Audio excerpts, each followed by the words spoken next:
All right, we are now live. Let me lower this music a little bit so it's not overpowering. Yeah, the music's a little loud there. Hello! A little loud. Hello there. How are you all today? I see chat has been... Oh, wow. It's actually a lot of people. Wow! Oh, yeah, I should go open your chat. We have a lot of people. Is it because of Shad, or is it because of me? Everyone knows I'm awesome. Probably Shad. I'm not going to lie. Probably Shad might be the marquee value of this stream. Almost blew my mic out there a little bit. I'm sure you'll blow your mic out at some point too, Sai, so it works out. Oh, I always do. Yeah, I always do. I've gotten you slightly lower as a result, but it's all good. I gotta see what these people are saying to us. No, yeah, 100%. Well, welcome everyone. Welcome to what seems to be a very eventful stream. We will be talking about Shad of the Night Watch, first of his name, very, very soon. Because apparently he gets angry if you call him He's Shad. He's a very serious man. He's a very serious, grown-up swordsman. Very serious. This is very adult, mature stuff. But I want to just say thank you, everyone, for showing up. Hopefully you'll all have a good time. Even if you think that I'm dumb as rocks, hopefully be a good time. I do want to... We got some hators in here. Do we have some hators in here? I'm gonna warn you now, my Shad impression will just inevitably migrate into JFK, because I can't do an Australian accent to save my life. That's valid. I will say this now. If you are a Shadiversity fan, you are welcome to express your displeasure. Just know, my mods have consulted about this. You will get... We're running on a 2-warning system, where if you start throwing around slurs or anything truly offensive, we'll get a warning. And if you keep it up, we'll ban you. But you're allowed to express disagreement. In fact, we encourage it. All right, so first up, before we get started with introductions, I do want to have a shout out to Pure Clip. Thank you for gifting a membership, and Shark Jumping Walrus for gifting 5 memberships. Hey. That's incredible. Members of the channel can access our private Discord and, hear me talk on occasion. Oh, wow, Smigeddon Reviews, thank you for being a member for 5 months. I came here right on time to see chaos ensue, and I'm exactly the right amount of stoned to deal with funny business up in here. Oh, yes. Oh, I am not stoned enough yet. No, listen, I approach this with a whetstone to the brain, as Shad himself would do. And I came here stone sober, and not in the least bit inebriated in any fashion. I did come with tea, though. Which I'll be pouring right now. We're spilling that tea. Hell yeah. Spilling plenty of tea. Now, for those of you who do not know who Sai is, Sai, tell them a little about yourself. I am also a new YouTuber like Anthony. We kind of met because Lily Orchard copyright struck both of us for making fun of her. And now we're both making fun of Shadiversity at the same time, so he invited me on tonight. It's pretty great. Also, you're going to be, and also you're working on this week's thumbnail as well. Sai, she has worked on a bunch of the thumbnails for my videos, and they're all fantastic. Yes. I say they're fantastic, yeah. I think they're fantastic. I think they're really good. All right, we got a super chat. Weird Bros 0097. Thank you for super chat. To defend his book, he lies about what Daniel Green thinks about his book, using an outdated video of his. He lied about Daniel Green? Like, why? He's like one of the biggest fantasy booktubers on here. Like, he's a big deal. Oh, I don't get it. That's Somebody's saying I'm using Zoomer lingo. Yeah, I do, because I'm cool. I'm a cool middle-aged person who uses Zoomer lingo. Definitely a cool thing to do. Exactly. Oh, we got actually a comment for you in this one here, Sai. Because I'm bored, thank you for the super chat. Anthony, please commission Sai to put you in a dress for the next thumbnail. That sounds dangerous. I'm sure. Well, Anthony, you said you wanted to talk about Utena eventually, and somebody else told me to draw you as the Rose Bride. So if we ever collab on an Utena thing, yeah. Down for that. That'd be fun. That'd be really fun. What are you gonna do? Dress as Utena? You can be Anthe this time. I've done my time cosplaying Anthe. This is fair. This is very fair. Raven, thank you for the super chat. Be safe with any drinks tonight if his stuff causes too much rage. Also, glad I finally got here at the start of a stream. Well, thank you so much, Raven, and thank you for your first super chat. I am not drinking any alcohol today because I want to approach this as a sober mind. Oh, Chloe wants to be Utena. That's fun too. Chloe can be Utena. That'd be great. Yeah. I would love that. Anyway. Getting on to the subject. Wow, 300 people. I am This is gonna be a big stream. I can feel it already. This is big for you, that's for sure. Oh, 100%. For you get like 1,000 people whenever you talk about Lily Orchard. Yes, I do. By the way, you can I don't know what's gonna happen tomorrow. I am reacting to Lily tomorrow. It's going to be the biggest react yet. If you go check out the VOD later, I've got a nice, funny, high-effort shit post for the trailer. Oh my god, yes.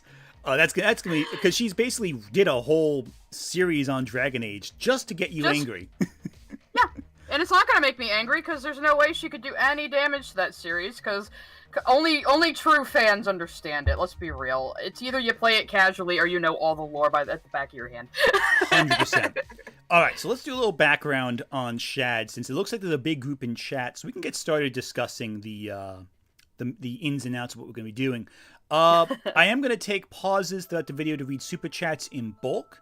But if there's like an urgent one, I'll keep an eye out. And if it's like really like we have to stop the video to say it, I'll stop the video. Angels Art and Gaming, thank you for super chat. Laundry and Ant/Psy making fun of Shad is amazing. Thank you. I do agree. I think it is pretty great. So let's do a bit of background on what we're going to be doing today before we dive into the topic at hand, because quite frankly, it's going to be a long video. We may be here all night for this. So Shadiversity, a couple weeks back, did a review, a reaction to James Gunn's. First off, who is Shadiversity? Shadiversity is a YouTuber who sword YouTuber. Yeah, he's a sword YouTuber. He looks at medieval weaponry. I have heard from other sword YouTubers that his information is not always totally historically accurate. And, well, the thing is, he's not just a Ren Fair guy. This is like his lifestyle. Like he lives this 24/7. Oh yeah, he lives in a castle, I believe. He's a castle enthusiast. He's a medievalist. And look, wants to build a castle. He got tricked into buying useless swampland. Oh. He's literally that joke from Monty Python. Oh my god, I love it. I'm gonna build a castle in the swamp. I did it all the same just to show him. First castle in the swamp. But the third. No, the third one burnt down, fell over, then sank into the swamp. But the fourth stood on the other castles, apparently. Yes, I love probably. it. And again, here's the thing. I'm not one to say that if you make mistakes that's inherently bad. Everyone makes mistakes. I make mistakes. Sai makes mistakes. And again, if he just stuck to swords, I would probably think fondly of the guy because he did have a lot of entertaining videos back in the day. I think a lot of people really liked his content. The problem is when Shadiversity became Shad of the Night's Watch, and I've been informed by many people, including the few clips of this. Now, I haven't seen this whole reaction he's done to me, but I haven't even seen your original video, so both of this is going to be new to me. It's going to be exciting. I want to see your reaction because I'm always at my best blind to videos, you know? Oh, 100%. Like, I've seen about maybe all of 5 minutes of his 2-hour video, but of course, because YouTube is YouTube, on the YouTube search, it's like, oh no, you've seen all of it. I'm like, no, I haven't. So I skipped around and saw 5 minutes throughout the whole thing. Yeah. But no, the thing is that's interesting is he started a channel called Night's Watch, where he descended more into right-wing discussion, and that's where he became a bit of a mess because his audience, again, everyone loves it killed him. Yeah, this first channel. I used to watch him. You know, I didn't pay that close attention. I'm mildly interested in weapons and medieval melee combat and shit like that. I mean, I knew he wasn't, like, serious. I figured he was LARPer, Ren Fair, or whatever. I didn't pay that close attention. But then I saw the Night's Watch channel, and him and his friends were talking about the Super Mario Brothers trailer, and he had an absolute conniption over a shot of Princess Peach in her motorcycle outfit from Mario Kart because she was wearing pants. They're making Peach a girl boss. Yeah, the JFication of Shad has begun. And then when the movie came out, they did another video, and he's like, Princess Peach should have been more helpless. That's what little girls want, says me, the 30-something-year-old man. Yeah. You know? It's like, why? Like, what's the... Like, here's the thing. I thought the Mario movie was fun. It was okay. I like it. I liked it. I like it. I didn't love it like some people did. It didn't need to be anything amazing. It's fucking Mario. Yeah, it was a fun time. Here's the thing. If my metric for a movie is also if I can come back to if I watch it and then 4 months later I still remember everything that happened, that means it did something right, you know? Yeah. Like, that's doing something really good. If you can still I was really smug about Mario being from Brooklyn again, so. Well, there you go. But yeah, no, that same Mario video is also the one that got Jack Saint involved, too. Because which is great. Unfortunately, I do not have a court jester outfit, nor will I challenge Shad to a duel in the sewers. But, yeah, I wear my plaid, so it all works out. But, no, yeah, and Shad responded to him with, like, a massively long video. It's the whole thing. Well, that's the thing. Anything that damages his ego, he has to do this big cope and cringe response to it. Every single time. I mean, there was a dude who was just mildly criticizing what other various sword channels do. And Shad was like, it's me, he's talking about me, I need to make a response to this. And he made it about him, certainly. And that's the thing, like, right there, it's like this bizarre, I don't know, I don't get it, because, like, I think you and I can take criticism on the chin just fine. Like, yeah. None of this video is going to be, like, me offended by what Shad's saying. Unless he says something very bad. But I don't think he doesn't make me angry. He's too much of a fucking buffoon. Yeah. Like, it's more goofy than anything else. Like, there's nothing... Like, Shad is not a Lily Orchard who has actually hurt people. Like, as far as I understand it, Shad has never... Well, okay, Mormon, allegedly. So... Oh, that's true. It's true. I forgot about that. That is a good point. Tenuous. Yeah, okay. Explains a lot of the sexism and homophobia and bigotry. Oh, his book is. That was the part that turned me off of Shad. Also, I did not like his book at all, and I had high hopes for it. So I went in like thinking, oh, I like his swords, I like his stuff he does here. I'm sure I'll like this book. Oh, you poor bastard! I didn't know it was coming. I was very surprised, and I can excuse a lot with dark media. Like I like dark fiction. I have a Clive Barker right next to my desk. Yeah, I can't excuse. The tyrant's teenage rape victims all forgave him because they had babies, and what else is more joyous to a woman? Yeah, you see, that's the thing right there. I don't think Shad understands. Shad the Conqueror, I don't think Shad realizes it's not that the book is dark, it's more that the book is immature that bothered people. Like, there's a real lack of maturity and, like, sophistication when dealing with really heavy topics. Like, yeah, assault is a heavy topic, and a lot of fantasy books erroneously put assault in their work to make it sound like Terry Goodkind had a similar problem, I felt, where he threw a lot of assault in his books, but it was like you read this and you're like, this is just disturbing, but it's not meaningful. Anyway, we have a few super chats I want to read before we really dive into the video. Okie dokie. I'm gonna read them all right now. Because I'm bored, thank you again for the super chat. He'd probably like the new Superman movie if every character had his wife's face. Also, J. Jonah Jameson did nothing wrong. That's fair. I will keep the comments about Shad's wife to a minimum. I don't want to drag Shad's family into this. It's my fault, Anthony. I made my wife's face a meme. It is funny that he puts his wife's face on all these characters, but I don't want to make... Just he kept saying it in the AI video. I put Supergirl with my wife's face. I have Allura for my wife's face. He just kept saying it. It was hilarious. And I think the problem is... I don't mean anything by it. No. He said it so oddly often. No. I think it's because he has to have plausible deniability that he's not like, you know what I mean? Over Supergirl? Yeah. It can't be Supergirl I'm attracted to if I put my wife's face on her. No, exactly. And Ty Sheen Sr., thank you for the super chat. Hey, Ant, do you think you can make a video on Team Rocket? As a fan of the trio myself, I'd love to hear what your take on them is. That's not a bad idea. I'm gonna like a retrospective on them? That would be cool, actually. Either a retrospective or a deep dive on their characters. Well, I would be down for that.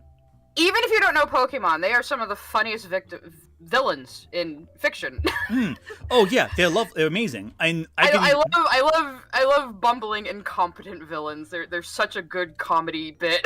100% agree with that. I love villains when they're like when they just feel like they're just working a job. You know, they just show up to like have a good time and their it's buddies. Not even a job for them. It's like their own little club. It's great. I love them. Anyway. Dashing Char, thank you for super chat. This is one of the thing that irritates me about these types. They pretend to be hard asses delivering hard truths, but they wilt under criticism.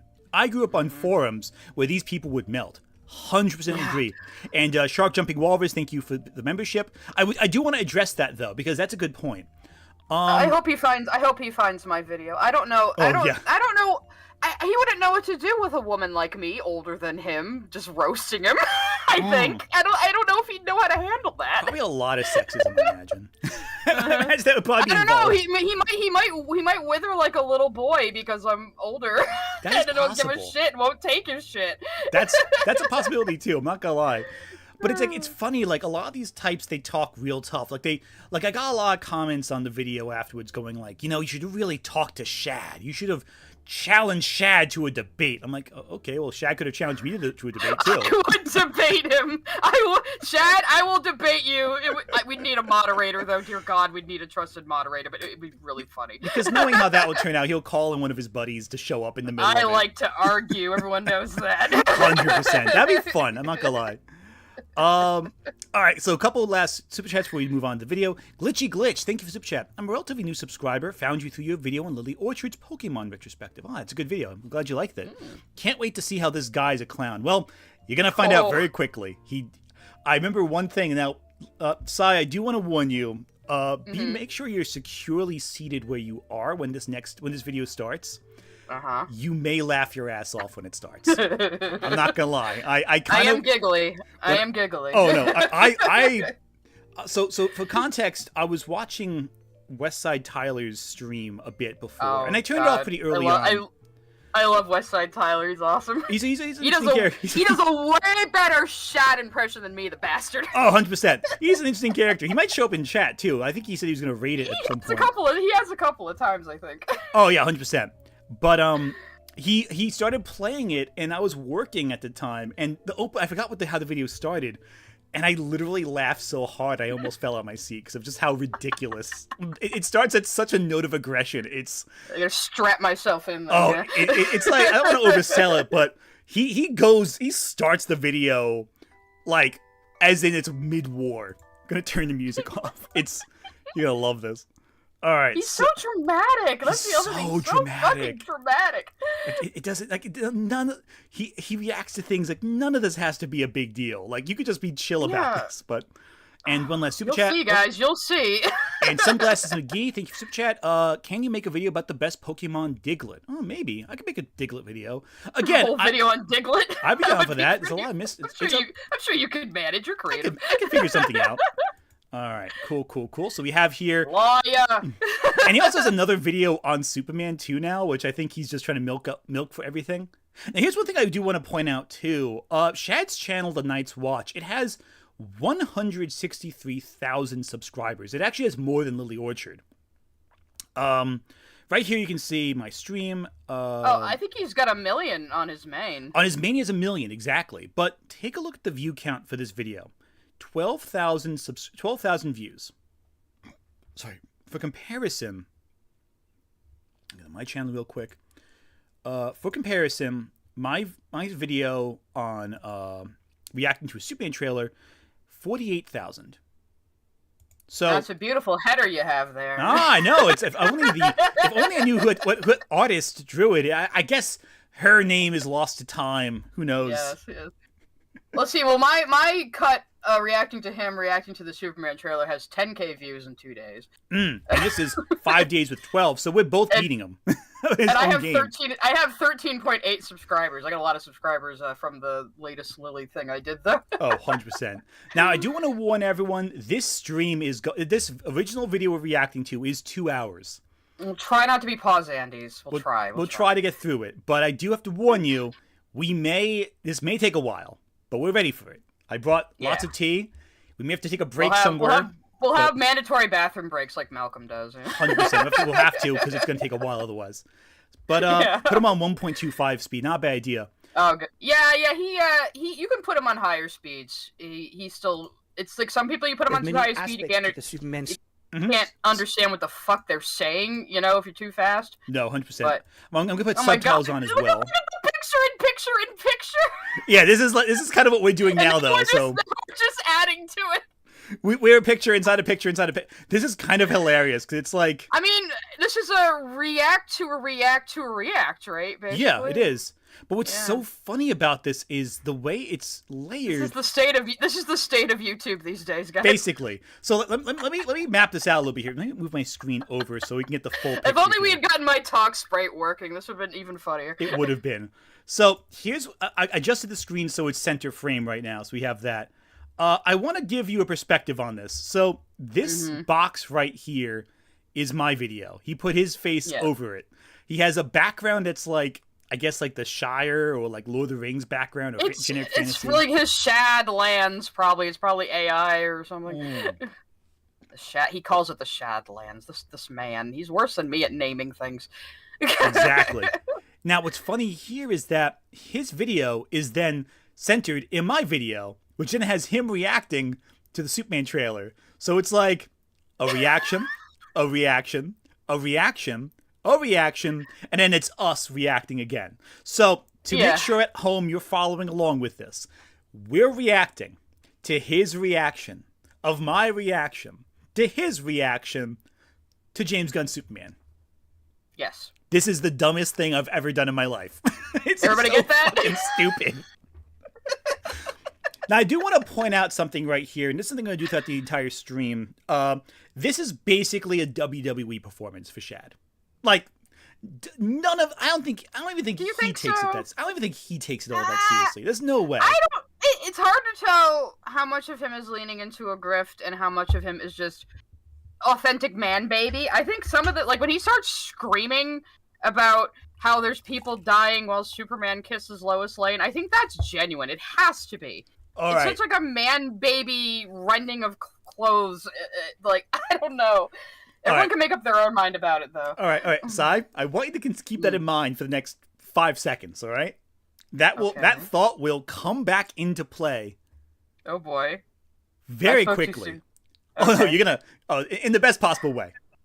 Okay. Oh, Chloe is saying, no, we're wrong. It's 2000s WCW. Oh, yeah, that's a good point, actually. No, okay. Actually, you know what? Yeah, Chloe, you're right. This is WCW. That would make sense. Valid. As long as I'm beating Shad. That's fair. I think Shad's Hulk Hogan in this equation right here. All right. He's Hulk Hogan in WCW specifically. Yes. All right. So, you ready for this, Sai? Chat. I don't know anymore. Play. Let's do it. And subtitles are on, right? Yeah. I mean, actually, make sure the subtitles are big enough for everyone before we get started. Yeah, you can actually change the size now. I found that out recently. I guess I was boomering. I didn't know. Oh, yeah, no. People were like, "Shad, that's been a feature for years." Oh, it's great. It's fantastic. All right, I may adjust as we go. I'll probably put them in like this big empty spot right here. Yeah, it's very useful for people who have trouble with audio processing. Yeah. Because I'm bored, thank you for Super Chat. I can't wait for him to react to this, and you react to his response, and then he reacts to that reaction, and it keeps going until the Superman trailer is but a pixel on the screen. Ad infinitum, yeah. When I'm not, listen, I will say this. I'm probably not going to react to Shad's reaction to this stream, just because it gets a little ridiculous. At a certain point, it's diminishing returns. You know, at a certain point, I think we've hit the peak right here. There's so much other Shad content to react to. I'm going to have to go back to the Princess Peach stuff for nostalgia's sake or something. 100%. Now, we will stop to read Super Chats at points that the stream. If there's a really big one, I'll stop the stream and talk about it and read the other ones. But for right now, chat, Sai, buckle up. Mm-hmm. Okay. There's many aspects to the Superman story and arc that I, as a fan, would want to see. And I'm a little annoyed that it's potentially just skipping over it. And look... Are you upset that Lois Lane will figure out who Clark Kent is? Did I say that, you friggin' disingenuous moron? Did I say that? Listen to what I said, right? You did! You just did! Said, and just make a complete straw man trying to say something completely... Listen to again. Potentially just skipping over it. And so I'm sad that they're potentially going to skip over the part of the relationship where Lois doesn't know who Clark Kent is. Are you upset that Lois Lane will figure out who Clark Kent is? And then he's like, that means Shad clearly said he's going to be upset that Lois Lane figures it out. You freaking idiot. Now, I love how he says that I said something when I asked a question. That's the funniest part. He goes on, he's like, oh, look, they're about to kiss and they're holding hands. They must just skip over the whole thing. It's like, well, maybe they catch things up to speed in this one movie. It's a 2-hour fucking movie. Exactly. Could be even 3 hours, considering movies these days. That's enough time to establish a relationship between two characters. Which is funny. So at 59 minutes, I have my original stream up right here. Let's hear a little before that too, because I think there's some context here. Oh yeah, you're gonna fact check him live, aren't you? Oh, that's what I'm gonna do. You know it. You know it. Yeah, So, you're such a cunt. oh, here we go. So it's around a little before that. So, dude, it's Krypto trotting through the snow with. Ah, that Holding good hands. boy. Right here. So does she Goodest boy. Here we does she go. know his Clark Kent at this point? I don't know. I would hope It so. kind of looked like he was kissing. Lois Lane should figure out who Superman is in every version. I think that's like the best part, where Lois Lane figures out she's not. So right there, he's asking before he cuts this. Hey, Yeah. does Clark and Lois know about the Superman he thing? escalated so quickly too. Like, you disingenuous prick! How dare you! And he starts like after that, so it's like really funny how like. I have a proposal though. What if Lois Lane is dating both Clark Kent and Superman, but doesn't know they're the But same like man? separately? I love that. That would be Yes, funny. That would that'd be hilarious. So funny. They should do it. I would be I'd do down for that. Well, they I think it's some, New. I think in like some versions they have like Clark Kent. They have like a weird like what's that one show? The French cartoon where it's love triangle type thing. yeah, it's like a 4-way love triangle where Well, they're both didn't that superheroes. happen? Didn't that Ladybug. happen in the '90s animation a little bit with Lois Lane? Like she was kind of flirting with Superman, even though she was also interested in Clark. I'm pretty sure that did happen. Almost certainly. All right, let's keep going because this is too funny. You're like Gem, yes, Superman is Gem. Superman is in fact Jim. I also love he has like this introduction theme right here. Oh, I know, right? How pretentious. Yo, yeah. Cathartic rants. He has to tell. Listen, if you have to tell us the rants are cathartic. For you, Yeah. probably. Yeah. Like, if you, have Nobody to, else. if you have to tell us the rants are cathartic, they're not cathartic. You know? It's like if you have to tell us your book is good, it's not good. Yeah. If you have to. So I want to have a counter, too. How many times do you think he's going to start talking about his book? Probably a lot. Oh, God. I'm going to say at least 5. And I do want to point out one more thing, too. This video was not a live stream. This is an edited video. My video was a live stream that was cut down and reworked a little bit. Okay, yeah, so he's just lazily filming himself as if it's a stream, but it's actually an edited video. Mm-hmm. A lot of people do these. I mean, I know I'm a streamer, I really shouldn't talk, but people who, like, make edited videos but just film themselves as if they were streaming, that's, like, it seems a little lazy. I don't know. Yeah, I feel like if you're going to do that, you might as well just have it be a live stream and then just edit it afterwards. Edit it later. That's what a lot of YouTubers I watch do. They do their segments live, and then they will do multiple takes, unlike me, you know what I mean? But they will do that live, and then they'll have their edited videos afterward. Like, Exactly. I know Ruined Leon does that, I think. Oh, 100%. I know Dead Domain does it also. Their channel is fantastic. But let's keep going. And yes, this is 2 hours of a video, so we'll get through it all. Don't worry, I don't want Shad saying we left out any context. Also, shouldn't this be like the Knight's watch, like Knight's possessive? Yeah, it would With an look bad in the apostrophe? logo. I'll give him that. It would look bad. An apostrophe would look dumb in the logo. That is true. I'll give him that one. That is fair. From a design perspective. That's fair. That's just a grammatical nitpick. Style is different, you know. Yeah, but I'm over here as like a graphic And designer again? going, no. Oh, let's back away from his face. It was too much face. Oh god, no, too much Shad. Now, Sai, do you think he pronounces my name correctly? No, But I don't either, so I can't judge. This is fair. This is very fair. I can't be mad And about it. I'm autistic. He's Australian. It's about the same thing. That's valid. I'm curious about his books in the back of the shelf. I see some Star Wars and some nice He balance. has like 4 goddamn copies of his one book back there. Yeah, you got Shad the Conqueror, And the rest of the stuff look like either prop books or books he bought custom covers for. Like, how much of your fucking YouTube money do you waste on this nerd shit? I mean, I'm not even sure what these other books are. I can't really get a good look at the... Like I said, well, it looks like it's like Star Wars EU books or Star Trek books, but he's had like custom covers made for them. That's what it looks like to me. No, these are the Barnes & Noble versions, I think. I think Barnes & Noble did a special promotion, I think. Because I've seen those books before. With fancy sleeves. Yeah, they have like a little hardcover run. I know one Star Trek, I think one might be One might be the Martian Chronicles. I'm not sure. Because I know some people get custom fancy book sleeves done. For some of their favorite books, I think some of these other ones might be that, but they might be limited runs for books, I think. Could be, yeah, that's true. That's a good point. I mean, they're pretty. You obviously put them on there to make it look like my medieval bookshelf. You know? Oh, 100%. I do see some Wheel of Time up there. I see... The problem is the glare is a little hard to read some of the names of the authors. Yeah, I can't he's read really bad at lighting for a 1 million subscriber YouTuber. Yeah. I mean, it's also just the covered texture. It's reflective, so I'm not going to give him too much crud there. I do see some Marvel down there, which breaks up the monotony of the leather-bound covers, so I'm happy about that. Anyway, let's keep going. Let's see if he pronounced my name correctly. By the name of Anthony Gramuglia has made a video. Okay, close, but not quite. Criticizing It'd be funny if he pronounced Anthony wrong. Yeah, that'd be bad. That'd be bad. Didn't quite get it right, but you know what? I've heard worse.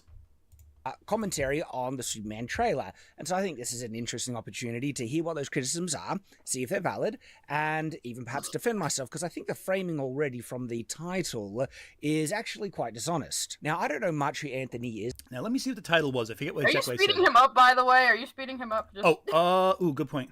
You might want to, but no, it's just like I might have to defend myself. I mean, he always has to do like responses to anything he even perceives as criticism against him, even if it's like not even talking about him.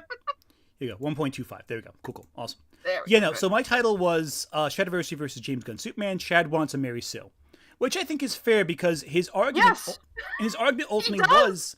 His big argument was that he was complaining about how Superman starts off defeated. He kind of wants Superman to be triumphant the whole time. And of course, he acts like that's the entire movie. But you know what he's doing? He's doing like, our first image of this new Superman is him all beaten up. They want to be discriminatory against strong men. That's really what his issue is here. Exactly. And again, I do point out in the video, which we'll see if he gets to, how there's some evidence that he does leave out. There's an article that he cites. You told me about that. I'll have you explain that to me. Of course. You told me that article was. Well, I noticed too. The headline was like these teeny tiny little quote mines. You know, and that particular. That's pretty suspicious. And the source of that article is a guy named John Delarose. John Delarose is a very famous figure in the grifter side of the internet. He's friends with Vox Day, who, if you know who Vox Day is, that should tell you everything you need to know. Vox Day is a actual. He's an actual bigot.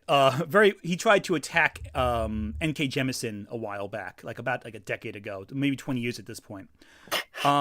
N.K. Jemisin, of course, being a very famous science fiction fan. You're getting older a while back, like 20 years ago. Yeah. This was like the Sad Puppies debacle. If you know what that is, that's a whole thing. I have no idea what you're talking about, unfortunately. This is old school fantasy problems. It was basically Gamergate, but for fantasy books. And they it gets so much better. So you know how Gamergate hated Zoe Quinn, right? Yeah. That was the big target of their harassment. So the Sad Puppies, they tried to destroy the Hugo Awards because they perceived it as being too woke. Woke wasn't the word they used, but that was the idea. The Hugo Awards? Yes, the big. They thought were too woke. Yeah, because N.K. Jemisin kept winning.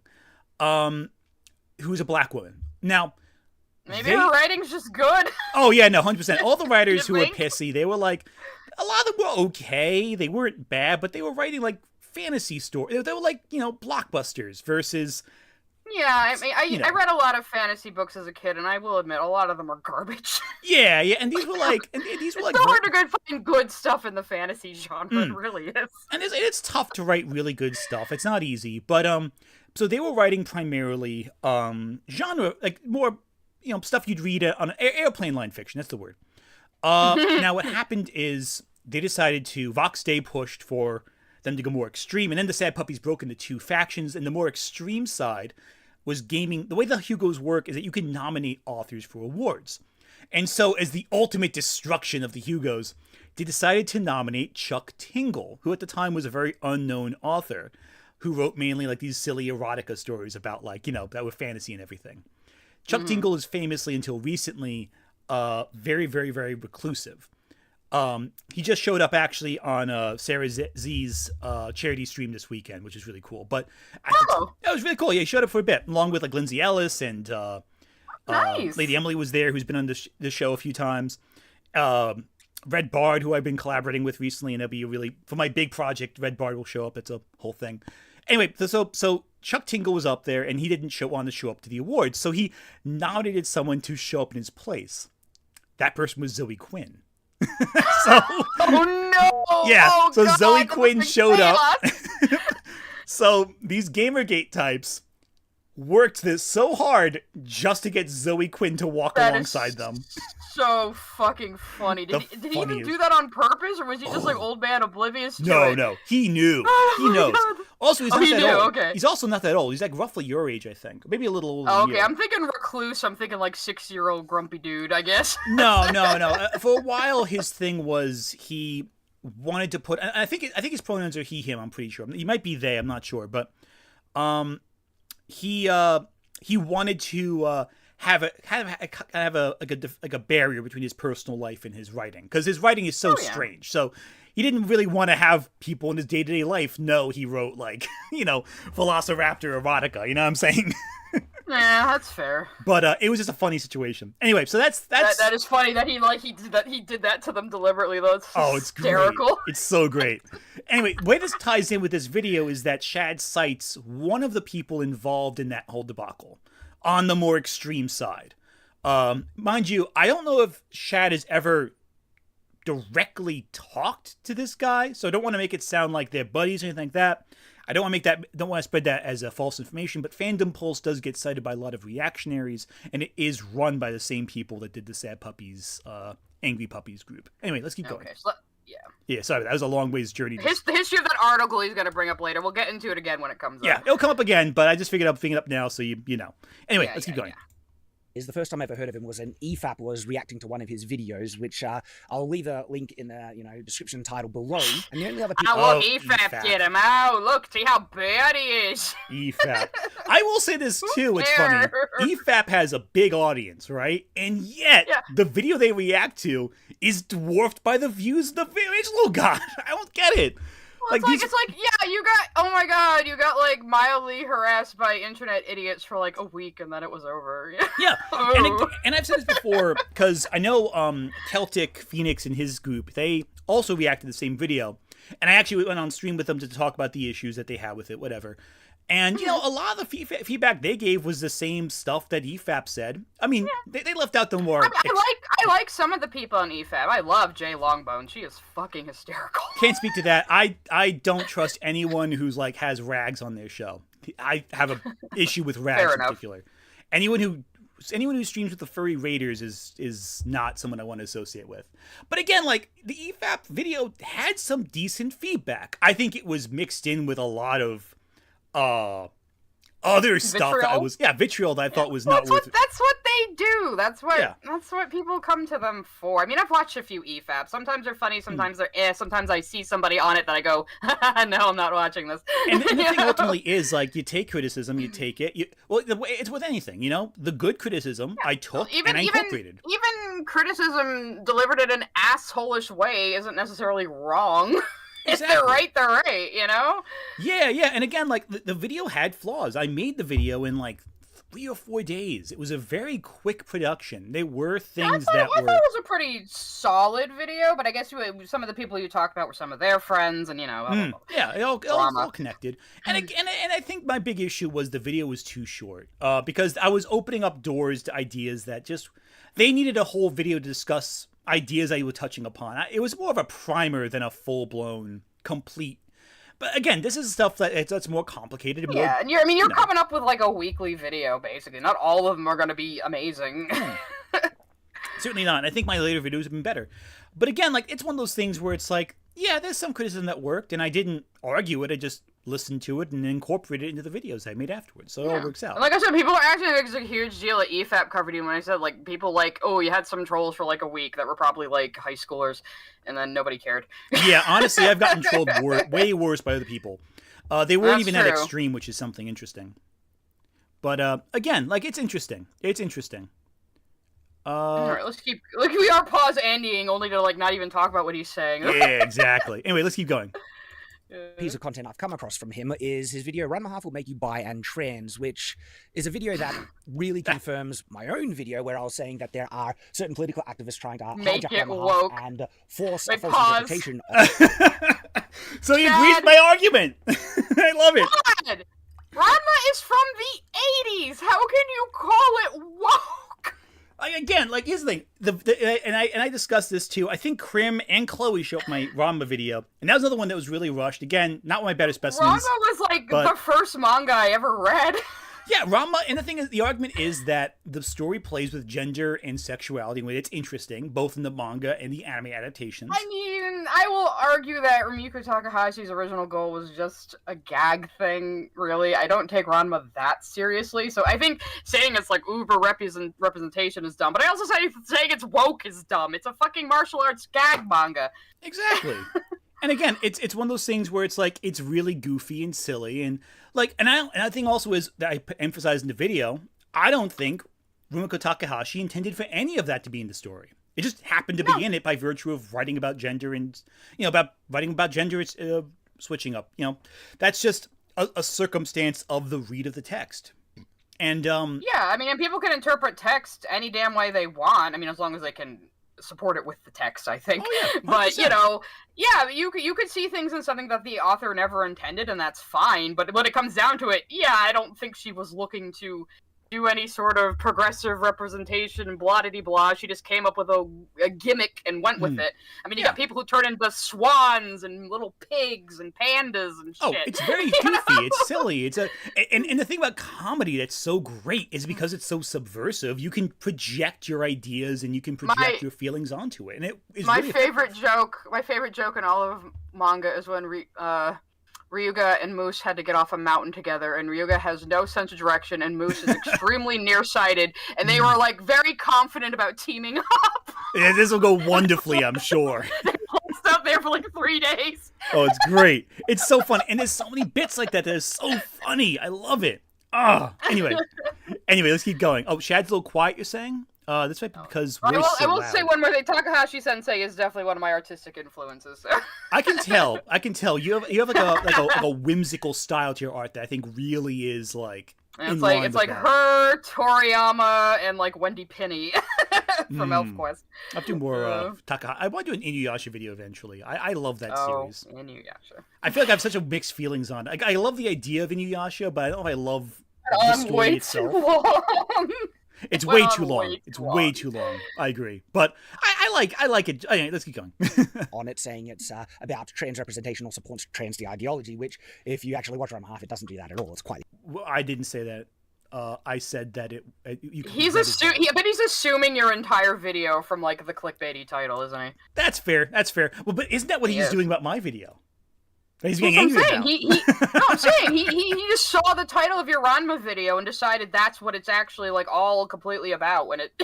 Oh yeah, and it isn't. And half the video is about saying why. I mean, the clickbait clearly didn't work if you didn't click on it, but. True. Like, well, it was like our Channel Awesome video. I saw a bunch of idiots on the forums being like, "Oh, these woke leftists are calling Doug Walker evil," and it's like, if you looked past the fucking title and thumbnail and actually watched the goddamn video, you'd see it's a very affectionate retrospect. And even the video itself was stylized after Scooby-Doo. Like, that was what the cover was based on. The Scooby-Doo I saw one style. person on Twitter in a critical thread who got it. They were like, "Well, I don't know. That thumbnail looks like something Doug Walker himself would do to depict himself." Oh yeah, that was the idea behind it. We were thinking like, what would be? It's like I was a fan or something. Well, the idea also was like, if Doug Walker stumbled on this, would he think it was funny? And that was like kind of the mentality I think behind it too. He probably would. Yeah, that was part of the joke. It's like, I don't know. Some people got really upset though. It was actually really funny. Like, it's funny because they took the complete opposite intention of what was it's like presented. Doug Walker wouldn't give a shit. Why do you? People take way, and I do like how some people from Channel Awesome who used to be on the site did like the video, which I thought was really cool. Mm-hmm. But people just look at thumbnails, they take the wrong message from it. Anyway, let's keep going. Yeah. the opposite. So you can check out my video where I talk about that. But from the outset, it does seem like Anthony and I have very different political and ideological opinions. That's I also don't true. think those are reasons to not get along with anyone. And I've watched some of the beginning of his video where he's talking about my, Superman trailer. And a good chunk of what I've seen in the beginning, I don't know how it goes, further into it, is actually just kind of nerdy discussions from his own perspective. And that's fine. I really miss the times when, geeky people could just talk about things and disagree, argue about it, and still get along. And that's one of the things I love about FNT, because I go in there and often we can argue a lot. And guess what? We argued a decent amount about this Superman trailer. I was not a fan. If you love the Superman trailer, I do want to stop right there for a second, because I think that is an important point. I think, and we're kind of touching upon what we were just saying just now. I do feel like a lot of the internet has caused people to get more aggressive over this, because it's ultimately just goofy ass shit. Ultimately, like most of this is goofy. The problem is seeing a headline and assuming you know what the whole article or video says, which is what he does with that fucking article later. And that's the thing too that bugs me. Like, he says this, and then his actions paint a different portrait. Yeah, he doesn't fucking mean it. No, he doesn't mean any of this. He's Bullshit. just talking out of his ass. And again, like, if he did mean it, I do want to point this out to anyone who's doubting it. If he did really mean this, he could have reached out and just said, "Hey, I saw your video. I don't know if I agree with it. Would you like to talk about it?" And that would have been a very different discussion. I would have accepted that had he asked that from the beginning. "Hey, I disagree with what you said. I think maybe you missed the point. I think you're a big-nosed idiot, but let's talk and like on a stream or something." Different situation, would have been fine. I would absolutely debate Shad though. Get your guy with the gesture capelet to be the moderator, even. Jack Saint. Now Jack Saint would be hilarious. That'd be great. If Jack Saint moderated. I don't think Jack Saint is an unbiased party. He's definitely not unbiased. No, he would challenge both of you to a sword fight. Oh, notice me, Jack Saint Kohai. There we go. My new video on chat. I do want to read a few super chats real quick, because I think they're piling up. But then we'll get back with the rest of the video. Adrian Parchment, thank you for super chat. Don't be a pause Lele. Okay, that's valid. It was terrible. Because I'm bored, thank you for super chat. I can't wait for him to react to this and you to react to his. Okay, I just read that before. I'm sorry. Nick Wolf, thank you for super chat. Eventually, you and Shad will have so many reactions to each other that the pictures will form a beautiful collage that you can hang on your wall. That's sweet. I love that. It'll turn into like a tesseract or something. I love it. That's beautiful. Zach Bradigan, thank you for super chat. My wife's younger brother started to talk about liking Shad a few years back, and that was time to sit him down and have a chat. That's valid. Again, if you like Shad's content, I'm not gonna be mean about anything, but still. I mean, I used to watch it a bit, Yeah. I bought his book. I don't care if you watch the guy. I just think he's a fucking dope. Yeah. I paid money to read his book, so there you go. That shows how I am.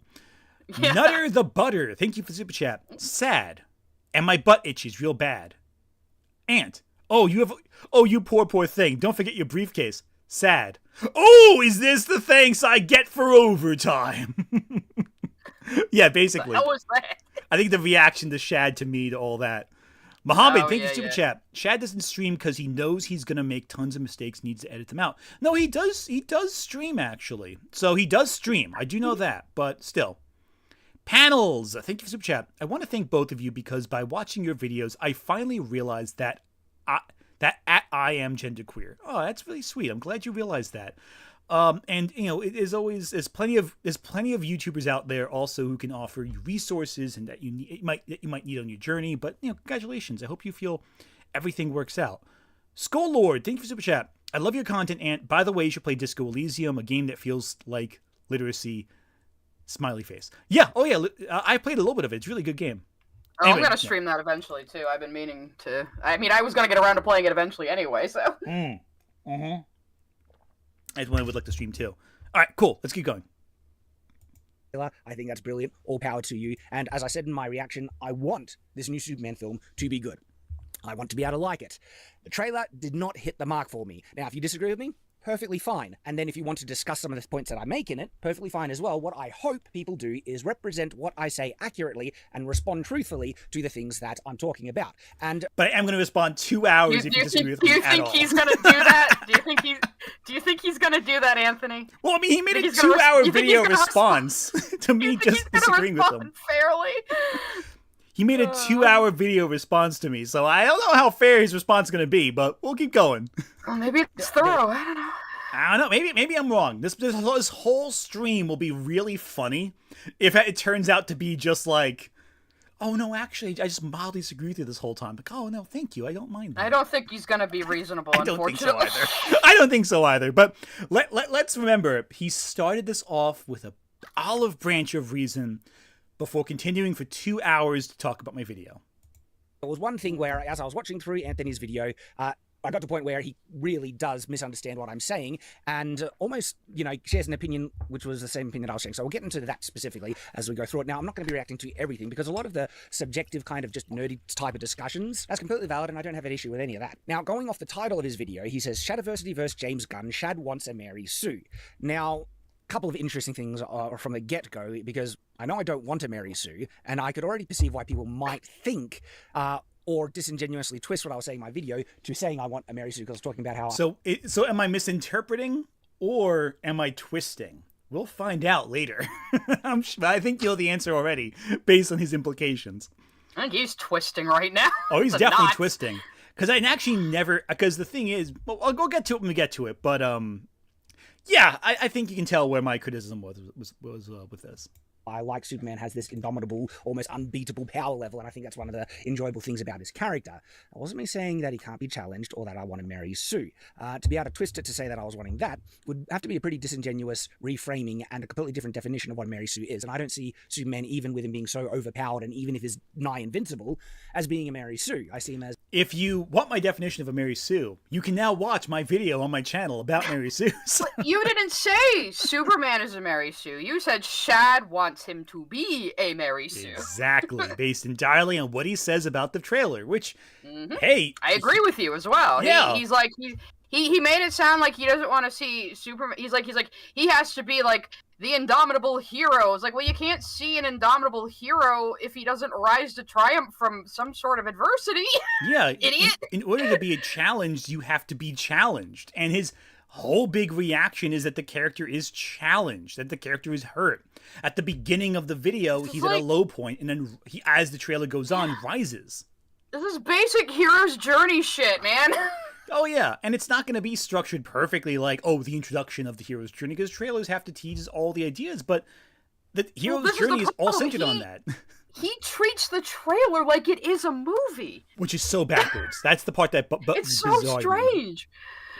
Yeah, that's what weirds me out. Anyway, we're only 4 minutes in. We gotta watch the rest of this. Yeah, we gotta be good about that. And sometimes overpowered characters can be really fun. Got one in my own novel, in fact. And I've defended overpowered characters in the past, just like Superman, just like Alita. I'm taking a count of one for that. Yeah, it's one.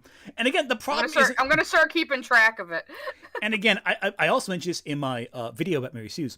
But I have to... if he's gonna shill his own work, I'll shill mine too.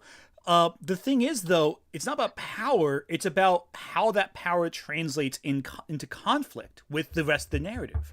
You know? Like, power isn't the problem. A character can be overpowered, but if they're challenged, that's not a big deal. But if a character has no power and isn't challenged, that he feels too powerful. That's just how it is, you know? It's all about conflict. Did start to try and criticize being a Mary Sue. I was like, no, she actually has a decent amount of flaws. She gets defeated at one point in the show. She's very naive and she's not right. And so clearly there's those things as well. Hang on. What weird subject did he get on? Is he talking about She-Hulk again or something? I think I missed something here. Let me try that again. Genuinely twist what I was saying in my video to saying I want a Mary Sue because I was talking about how I like Superman has this indomitable, almost unbeatable power level, and I think that's one of the enjoyable things about his character. I wasn't me saying that he can't be challenged or that I want to marry Sue. To be able to twist it to say that I was wanting that would have to be a pretty disingenuous reframing and a completely different definition of what a Mary Sue is. And I don't see Superman, even with him being so overpowered and even if he's nigh invincible, as being a Mary Sue. I see him as an overpowered character, and sometimes overpowered characters can be really fun. Got one in my own novel, in fact. And I've defended overpowered characters in the past, just like Superman, just like Alita Battle Angel, who somehow did start to try and... He's talking about Alita Battle Angel. Oh! That's a weird... Does he like Alita Battle Angel? I like Alita Battle Angel. It's a good movie. Does he mean the movie or the manga? I think he means the movie. I don't think he's ever read the manga. He probably means the movie. Yeah, because the manga, it's like way harder for her.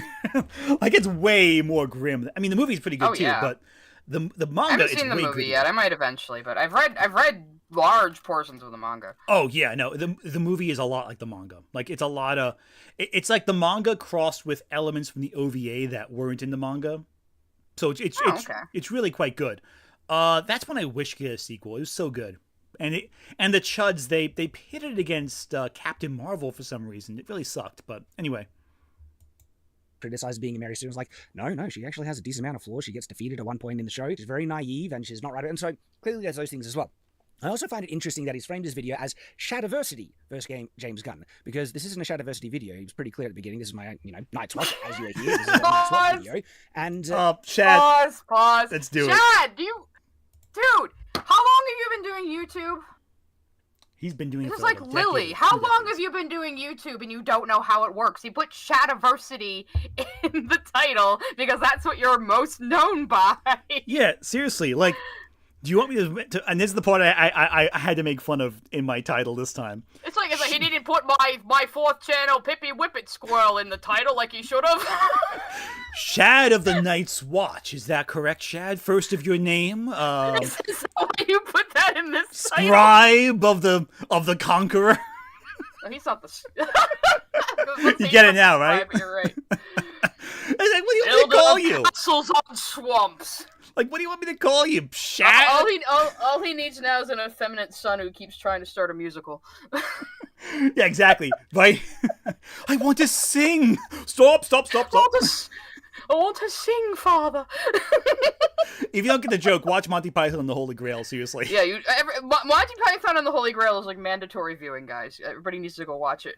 Seriously. One of the if you want to see a shit post in movie form, that is Holy Grail. Yeah, but like seriously, Shad, what do you want us to call you? Shad? Who's gonna look up Shad? Actually, you don't want to be called Shad, because that's another YouTuber.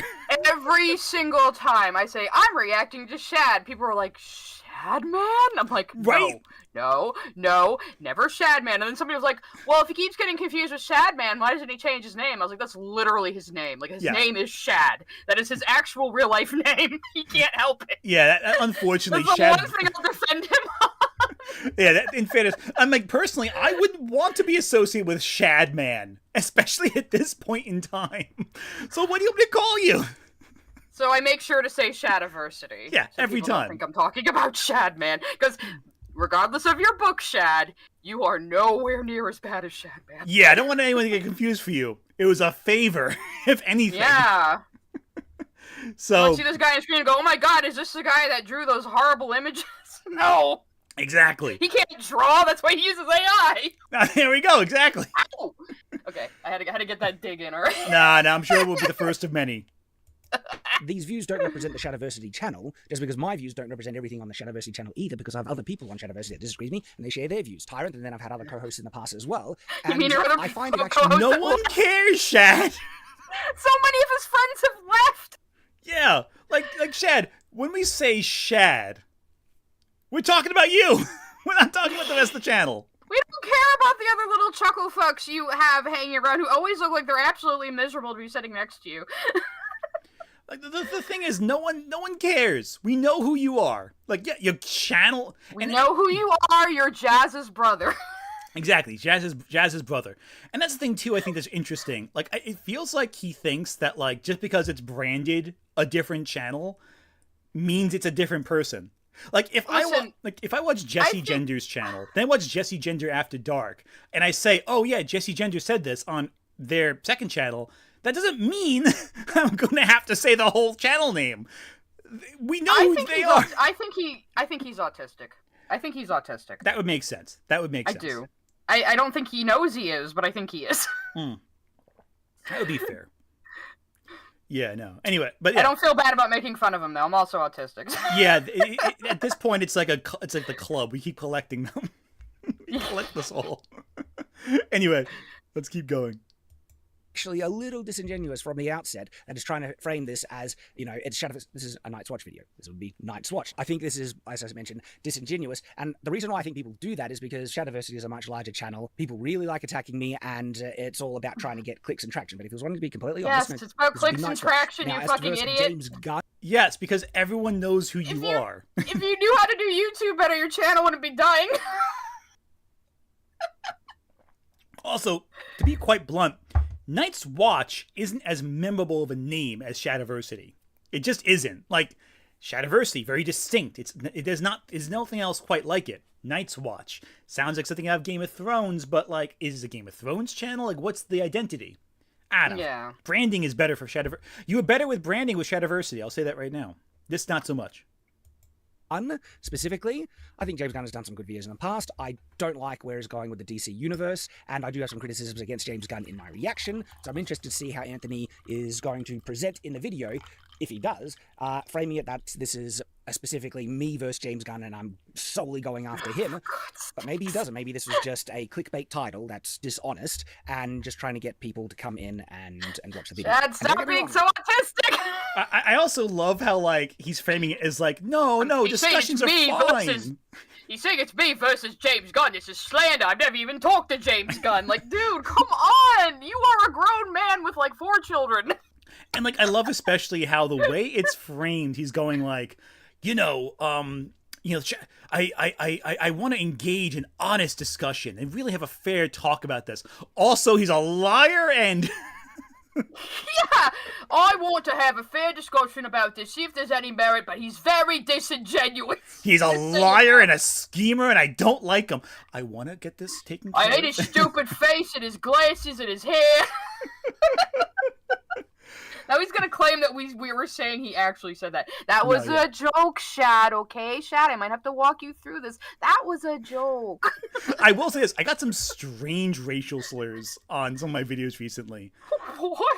I'm not going to repeat the slur, but there's a you're like white as white bread. I mean, there's a slur for Italians that was popular in the 19th century. That's what it is. That I was told. They really dug deep for that one. Yeah, I posted it on like on Blue Sky, and it's so funny. I got a comment from Comic Streak, who's like a really big YouTuber. Guido or something? No, the one with a D. I don't want to repeat it in case it's like YouTube like demonetizes it or gets angry. Because I've gotten find out it's a secret super bad slur. Yeah, but like, I got comments from people, including like different YouTubers, going like, I haven't even heard that before. I'm like, well, yeah, like how deep did you have to reach to find a slur for a white man? Well, they said 50 years ago, word. Like you would be in a traveling circus. You're illiterate, but you're illiterate though. That's good for you. I'm like, 50 years ago, The Godfather came out, so I don't have to tell you. Anyway, so I'm not saying that's from Shad's audience. Could be from anyone's audience, but I'm just saying it's funny how that happened to overlap. But I can't blame Shad for that. But if I did, I would just be. I'm not gonna blame Shad for any of his fanboys. No, by no means. But if I did, wouldn't it be dishonest of me? Guys, come and rage in the chat, fanboys. It'll boost the engagement. 100%. Get angry. It's perfect. Anyway, keep going. I'm perfectly fine with hyperbole and exaggeration in the video Hyperbole? titles. I think I did it in the very one that people are reacting to. I entitled my video more... Hyperbole. Hyperbole! I pronounce it like that to be funny! Hyperbole! Yeah. I've never heard that word said before, Shad. I will say this. Sometimes I wonder, like, with accents, like, is this, like, maybe is it like not... aluminium? Yeah. I don't want to get too angry about that, because it could be. I don't think so. Australia, Chloe, you're Australian. Is it hyperbole or hyperbole? Yeah, Chloe, you tell us. You are our Australian spy. If Chloe's in chat, she'll tell us. She was. I don't know. She might have fucked off. She might have gone somewhere else. Who knows? It's right after the Super Bowl, the hyperbole. Oh, that's right. It was the Super Bowl, wasn't it? Yeah, well, it's coming up soon. I don't follow sports ball. Goes to show how sportsly we are.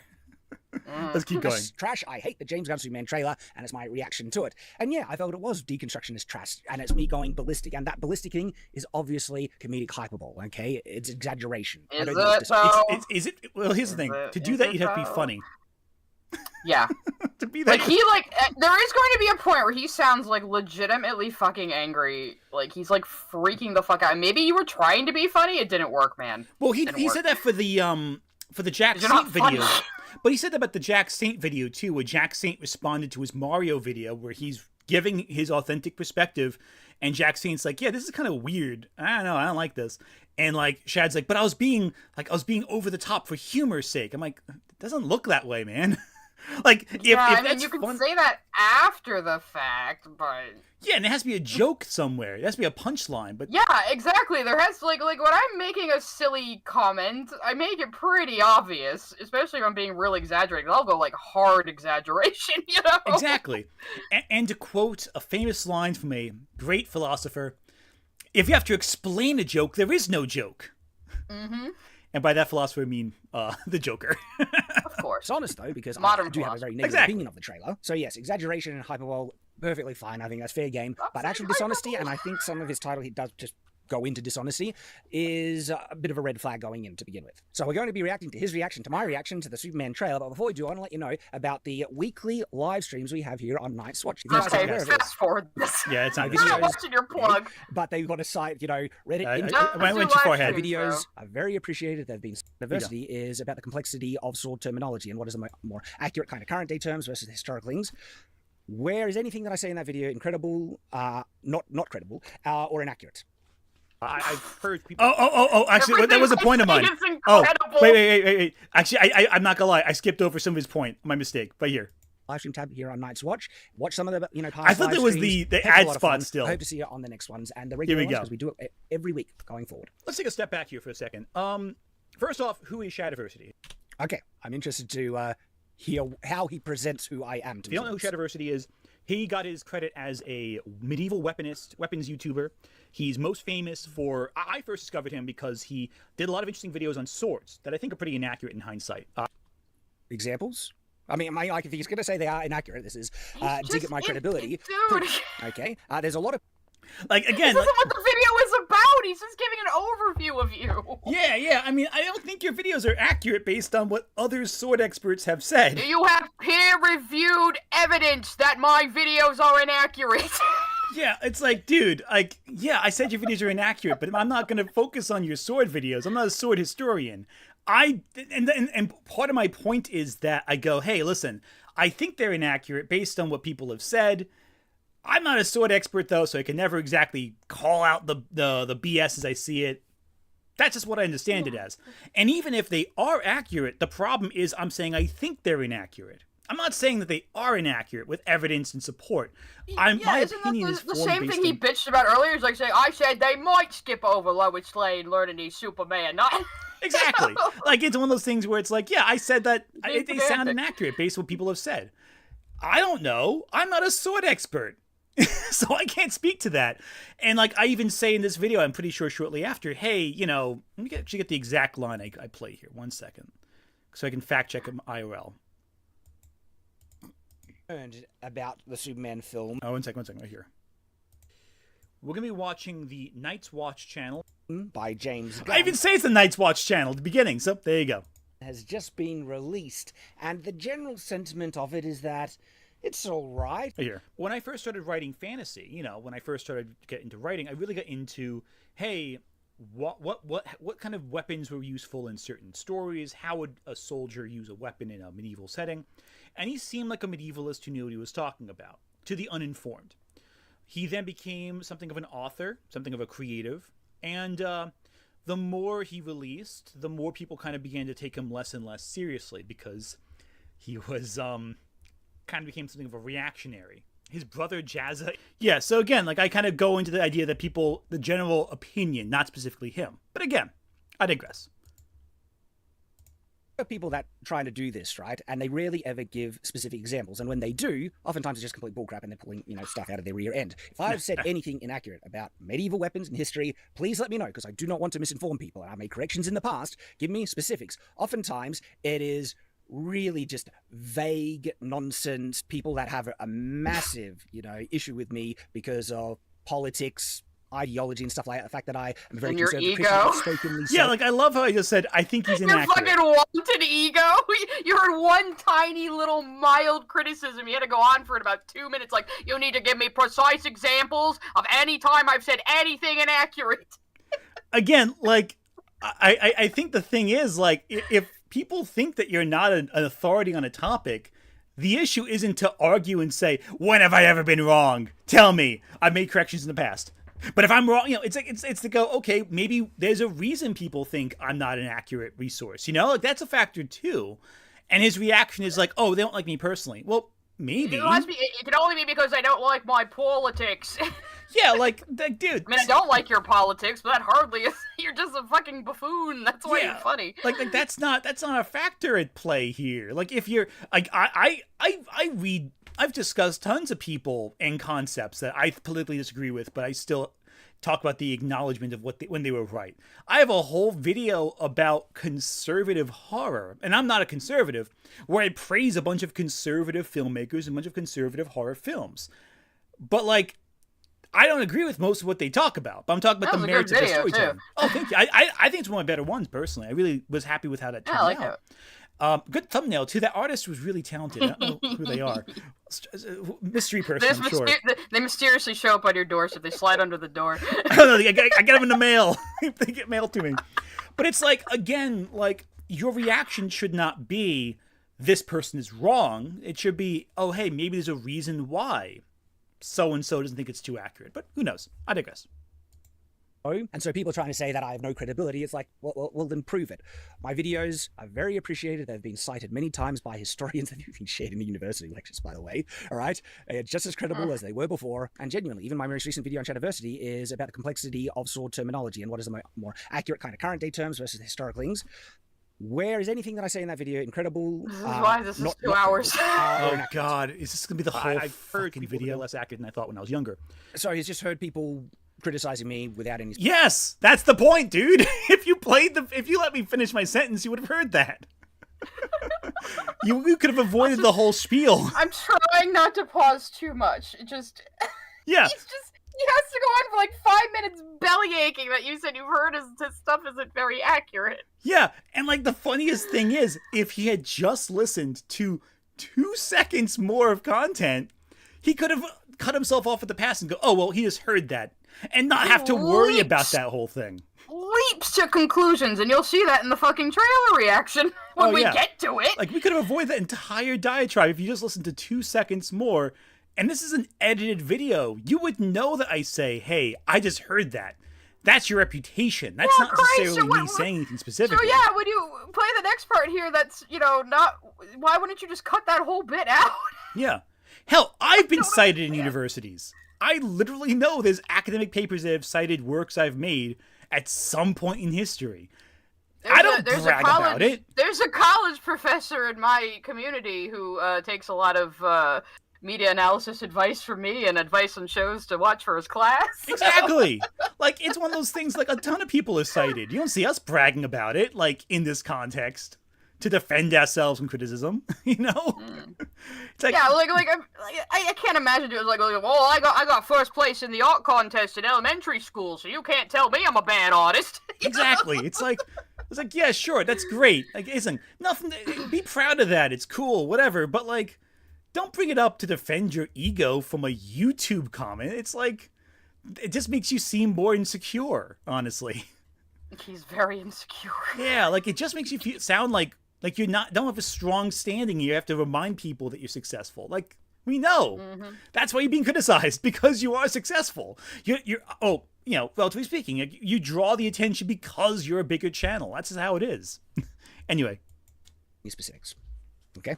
Now, what I find it very interesting is that a lot of the criticism, okay, where suddenly now I'm an inaccurate source, right, happened, a bit after I started Night's Watch, where, okay, well, why would that correlate so directly? Because people then started to really because you lost so many subscribers when you started Night's Watch because you just said the most batshit insane things on it.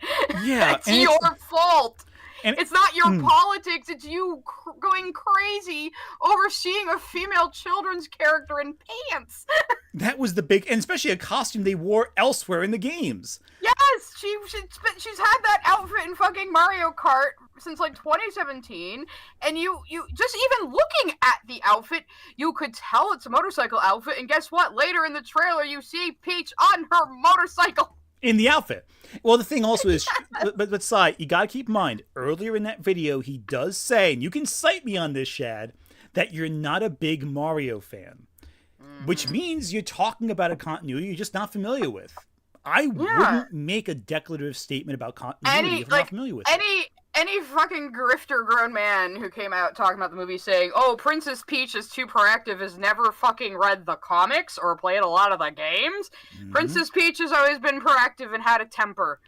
Just because she gets kidnapped doesn't mean she's like completely helpless. Yeah, I mean, hell, she's playable technically in Mario 2. I mean, granted, that's a dream, but still, like, that's still a precedent. In Super Princess Peach, her temper is one of her powers. She has always been hot-headed. That's always been part of her character. Exactly. And she's always been playable in Smash since Melee. So again, but I digress. So the point is that he's very insecure in defending himself. Let's keep going. Because I'm outspoken, conservative, and then suddenly everything that I do is of no worth and complete nonsense and not credible. Interesting how those things coincide. And it very Shad, at no point in this video, aside from the times I directly mentioned your politics, did your politics influence anything I said in this video. I want to make that clear to you. Your book had more of an impact on my opinions of your work than your politics did. It much seems like suddenly people just want to try and write me off for political, ideological reasons, even though the stuff I put out in Shadiversity is as credible as it's always been, very accurate, and if I've made anything wrong, please give me specifics. He's not wrong about that. It is as credible as it's always been. That is true. It hasn't changed at all. Maybe to your own detriment, I think, in some cases. I'm going to read a few super chats real quick because they're starting to pile up. I'm going to go get some water while you do that. Oh, yeah, go for it. Where are we at right here? Okay. Do you know what Shad thinks about Dragon Age? Because I'm bored. Thank you for super chat. I did not know that answer actually. It could he might love Dragon Age. I have no idea. Zorku, thank you for the super chat. Book mention, take a shot. Hey, if you're playing the game, be careful. This may be fatal by the time the 7-hour stream is up, probably. Nick Wolf, thank you for super chat. Rule of thumb: question the word of someone. Where, when you ask why they like Superman, the first thing they say, unironically say, is his power level. I agree. If the power level of Superman is the big thing that you are drawn to, I don't know. I mean, it's a factor, of course, but I find Superman's heart, his emotion, his passion for others to be more compelling. I think that My Adventure with Superman really hits the core of Superman's characters way better than some other versions. I haven't seen it, but I love that So they good. cast Jack Quaid. Jack Quaid is great as Superman. That's like one of the best voices for it. Especially if you're having Clark Kent fresh off the turnip farm in the big city, he's perfect. Oh, he's fantastic. That's the other thing I pointed. That's what I pointed out in my video too. Superman is a country boy, so even as a super-powered godlike being, he is still a fish out of water in the big city. Oh, 100%. He was raised in like middle of nowhere, like Kansas or something. Yeah, Kansas. And it's like he's adorable in that show. Like he genuinely there's like a sense of like wide-eyed optimism about everything. Like he gets his like much like how in Man of Steel and like how modern Superman is, he gets his suit initially from the Kryptonians. But in the old school continuity, his mom makes him his suit for him.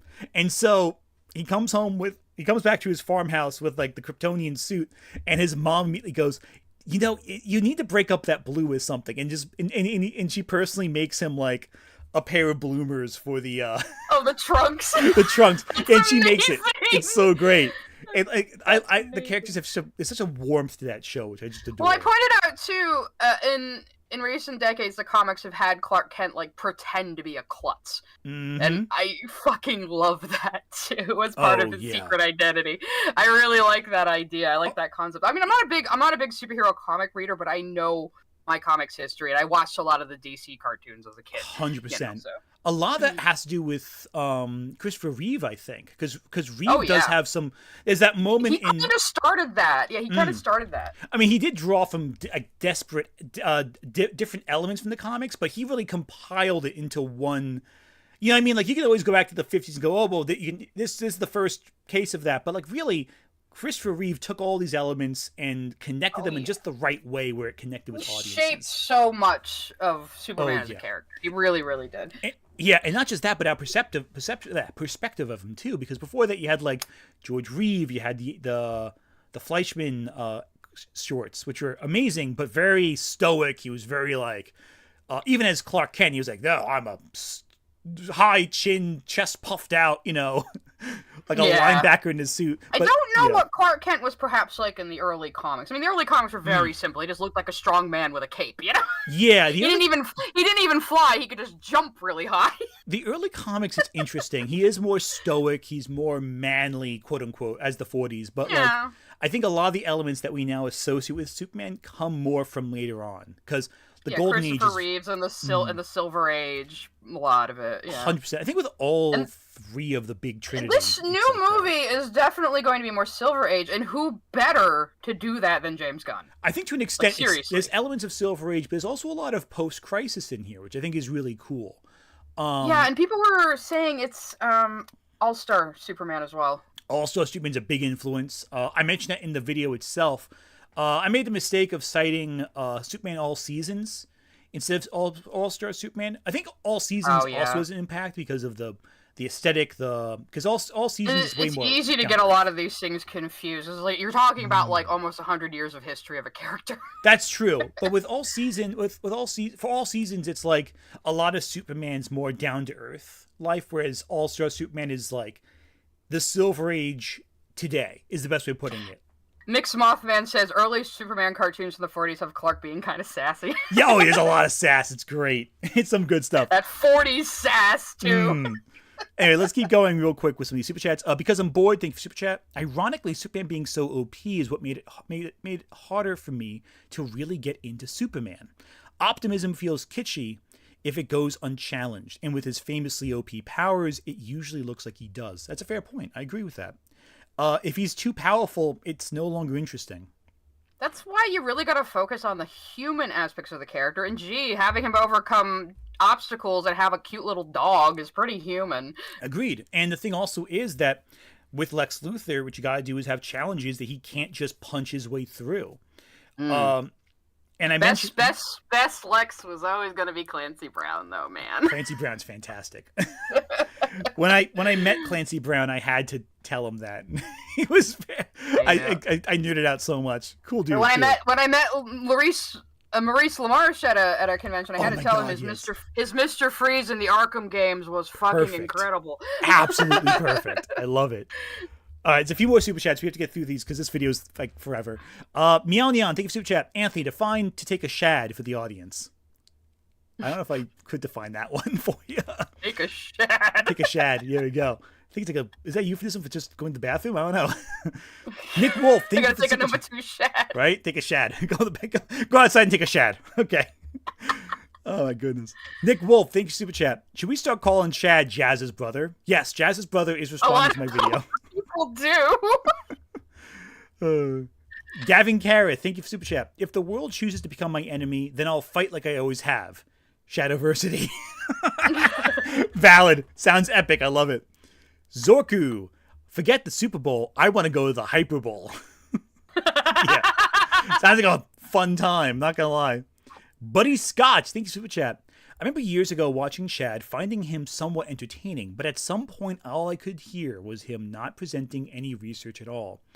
Yeah, a lot of his research is based on vibes. And hey, that's okay if you're talking like general ideas, but when it comes to like history, it's a little... Yeah, you gotta get dates and citations. I think his video on nunchucks is where I really started seeing the cracks in his presentation on weapons and stuff. Yeah, like it's just... Again, like there's a lot of debate, and there's other YouTubers too who get really into, like I think Stalingrad, I think his name is. I think it's his name. I think I'm maiming it. He's Stalingrad. I forget, he's really good with swords, if I remember correctly. Luxury Baller, thank you for super chat. IBR being a moron leads you to having bad politics. You know. Shark jumping walrus, thank you for super chat. Yellow. There we go. It was a yellow super chat. It's yellow super chat. Shampooed Squirrel. I love the name. Thank you for super chat. Shad comes across as insecure, incurious, overconfident pedant than autistic. He can't stand that his brother is more successful and well liked. You know what? I mean, he could be both. Yeah, those aren't like mutually exclusive. They could be both. You can be autistic and a pedantic asshole. I'm sure you've met many male nerds that are that way. Oh, God, I certainly have, too. Adrian Parchman, thank you for Super Chat. Is Shad Anthony's uncle since how he is related to Linkara and Neuraldies based on appearances and the other YouTubers he is related to / joking? People Shad call me would be Slime your Slime uncle. Killer. I'm pretty sure he's older than you. He is older than me. He's by like 39, I think? By like 6 years, I think. Because I'm 33, Yeah. so like 6 years older. Yeah. That'd be a strange uncle if that's the case. And I some have people cousins have older than uncles him. that are younger than them. That is very or true. around the same age. It happens. Family trees are weird. All right, 2 more real quick. Mr. Bandana Head, thank you for Super Chat. Love the Kaiju video. Oh, thank you so much. I really appreciate that. And David LeBlanc, love to Super Chat. All right, let's just dive right back in. Okay. And then I think I'm going to have to take a planned bathroom break myself sooner than later, and I'll leave the rest up to Sai when it happens. But for right now, let's keep going. Okay. Writing fantasy, you know, when I first started getting into writing, I really got into, hey, what kind of weapons were useful in certain stories? How would a soldier use a weapon in a medieval setting? And he seemed like a medievalist who knew what he was talking about. Okay, so it looks like Anthony's actually a former fan. To the uninformed. To the again, there have been people that have tried to that challenge me, and I've been able to talk to them and call them out, okay, on many specific things. And I could give, like, if Vikings wore padded armor on or not. That's one that people usually try to say. Shad is nonsense because he says Vikings wore padded armor, when even more historians currently are starting to accept, yeah, it's very likely Vikings wore padded armor. I can give references on that. They try to take me because they try and say my Brigandine is inaccurate, even though that's literally We're based not even off at of the the trailer historical yet. find. It's like, I love how he's giving me examples of his inaccuracies, so I don't have to do any research.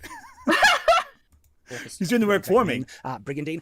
And so it's really interesting that people are happy to take internet trash talk in comments with completely no verification. And they'll give a thing, oh, Shad said this about this, which is nonsense, without any evidence or credibility. And people are like, oh, Shad isn't worth relying. When you're going to rely on an internet trash talking person with no evidence to back them up versus the actual sources I have shared in multiple videos. All right, so I'll be fair here in this sense. To all parties involved, I never fucking said a specific example of where you were wrong. I said, hey, to the uninformed, seemed like he knows what he's talking about. I never said you were even wrong. I just said I've heard that you're inaccurate. So, like... And also, the reason we both stopped watching him had nothing to do with the inaccuracy or inaccuracy of his fucking sword shit. It was it was just him being like a fucking weirdo about media. For me, it was his book. That was the thing that really turned me off of him. But like, and Nights, I didn't even know about Night's Watch until after I had read the book. I'm like, oh, and I was like, oh, that adds up. Yeah, I think I actually. found out about the book after I stopped subscribing to him after the whole debacle about fucking Peach Pantsgate. No, 100%. Oh, wait. So, I just saw a comment. David LeBlanc. My chat didn't come up, so I put it in the asterisks. Sorry, your chat didn't show up, so I don't know what happened there. I've had a couple of super chats just completely misfire lately too. Oh, here we go. Notice how Superman is the only illegal alien Shad actually defends. That's good. I'm glad I scrolled up for that. That's funny. Oh, That's God, really funny, yes. Dave. That's really good. That's a funny one. Anyway, that was good. I like that.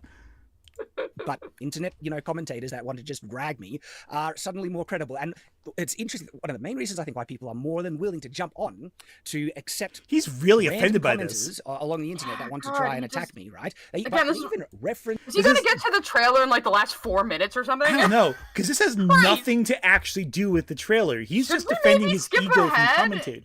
Yeah, Should we this is. take a bathroom break and skip ahead to the actual trailer part? Yeah. Oh God, he brings up citations. Oh wait. Okay, maybe we could listen to him talk about his book, but I think Yeah. I think it's okay to skip around because, dear God, he's just yapping. So thousands pedantic. of people that have read my book and genuinely love it. I think I've nearly sold 50,000 copies of Shadow the Conqueror. Who That's fucking cares? Who Also, gives a how many shit? of Shad, how many of those did you buy yourself? I fully believe he Or how sold many those of those copies. were bought by a bookstore and then put on clearance for like $1? No, I believe many? he sold them. I believe he sold them. He had a big audience. Well, he does. Big audience, million subscribers, 50K books sold. That adds tracks. up. Yeah, That and does 50K books is a lot. Like, it's not like YouTube views where the engagement well, is yeah, just I know. click on it, But like I mean, that's probably between Audible, physical copies, blah blah. Does free Audible downloads count in that number? I wonder. yeah, it does because the Audible downloads aren't free. You have to have a subscription, like credit. So it like well, no, like sometimes when you join, you get like one free book download. I got a trial one time and just got Hitchhikers on audiobook. Oh yeah. Well, you got the initial 3 credits, right? That counts because Amazon like puts it at a loss. So the author still gets the price of the admission. Amazon just covers it basically. Yeah. So I wonder how many of those were Audible free trials. Yeah, it could be. I don't know. I think I paid money for it, so I have no excuse. Yeah. Do you have it on like hardback or something? No, I bought the audiobook actually. Oh, okay. So I was hoping you had like an actual physical copy because that would help fucking. So we can listen to it. We can listen to it in a video. I can't pay attention to audiobooks as well as reading them, but yeah, we could listen to it in a video. That would be. But I don't think is that legal? We couldn't stream it. We would have to be like It would have to be like a pre-recorded thing. I guess we'd have to. Yeah, and then you'd have to cut up. Yeah. Yeah, because otherwise that would be like because in fair use we can use clips, but we can't use just post the whole audiobook. Just streaming his entire book would be pretty shitty. Yeah, and I wouldn't do that anyway. That would be really against my ethics. I think just to drop the entire audiobook. That'd be because people should still like. I think regardless of what I think about the guy, if you want to read his work, just borrow it from a library. Get it off Libby. I'm sure it's on Libby if you have access to that. And oh my gosh, because Audible is up to 6,000 individual ratings. Last time I checked it, I don't, Again, none. Chad, I don't check it every day. No, not at all. I mentioned his book too. This is before I mentioned his book. This is just on his own. Is this the second or third time he's mentioned his book? This is the 3rd time, I think. Third time. Okay. Yeah. All right. I'm gonna use a scheduled bathroom break. Sai, you have the chat for a second. I also need to go to the bathroom, so let's just both BRB, and then maybe we'll skip forward to the actual goddamn trailer. Sounds good. All right, chat. We'll be back in about maybe 3 minutes. I'll probably be back. Yeah. Gonna play some music for you all, and be right back here in a second. We get right here because it's gonna be a long night. We're gonna be here for a while.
Sorry about that, chat. We're back now. At least I am. Give me a second here. No, I went and got a little mini lemon pie I got at the supermarket today for a snack. Oh, good. Here we go. Right back. Perfect. Sorry about that. Nah, my kitchen and my bathroom are like right around the corner. My house is pretty small. Yeah, it's fair. It's fair. I don't know where my house compares in like size to anyone's, but it's I had to just run around a little bit. Anyway, so we're back. Those New Jersey mansions, yeah. There's some big fucking houses in New Jersey. I'll say it right now. It's there's some here too, but they all belong to people from Connecticut. Oh my goodness. Anyway, we're doing New England slander. Ignore us. This Northeast is wild with houses. Anyway, so let's keep going. And I'm a little behind here. Okay, cool. Yeah, did you want to skip ahead to where he actually talks about the fucking trailer instead of saying, "No, my videos are accurate and my book is great"? I have to figure out where he mentions starts the trailer. Let's figure this out. So right here. You can always. Oh God, yes, Daniel. You can always Oh God, look at the transcript. Oh, this is embarrassing. Okay, let's skip forward to that video then. after the fact, saying that on retrospect he likes it even more. Shadow How many of the minutes? Conqueror by Shad Brooks. This is a book I This is like directly 12 cited in my minutes review. in. I need to see the sequel. The trailer. This is 16 minutes in. Oh, 16. I couldn't read it very well. Jesus Christ. He's so upset that people criticized, that some people didn't like his book, that he's citing, like, Daniel Green. This is Shad. This is supposed to be you responding to Anthony talking about the Superman trailer. Why haven't we gotten there in 12 fucking minutes? You edited this. This is embarrassing. No one. This always happens. I always end up giving my YouTube rivals like advice on how to get better at YouTube because it just annoys me so much. Mm-hmm. Like this is really. This is sad. I've only been doing this for a year, and I understand this. Like this is actually upsetting. Like, dude. You have a video where you're going to respond to my channel, to my video, to my takes, and where I call you a liar. Just because I didn't like your book does not mean you have to be so pedantic about it. You should do the spiffing Brit thing and just cut the big chunk of this video out, and then it'll improve his views and watch time. Seriously. Honestly, this is embarrassing. I am blind. I always go into things blind, guys. That's why I'm funniest that way. I just feel bad for him right here. Or blind because I couldn't see the 16. Look, it's really small on my screen. Okay, I'm watching Anthony's screen through Discord. Yeah, it's a little different. In fairness, but that's just really that's just embarrassing. Like this is really uncomfortable now. Like because again, like I've been in literary circles. I know authors. I studied under National Book Award winning authors, and like I know, and you know how they take criticism. They take it. You know, it hurts. It sucks. You know, if they get a really mean review, that stinks. But you know what they do? You're always gonna have that little stinging barb, even when you've like really, really killed your ego when it comes to your own work. I mean, it's always gonna happen. But you really gotta get over that. You have to kill your ego if you're going to be an author or an artist. You really, really do. Yep, right there, hit in the head. You gotta kill the ego. You gotta. Mason's saying I'm losing my vision in my old age. Don't laugh. I am. I can't read things as far away as I used to be able to. I still have better vision than most people in my family, though. Yeah, there you go. And again, like I've had articles in books. Well, I haven't written any book. I haven't published my book yet, but like it's coming. It's coming. Sakes, we've both gotten doxxed. Yeah, 100%. Gotten doxxed before, but because of it, I got doxxed over an article like back in the day. You know, like it happens. Like shit happens. You just gotta get over it. And again, like it sucks because like it's not, you know, it's not preferable, but you know, you just if someone criticizes your book on a video casually, you don't spend 10 minutes defending your book saying, oh, my book sold so well. Also, this guy liked it. This is why your book sucks. You try to redeem a rapist and you have his victims thank him for giving them babies, you fucking sick fuck. And I don't think he'd want to be, I don't think Daniel Green would want to be dragged into this discussion either. Like, he's reviewed a bunch of books. He's probably quote mining him anyway. Oh, yeah. Well, the thing is, like, Daniel Green's written some stuff, too. And his work has been criticized. I don't think Green's writing that I've read is perfect. But, you know how he responded to criticism? He listened to it and did better next time. That tends to be all you can do, really. Yeah. Like his first develop, it was good, but there were some things like with character I wasn't like fond of, but he did better next time. The contrast between Shad and his friend over the short fight scene movie they made. Mm-hmm. Shad's out here going, everything we did was brilliant. We're so smart. We're better than Hollywood. And his friend is over there like, yeah, I could have done this shot better. I wish we had more time. I would have done this, that. I did color grading. So you can tell one guy is definitely going to improve. And the other guy is Shad. Exactly. Like, and that's the thing. Like, if you receive criticism and, hey, it stings. Hey, it sucks. Take it on the chin and do better next time. Because all criticism, even stuff that's harsh, even stuff that's cruel even, there can sometimes be a nugget of quality to learn. And sometimes you toss it out, whatever, who cares? Sometimes people don't know what they're talking about, but when you get to something that's meaningful, you go, okay, hang on a second. Yeah. What can I always say, even if somebody says, hey, dumbass, one arm's longer than the other, one arm might be longer than the other. They're not wrong just because they were mean about it. Exactly. You know, and again, like, this feels like really sore. Like, why is he bringing up, like, I don't know, just because someone liked it doesn't mean other people aren't allowed to dislike it. That's just not how things work. He's making it from authority. Look, this book YouTuber said I was great, so I'm objectively amazing. Yeah, and I don't always agree with Daniel Green either. He's a good YouTuber. I like his stuff, but you know. Anyway, let's keep going. I'm gonna feel on this because it sets up a lot. It makes grand promises, and Shad Brooks does not back down in any way, shape, or form, I feel like, setting up exactly the storyline he wants to. But I've actually thought about this book more than I thought I would. It's stuck with me in greater ways than I would have ever predicted. And so I want to just give a tip of the hat in that sense. It's got some rougher edges. It's clearly an early novel from an author, but it's an admirable early novel from an author. Well above what can be expected that I even have for myself. Well above that I expect I will put out for my first book. But it's one I would say his first book was better, but that's just me. Well, you're being too nice, but okay, bro. Yeah. He just seems like a cool dude in general, but like that's just, I don't know. It's just the problem though. Everyone around Shad is like this. They all handle him with kid gloves, and it's so obvious. Yeah, like, and again, it's like, you know, he's saying, you know, it stuck out to me. It was very memorable. Yeah, it was memorable. The book is memorable.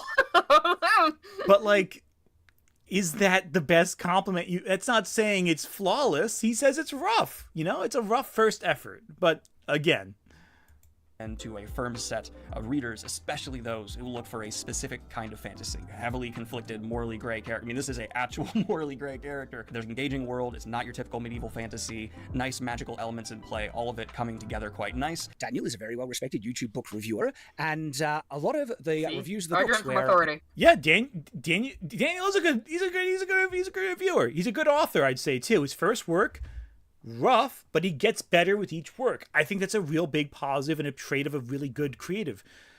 But the problem is that just because he gave you a decent review does not mean everyone else is obligated to like your book, especially as time goes on. I know, right? People were not being swayed one or the other by ideology and stuff. Are very fair. And keep in mind, that review was made before Night's Watch was like a thing. And he's saying like people are swayed by ideology. Well, yeah, if you're expressing odious opinions, bro, people are going to like that. Yeah, and again, it's clear that, like, you know, you have to admit, Shad for a while was very tight with a lot of different YouTubers in different circles, you know, but he hasn't really talked to them much since. Nobody wants to hear your politics. No one would want to hear politics from me either, so I don't fucking go into it unless it's relevant to the topic at hand.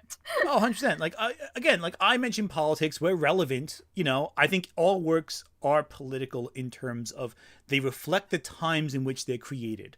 People think that means a lot of people really misconstrue what all art is political means. Exactly. Like it just means that the work they're creating reflects the ideas, perspectives, and thoughts of the era in which they're written. It does not necessarily mean it's and those things should be preserved. Lately people have been like basically rewriting old books because they're upsetting to today's sensibilities. But it's like, okay, so present them in the context in which they were written and explain to people how things were back then and how things have changed. Talk to your fucking kids. You know? I mentioned Chinawa Achebe a lot in these videos because I feel like his discussion with Hearts of Darkness and Things Fall Apart, I think that dichotomy is very interesting from a literary conversation perspective, where his work is a response to Conrad's Heart of Darkness. But they both reflect it's like the people that go, "Oh, you can't say Lovecraftian anymore because he was racist." Now, he was also fucking schizophrenic. I do agree that they shouldn't have. If you shouldn't really put his bust as the award you hand to people. I get that. But his work he did invent the genre, like it or not. 100%. And that's the thing, his work still needs to be celebrated. There's a really good essay I read that was written, I think, by N.K. Jemisin, who, again, I've mentioned a couple times already, because she wrote a Lovecraftian horror novel and was kind of going, you know, as a black woman, how did she relate to Lovecraft's work? You know, it was that kind of complex relationship. And it was very interesting because it was that kind of, that is interesting. It's kind of like, I respect his work. I don't want to have his bust on my wall when I win an award for my accomplishments, but like, you know, it was a very interesting conversation. But again, a conversation, not a declarative thing. Spaceboy Digital in the chat saying, "I'm here for bad side takes." All right, I'll give them to you. There you go. We got it covered there. They'll be garbage, I promise. We got our best shit coming out. Okay. You won't see ideology coming into it too much, but you will notice interesting correlation that a lot of the negative reviews that are really going hard in the paint after it coincide quite interestingly when more of the hate and criticisms come against me from the stuff that I make here on Night's Watch. Why do you think that's the case? Now, because your takes are dog shit. Should we skip ahead to the trailer now? Oh God, you're going to Twitter? Ones that are just full on bullcrap. And there's are these even your tweets? No, I have no involvement with this. This has nothing to do with me. Completely unrelated drama because his ego is so bruised. He's so frail about. Oh my God, he's. Oh my God. He's such a delicate little flower. What, dude? Why? What does any of this have to do with anything? Let's skip. This is not disingenuous to skip you bringing up a completely different beef that has nothing to do with Anthony. Yeah. Okay. Agreed. Let me, okay, so I think 9... Where the fuck does he even start talking about the goddamn trailer? This might be it. I think this is it, but we got past the tweet. Anthony's political leanings and the way that he is already being called out for disingenuously and just flat out dishonestly framing certain things. You can check out... Oh my God, it's been 18 seconds, my guy. It's been 18 seconds of my video, and you've already, gone... He's already poisoning the well. He's just pouring an entire bag of arsenic down the well. And keep in mind, all I've said so far. Because you managed to say he's a little mediocre. Yeah, I said to the uninformed, his videos sound smart, but I've heard that they're not accurate. That's all I've said. Essentially. And he's been going on for almost 20 minutes because his poor little bum was so hurt by that. This is kind of sad. I'm not gonna lie. This is why I find him really funny, though. He's very funny. In ways, he's a little less inoffensive than Lily because he's just kind of bumbling. I almost feel bad. I really almost feel bad right now. But he's doing it to himself, so I can't feel that bad. You know what it is? It's like when someone reaches into a pickle jar, grabs the pickle, and can't pull their hand out. All they gotta do is let go of the pickle, and their hand would slide right out. But they have to not just squeeze it, but they're now bashing the jar against the wall, so they get glass cuts. That's quite a metaphor and quite a mental image of Shad doing. That's what he's doing. This is so avoidable. And then he's like, "I got glass in my hand because of you." No, it's funny because none of this has anything to do with anything we're talking about. But he's doing it to frame me as negative. On another day, I'd go over this other part of the video, but goddamn. Yeah, and he's only doing this to make me seem like not a reliable source. We're already an hour and a half into our own goddamn stream. Seriously. Anyway. At that EFAP reaction, I don't have much hope that he's going to be objective and honest about my book when he reviews it. Maybe he will, but I don't have much hope. You didn't even say you were going to review his book, did you? I don't think I've mentioned his book yet. The first time I mentioned his book is 30 seconds in, roughly. He's definitely got to review my book, because my book is amazing. He's 18 seconds in. I mentioned his book 30 seconds in. So he went on that whole long tirade about his book, and I haven't even fucking mentioned it yet. And about unrelated goddamn Twitter arguments and just, oh God. Oh my God. Okay. Since I've seen, it's been primarily really positive. Yeah, at the time of my reaction, so it was only about a day, and from everything that I was seeing, it was mixed, but it does seem that's pretty positive now. I don't see any negativity about the trailer beyond certain reactionaries. So no, there's a lot. Oh, okay, no. So it's about So actually, no, I made a mistake. He's 4 minutes into my video. I would have mentioned the book once. Oh, we must have skipped ahead a little bit, yeah, because he just was going on and on and on. Yeah, either he skipped ahead or I misread the time code. You mentioned reading his book, in passing. Yeah, right around here. You made the mistake of bringing it up at all. He seemed like a medievalist who knew what he was talking about, to the uninformed.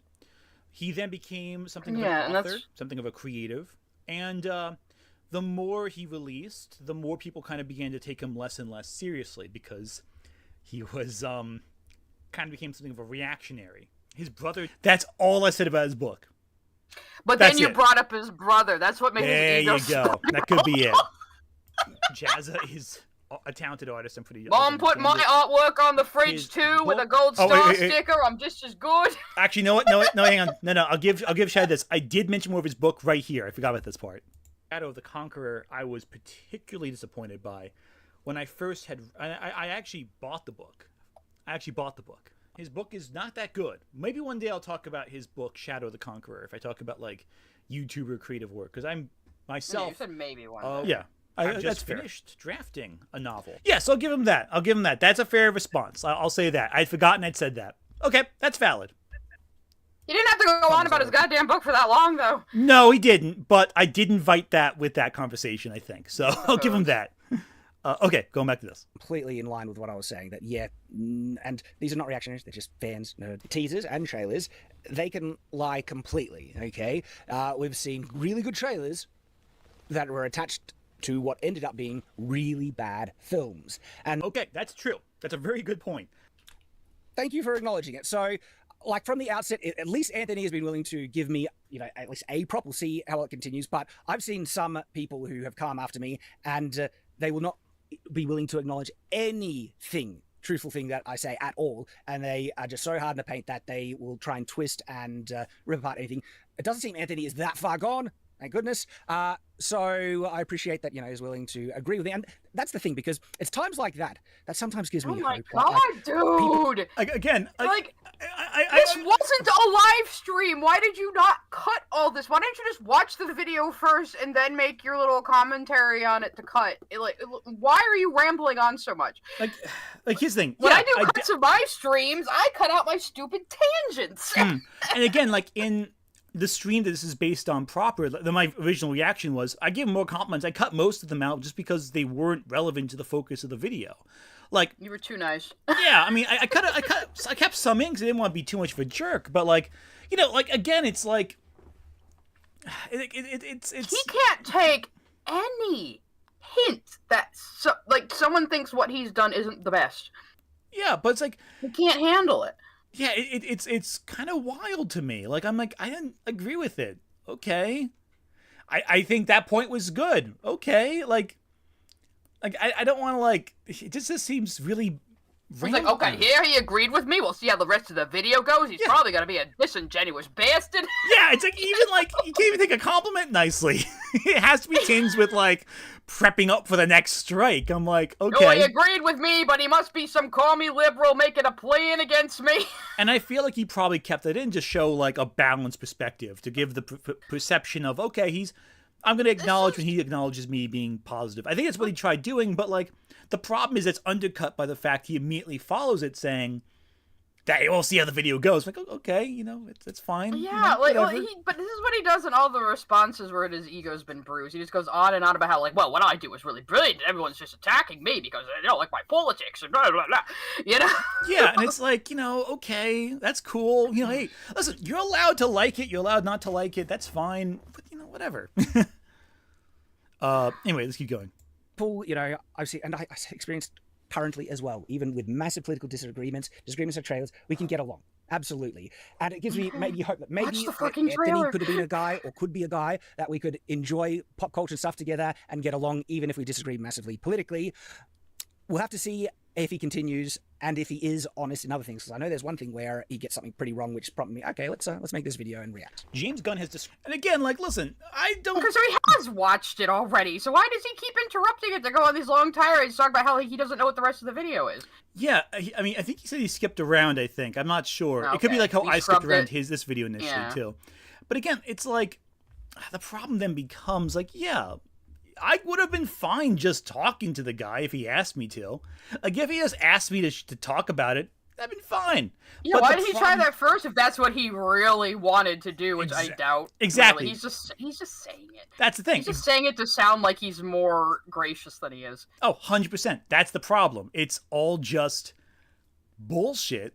Because he's saying that just to have the appearance of... And again, that's why he responds to my positive comment too. He wants to have the appearance of impartiality, because what ends up happening is when you actually get down to what he's actually wants to talk about, he has to do the setup first. He has to preamble. He has to prep it up. The problem is he overplays. He has to try to get the audience on his side from the start. 100%. Is what he's trying to do here. Also, I see Westside Tyler's in chat too.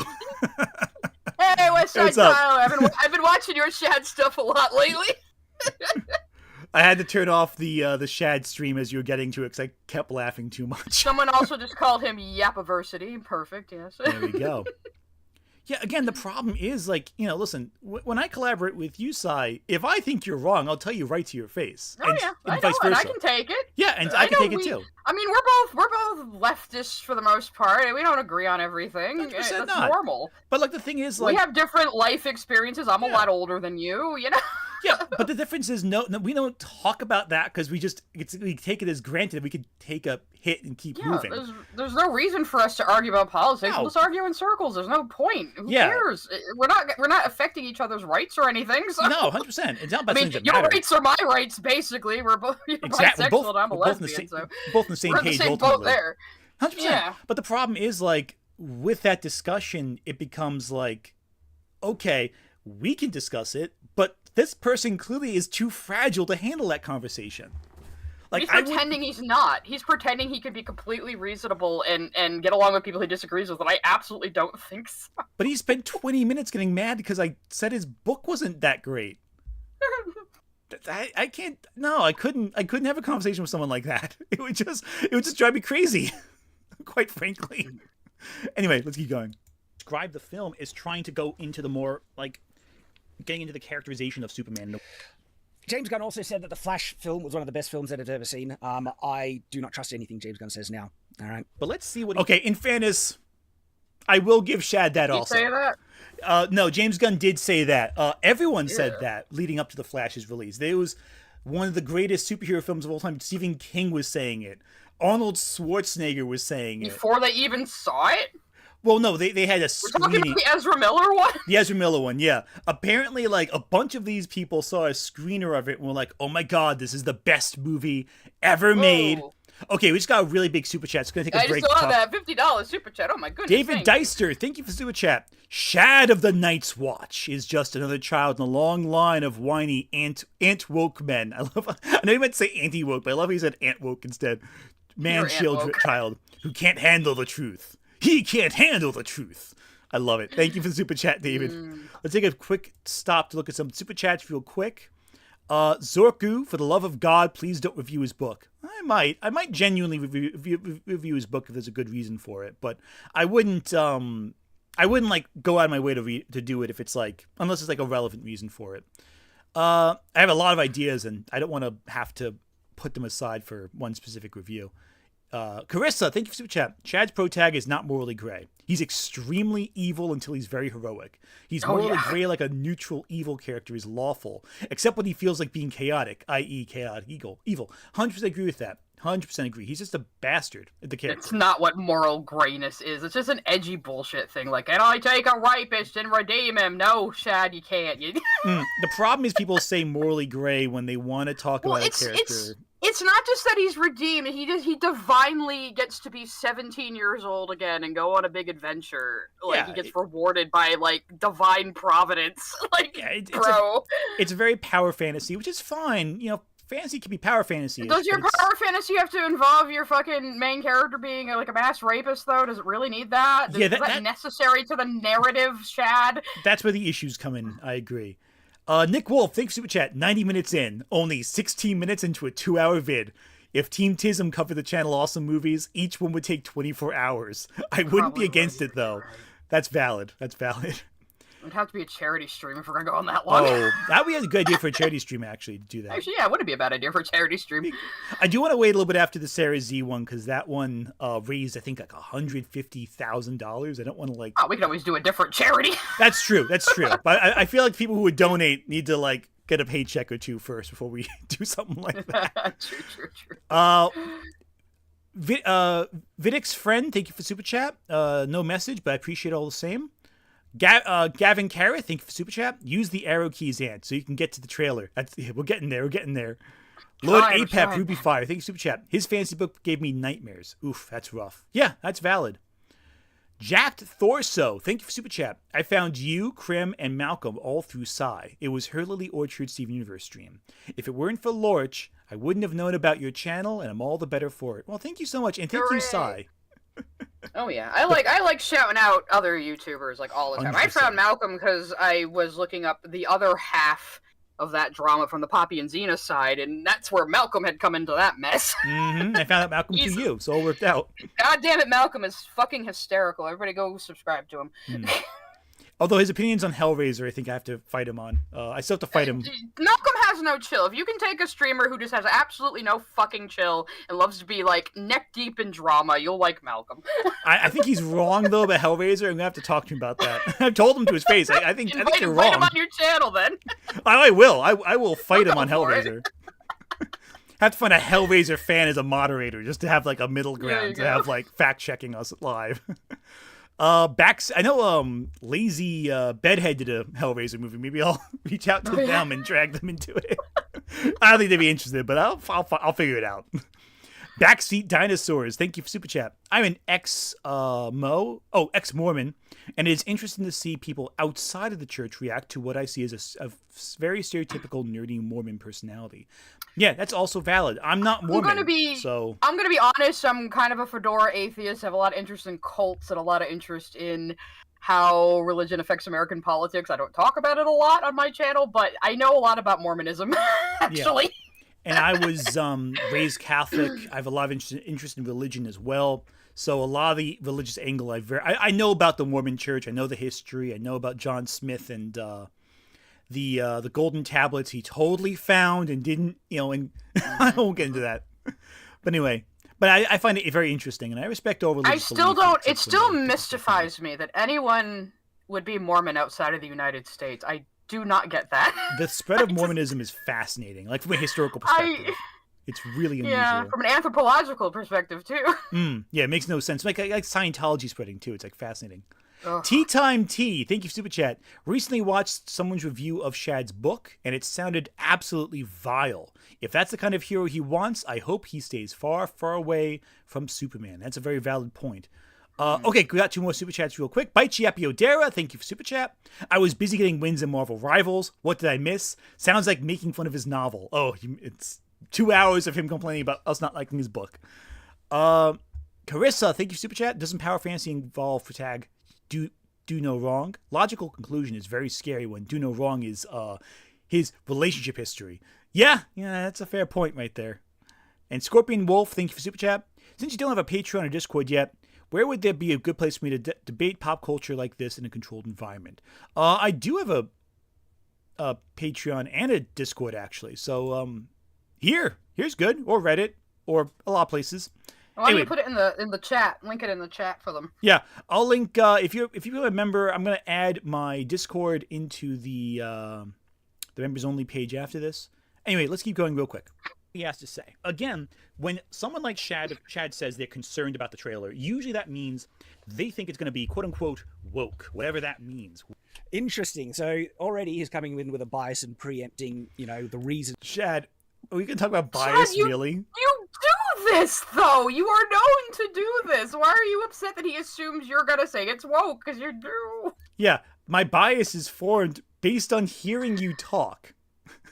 He doesn't use the word woke. Oh, but the language he's using about how we see Superman defeated at the beginning, and they don't show enough of us of him protecting the innocent and being a big strong man. The big strong man. Yeah. He's basically saying the same bullshit the right wing grifters always do. 100%. Welcome, Lord Apep, as a member. If you want to join, you can do it right now. Oh, sorry. Yeah, it's just the whole nonsense still. Reasons for my concerns is like, no, my concerns for the trailer is based on the depiction of Superman, and that's the primary focus on that. I don't think I touch on. I'm trying to remember. I don't remember touching on particularly anything woke, except maybe that it's a more common kind of practice in more woke-leaning media to deconstruct the hero, okay, and destroy them and stuff. But Shad, you realize I haven't watched the fucking trailer yet. I haven't watched your fucking reaction to the trailer yet in this part of the video. You realize that, right, Shad?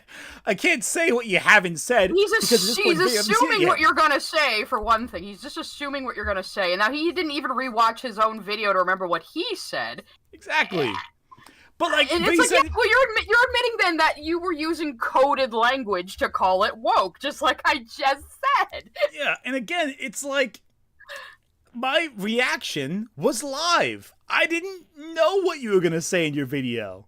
So by you Yeah, me saying too. it's just, right? Actually, when I reacted to him reacting to the Superman trailer, not only was it the first time I saw his react, it was the first time I had seen the trailer. Exactly. So it's like at this point you were looking at going like, okay, why would you think that I had any inclination about what you were going to say beyond just my initial assumption? When I say usually they mean this, that's because I'm basing it off of previous exposure to discussions like this. Oh, and previous exposure to him. Yeah. Even. So it's like, I'm not saying you do say this in your reaction. I'm saying that could be what it is. But you're saying he's done stuff like that in the past. You are extrapolating from past events. Exactly. It's one of those things where it's like, you hear that and you go, well, yeah, obviously I don't know what you're going to say. I haven't fucking heard you yet. Anyway, let's keep going. I don't remember seeing that in my trailer reaction. I know most of the focus of the trailer was on the merits of how they depicted Superman. They're going to depict him in the way in which Superman, from my opinion, is done best. Okay, the paragon of Just justice, repeating what the you say in indomitable your hero, react. the one that tries his very best to save others. Okay, come on. Was my perspective. But I'm an old school Superman speed him up fan. more? As a Here we kid, go. my favorite superheroes. I watched Superboy, Lois and Clark, and stuff like that. Though, You would watch Lois and Clark. You would like Dean Cain, wouldn't you? why wouldn't I? Exactly. Oh, he thinks, what, Dean Cain is the worst Superman? He is the worst Superman. Oh, like Dean Cain Oh, seems is to he get a lot of bitching flack about the because- bisexual Superman who isn't even Kal-El? No. Okay. So I was bitching about Dean Cain bitching about him bitching about Jonathan Kent. Yeah, which is funny because Dean Cain acknowledges it's not actually Superman; it's Superman's son. Yeah, so many people didn't do that. Like, oh, they're making Superman bi. It's like, no, that's his son. And it's very common in comics for multiple people to take up the same superhero mantle. Mm-hmm. And like the comments there was that Dean Cain was going like he hit on a whole tangent. I actually referenced it a bunch of times in my my bisexual Spider-Man video and my history of gay characters in comics video. But the long and short of it is, 'cause I'm not going to go 20 minutes discussing this like Shad is about his book, that Dean Cain was going like, oh, well, why couldn't he just be saving hostages in the Middle East instead of being bisexual? I'm like, because those are two different things, Dean. Yeah, like, how come Superman can save people in the Middle East and also kiss Lois Lane and be heterosexual? I mean, that's not a problem. Exactly. So why is any other orientation an issue, buddy? It was one of those things where, like, why would you care if Superman's son is bi? Oh yeah, there's never been romance in Superman, ever. Never, ever, ever. So it's like one of those things where it's like Dean Cain is the worst Superman because he constantly seems to be against all the ideas of a Superman. You know, the heart of the character, which is unconditional love and empathy towards people. So is a more conservative leaning side as well. Actually never really got to read heaps of the comics. It was always the cartoons and the live action TV shows, especially the movies.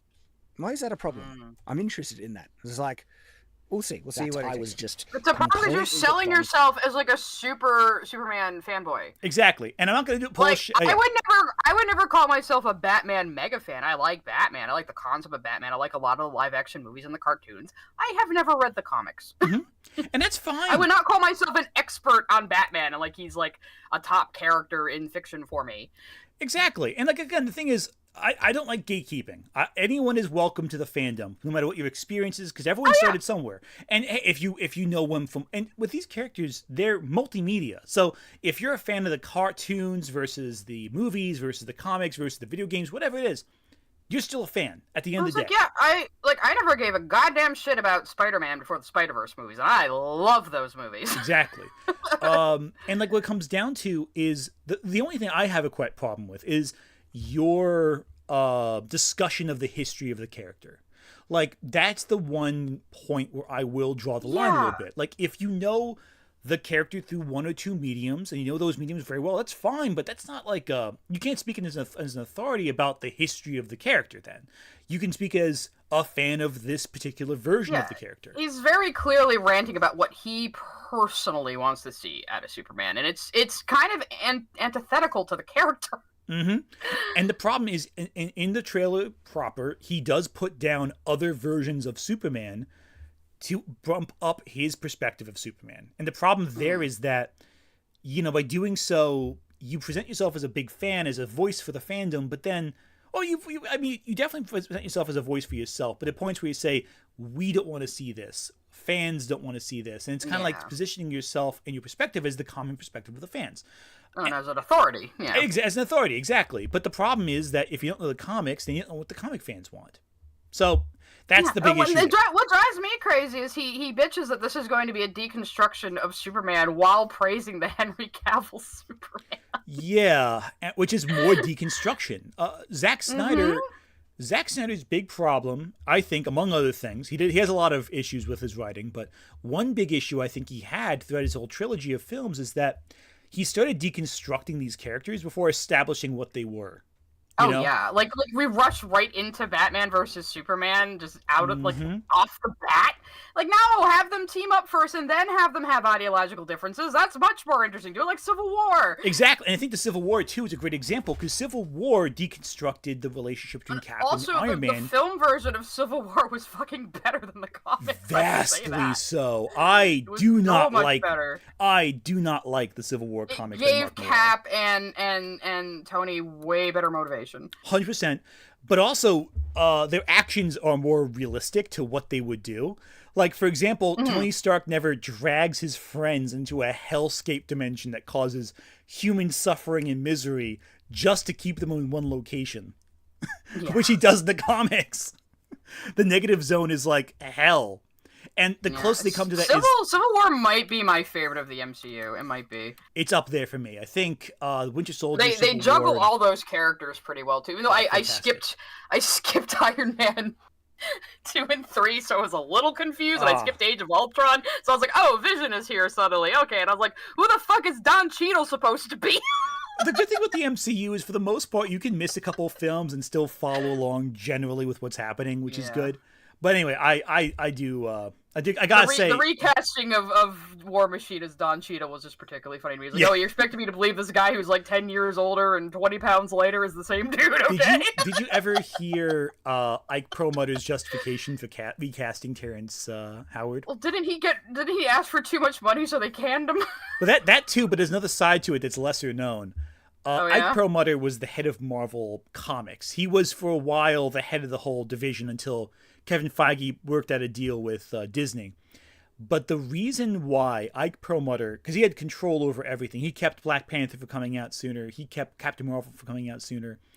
His logic was that if they recast War Machine, no one would notice, and I'm going to quote Ike Perlmutter here, because all black people look the same. Did he actually say that? He said that directly. He's cited by more people. I went from Iron Man 1 to Civil War, and I'm sitting there like, Don Cheadle? Who the fuck is he supposed to be? Yeah, it's like people noticed. I didn't know they recast him, and I was like, why is Don Cheadle here? I'm so confused. Yeah, no. Ike Perlmutter's a complete, like a famous asshole, like a real racist jerk. Like, I noticed, guy. I really noticed. Yeah, no, it's one of those things where, like, the more you dig into what Ike Perlmutter says, it's like, oh my god, this guy is a piece of work. Also, he left Marvel for a bit because he took a job at the White House in 2016. I think 2017, I'm sorry. What? Yeah, Perlmutter's awful. Perlmutter's terrible. Anyway, back to Shad. By the way, none of this has anything to do with Shadiversity. Ike Perlmutter is just terrible. Sorry, we get on tangents sometimes. Oh, 100%. It's the autism. And anytime I can complain about Ike Perlmutter, I will take it because the man is a monster. Is a monster. That was just a really funny tidbit of information after me talking about my utter fucking confusion to suddenly get but in context, it's even funnier because everyone noticed. Don Cheadle is Captain Planet here. Oh yeah, because everyone noticed. Everyone noticed that Don Cheadle was War Machine. Perlmutter is just terrible. Anyway, back to this. As a kid, and so it's actually It seems like if I was to predict where this is going, he is going to use the fact that I haven't read much of the comics to try and undermine and say that my opinion is invalid and therefore not worth listening to. I don't know if he does go there, but that's what my expectation is, because usually when people approach arguments disingenuously, instead of looking at the arguments on the merits, a lot of, the left-leaning, ideological, more progressive... What's so funny is what I say next, but Oh, I'll let him dig. He's not just poisoning the well. He's pulled down his pants and is shitting in the well now. Especially what comes next, which is so funny. Let's see if he plays I don't know what out. he's gonna say, but I assume it's going to be incredibly disingenuous. Oh, I hope he plays the full thing, because if he doesn't, I'm playing that clip, because it's, what's this, 8 minutes in? Okay, we got this. To try and discredit the argument instead of address the argument. Now, like what you've been doing undermining this someone's whole credibility, time. saying why their opinion is not worth listening to, and oftentimes they'll go that route. And one of the things that I could perceive, could be wrong, we'll see, is that Shad hasn't even read the comics. He doesn't know what he's talking about. Now, that's a deflection tactic instead of addressing the actual argument. We'll say I'm a bit unfamiliar with. But in terms Arguing of an argument he made up it. Did he skip past it? Hang on, I think he might have... Let me hear what I say here. I think he might have skipped past what I said. Okay, so one big thing with the comics is the movie... This new movie looks like it's heavily inspired by the story. He did! He skipped past what I said! Hang on a second. Hang on, he skipped right past it. One second. Okay, bring up your receipts, Anthony. Here we go. So 8 minutes. We knew we were going to be here a while. Yeah, 8 minutes in. So this was 8 minutes in. So here's where he stopped me. Movies that I was just completely hooked on as a kid. Right, and see, so the O's. there's actually some deeper kind of cut references in this trailer that I think are related to some of the Superman stuff in the comic books that I'm a bit unfamiliar with. But in terms of the tone and what we... Okay, so one big thing with the comics is the movie... This new movie looks like it's heavily... Okay, no, he didn't. I lied to you. Okay, he didn't. Okay, we're good. My mistake. Oh, yeah, you're disingenuous. Disingenuous. Okay, I thought he skipped past it, but let's hear... So he's going to play what I said here. Okay, cool. Good. I'm making sure I didn't miss anything. What's so funny about Truth, Justice, and the American Way? It's one of the greatest individual comics of Superman history. Now, if the film is going to be based off of a single comic, now I haven't read the comic, okay, but I'm going off his presentation. I don't trust him as a reliable source on any of this. I've heard what he has tried to say about Runmahalf, and I think he is... Okay, so right there, he's doing the same thing he spent all this time building up for me, back at me again. It's so funny. He said he's trying to build me as an unreliable source. He didn't say the movie is based entirely on that one comic, just that it's based heavily. A lot of elements from it. Yeah, there's elements that seem to be taken from it. That's all I said. Well, it's like how WandaVision was both House of M and the Visions, but also something all its own too. But it's funny because he's doing the exact same thing to me, what he said I did to him. The whole time before, he said, oh, well, he's just discrediting me because of my political beliefs. And then I say... He's been assuming your arguments because of your political beliefs. Exactly. Every single thing he said, it's like, he said, oh, because he's a leftist, he's got to say this. And then what's so funny is I said, hey, I didn't say anything yet. I said, oh. He's like, well, most of the time what they do is they try to act like you're not an authority on something and you try to undermine the argument, discredit them rather than address the argument's merits as they are. Not a single breath later goes, well, I don't think he's an authority in this because I watched his Rama video. The one that you agreed with at the start of this video and said that they both were saying the same thing. Which they weren't because you didn't know what they actually was said in it because you're making a different conclusion about the video. Did he even watch Rama back in the day? I don't think he did. I had him on VHS tape, Shad. I just... The Okay. 80s one. Yeah, no. Let's use things dramatically through an ideological lens, misrepresenting source material, Runmahalf in particular, to fit that narrative. Right, and so if he's going to, but Shad, we have to talk about the arguments as formed, right? Like I thought that's what you just said. Yeah, now he's just bitching about your Ranma videos. Nothing to do with anything, bro. Yeah. What's so funny about Truth, Justice, and the American Way? A comic you admit you have not read. That's all that matters right now. I have not read the comic. But I think this. That is your sole argument right now. Everything but that is irrelevant. I haven't read any Superman comics. I don't even like Superman really that much as far as DC superhero goes. There's a lot I would choose first. But even I have a better understanding of what Superman is at the core of his character than fucking Shad does. So to give you an idea, Sai, I'll give you a very brief perspective on this comics, just so you understand what I'm talking about. I'm not going to go into specifics, but yeah, I've heard of it. But again, yeah, I know my comics history vaguely enough. Yeah, and I'll leave out specific names because the names like Manchester Black isn't in this movie, but that's not as specific as important. The gist is, new superhero team comes to town. They're handling crime in a more violent, more intense way than Superman is. They're punishing crime more violently, more permanently. And Superman feels like their methods are too violent, they're too extreme. But these new heroes become popular because their approach is more, quote-unquote, seemingly effective at stopping crime. And as the comic comes to a conclusion, Superman decides to break loose on them and seems to employ the same intensely brutal methods that they use against them. But it's all just like a ploy to show them how easy it would be for Superman to do what they do. Oh, so he scares them straight, basically. Basically, yeah. And he does, like, he basically, like, does it. He makes it look even to each themselves that, like, he's ruining them. But, like, in actuality, he's like pulling his, he's like, it's like if he throws a punch, but then they wake up and they find they're covered in ketchup. But genuinely, like, they all have basically big bad headaches in the morning, but they'll live. You know? Yeah. And I mean, they're all super powered too, I imagine. Yeah, they all have incredible powers. Yeah. I think actually Superman temporarily lobotomizes one of them, but like not in a way that permanently damages them. Like it's like a weird heat vision thing. Like so, it's like. And it's not like lobotomy. It's more like he deactivates a psychic gland in their brain. Fucking Silver Age, but Superman was always pulling powers out of his ass. Yeah, this was Bronze Age, but it's like this is dark modern age. But like he does it in a way where like he disconnects like the modules in the brain that control the character's psychic powers temporarily. He gets better, but it ends with this great speech where he kind of talks about like. Why he has to do the things he does and why he believes so firmly in his beliefs. It was adapted into the movie Superman versus the Elite, which is like a little animated film. If you've seen that, it's a great story, and I'm not doing it justice. You really gotta read the comic. I'm just briefly summarizing it off the top of my head. Sounds interesting. Oh, it's great, and it's short too.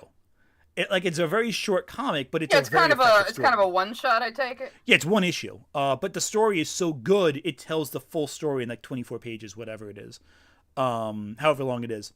It's great. But yeah, that's the story that sounds like James Gunn's lifting from, among other stories like All-Star Superman, Superman for All Seasons, etc. And I pointed out in my VOD, it wasn't in my cup, in my VOD, I pointed out that James Gunn is probably the best person who can adapt the tone of comic books to film. Mm-hmm. Yeah. He made everybody care about fucking Rocket the Raccoon. 100%. Like, if you and no one cared about the Guardians of the Galaxy before. Like, I mean, they were fans of Guardians of the Galaxy, sure. I only watched the first one because Lee Pace was on it. But Lee Pace is fun. I like Lee Pace a lot. I love Lee Pace. The most recent one was intense. Like that one had some scenes. Like, yeah, I know might watch it eventually. I heard it was really good. Like, I know you're a fan of animals. There's gonna be some bits that like really upset you. Oh, I know. People warned about that. I'm just not as into Guardians, but I mean, I'll probably give it a watch eventually. I think it's just a good movie. Like I think that's the best way of putting it. Yeah, fair enough. You know, even if you don't like superheroes, it's just a good movie. Anyway, let's keep going with this. To be referencing source material, I just don't trust him as a reliable source. He would need to actually show within the source it doing exactly what it's saying without, cherry picking or purposely misrepresenting. I later show panels from the comic in this video, I'm pretty sure.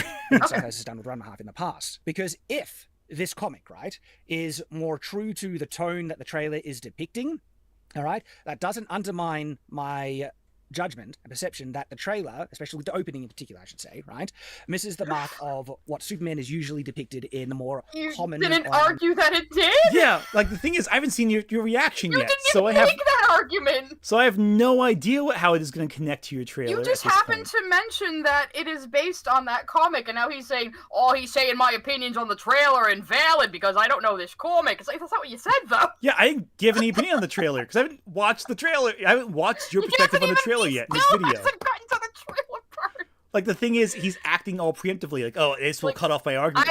I did that far ahead, dude. I did skip his opening preamble when I did it. So I watched the whole thing. He said some stuff here that I thought was telling. Again, you don't read the comics, you don't read the comics, that's fine, but like, there's gonna be things you miss, like specific elements of the comics, if you don't know the comics and you watch the trailer, it may not connect there. But I find it just funny how he spent all this time saying how bad I was for painting him as not an authority, but then he's like, do the same thing to me before I could even get my point out. Someone in chat, Adrian in chat, is saying that Linkara did a review of Truth, Justice, and the American Way. That might be where I heard about it. It's a good video too. I've probably watched it. It's probably gone from my memory at this point. Yeah, and Linkara goes into detail about some of the continuity. I think he mentions how the Authority comics were popular, and James Gunn has mentioned Linkara really likes Superman. Oh yeah, 100%. Really likes Superman. And the comic is a parody of the Authority comics, which were it was Wildstorm, which was then bought out by DC, which is basically where the characters Midnighter and Apollo came from, if you're familiar with those characters. Not really, but I am familiar with the general mergers of companies and stuff. Midnighter and Apollo are basically, what if Batman and Superman were gay for each other? I've heard that, yeah. Yeah. You're telling me they haven't been this whole time? No, this is like more explicit. In fact, I think Midnighter and Apollo were the first gay marriage in comics. I'm not positive, but I think. But let's keep going. I'll take your word for it. Yeah, I'll take my word for it too. I think I'm right, but I'm not sure. People are familiar with, okay? If you look at the TV shows, the movies, the idea that Superman is this indomitable paragon of justice is one of the core themes of it. And so just saying that, perhaps you can go away from that, and that's perfectly fine because there's this more specific, comic. Which wait. How is he saying this? How is he saying a comic called, what's so bad about Truth, Justice, and the American Way is moving away from justice? Yeah, that's the entire point of the comic. It's the whole point of the comic is to deconstruct Superman build him back up again. Does he even know that Superman's motto is Truth, Justice, and the American Way? He doesn't seem to. He has to. No, there's no way he doesn't know that. He never mentions it. Yeah, but there's no way he doesn't know that. That seems to me like... I don't want to say that. He has to know that. There's no way. It's one of those famous slogans in comic history. He's saying he's supposed to be indomitable hero, not the embodiment of Truth, Justice, and the American Way. Yeah, and the thing is, Superman. I'm never gonna say. Superman is, at least the origins, a little jingoistic. Yes, a lot of American comics are, especially superhero comics, kind of jingoistic. That's just the nature of them. It's not good or bad. It just is. It's a little weird. I don't know if Superman is super jingoistic from the origin because he was made as the immigrant story. The idea of true. So, but I do think given who created him as well. Yeah, not as much as Captain America, who I think is way more jingoistic because his first issue. Oh yeah, because he was invented during fucking World War II. Yeah, he was made as World War II. Oh, actually, no, he was made I think right before America entered a few years before America entered World War II, which is pretty wild. He's pre-American. I'm sure a couple of years before we entered, I'm sure there were tensions boiling already. Oh yeah, but you gotta keep in mind Captain America is punching Hitler the same year there was a Nazi march in Manhattan. So that's wild. That's fucking wild. Oh yeah, people don't realize history is a crazy time. So that was a statement back then. That was a real political statement, Captain America. But now it seems obviously, of course, we're against Hitler. Oh yeah, to us it's it's all cheesy and pro-America. But yeah, back then it was actually kind of that was a statement. In your face. Jack Kirby fist fought Nazis in New York City. Hell yeah, Jack Kirby was awesome. Yeah, Jack Kirby's the man. I love Jack Kirby. Maybe one day I'll do a video on Jack Kirby versus Stan Lee and see and get into that can of words. It's a whole. Oh boy. That's a fight right there with a lot of. I think Stan Lee's been taken from us long enough that you could probably do that safely. But yeah, exactly. I still love Stan Lee, but there's a lot of tension there. He did some shady shit back in the early days. He did a lot of shady shit. I will get that another time though. Veer away from what Superman is, and therefore this is true to Superman, even though it's in and of itself, perhaps. Wait. Chloe's in chat. Chloe, how do you say hyperbole in Australian? She has no context for that now. Chloe, how do you say hyperbole in Australia? Do you say it hyperbole or hyperbole? This is important. It's very important. We'll let Chloe answer that. Different presentation of what the more classic, common kind of depiction of Superman is. That doesn't then validate that this is therefore the accurate way Superman should be depicted? If you're not a big Superman fan, that's okay. You don't have to be. And I want to... Yes. Okay. It just sounds like this is, I'm setting up an arbitrary standard, but maybe that was it's just not. right now. That sounded more like a universal you. Yeah, exactly. Not you specifically, but you in general. It was more of a universal you were saying. He's like, he's talking to me. Yeah, and it's all about me. Anyway. It's all about me. You can have an opinion and a reaction of Superman, as a movie, even if you're not super familiar with the comics. Chloe now. Saying a story is like the comics is not always a good defense against criticism. Thank you, yes. Oh, yeah, hyperbole. Yeah, okay, Chloe's with us. Hyperbole. Good, thank you. He was saying hyperbole several times at the beginning of this video. We had to be sure. Yeah, I had to make sure it was like an accent thing. I'm like... We had to make sure it wasn't an aluminium or Jaguar thing.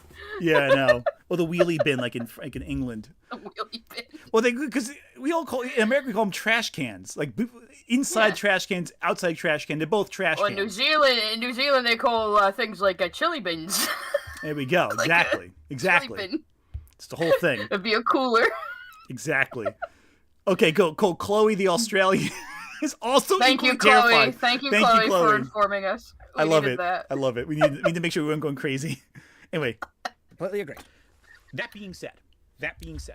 Meaning what I just said, okay, is gonna contradict that now, or say this is just listen to Just listen to what it said. Criticize Shad for doing the exact thing that I just said is perfectly fine.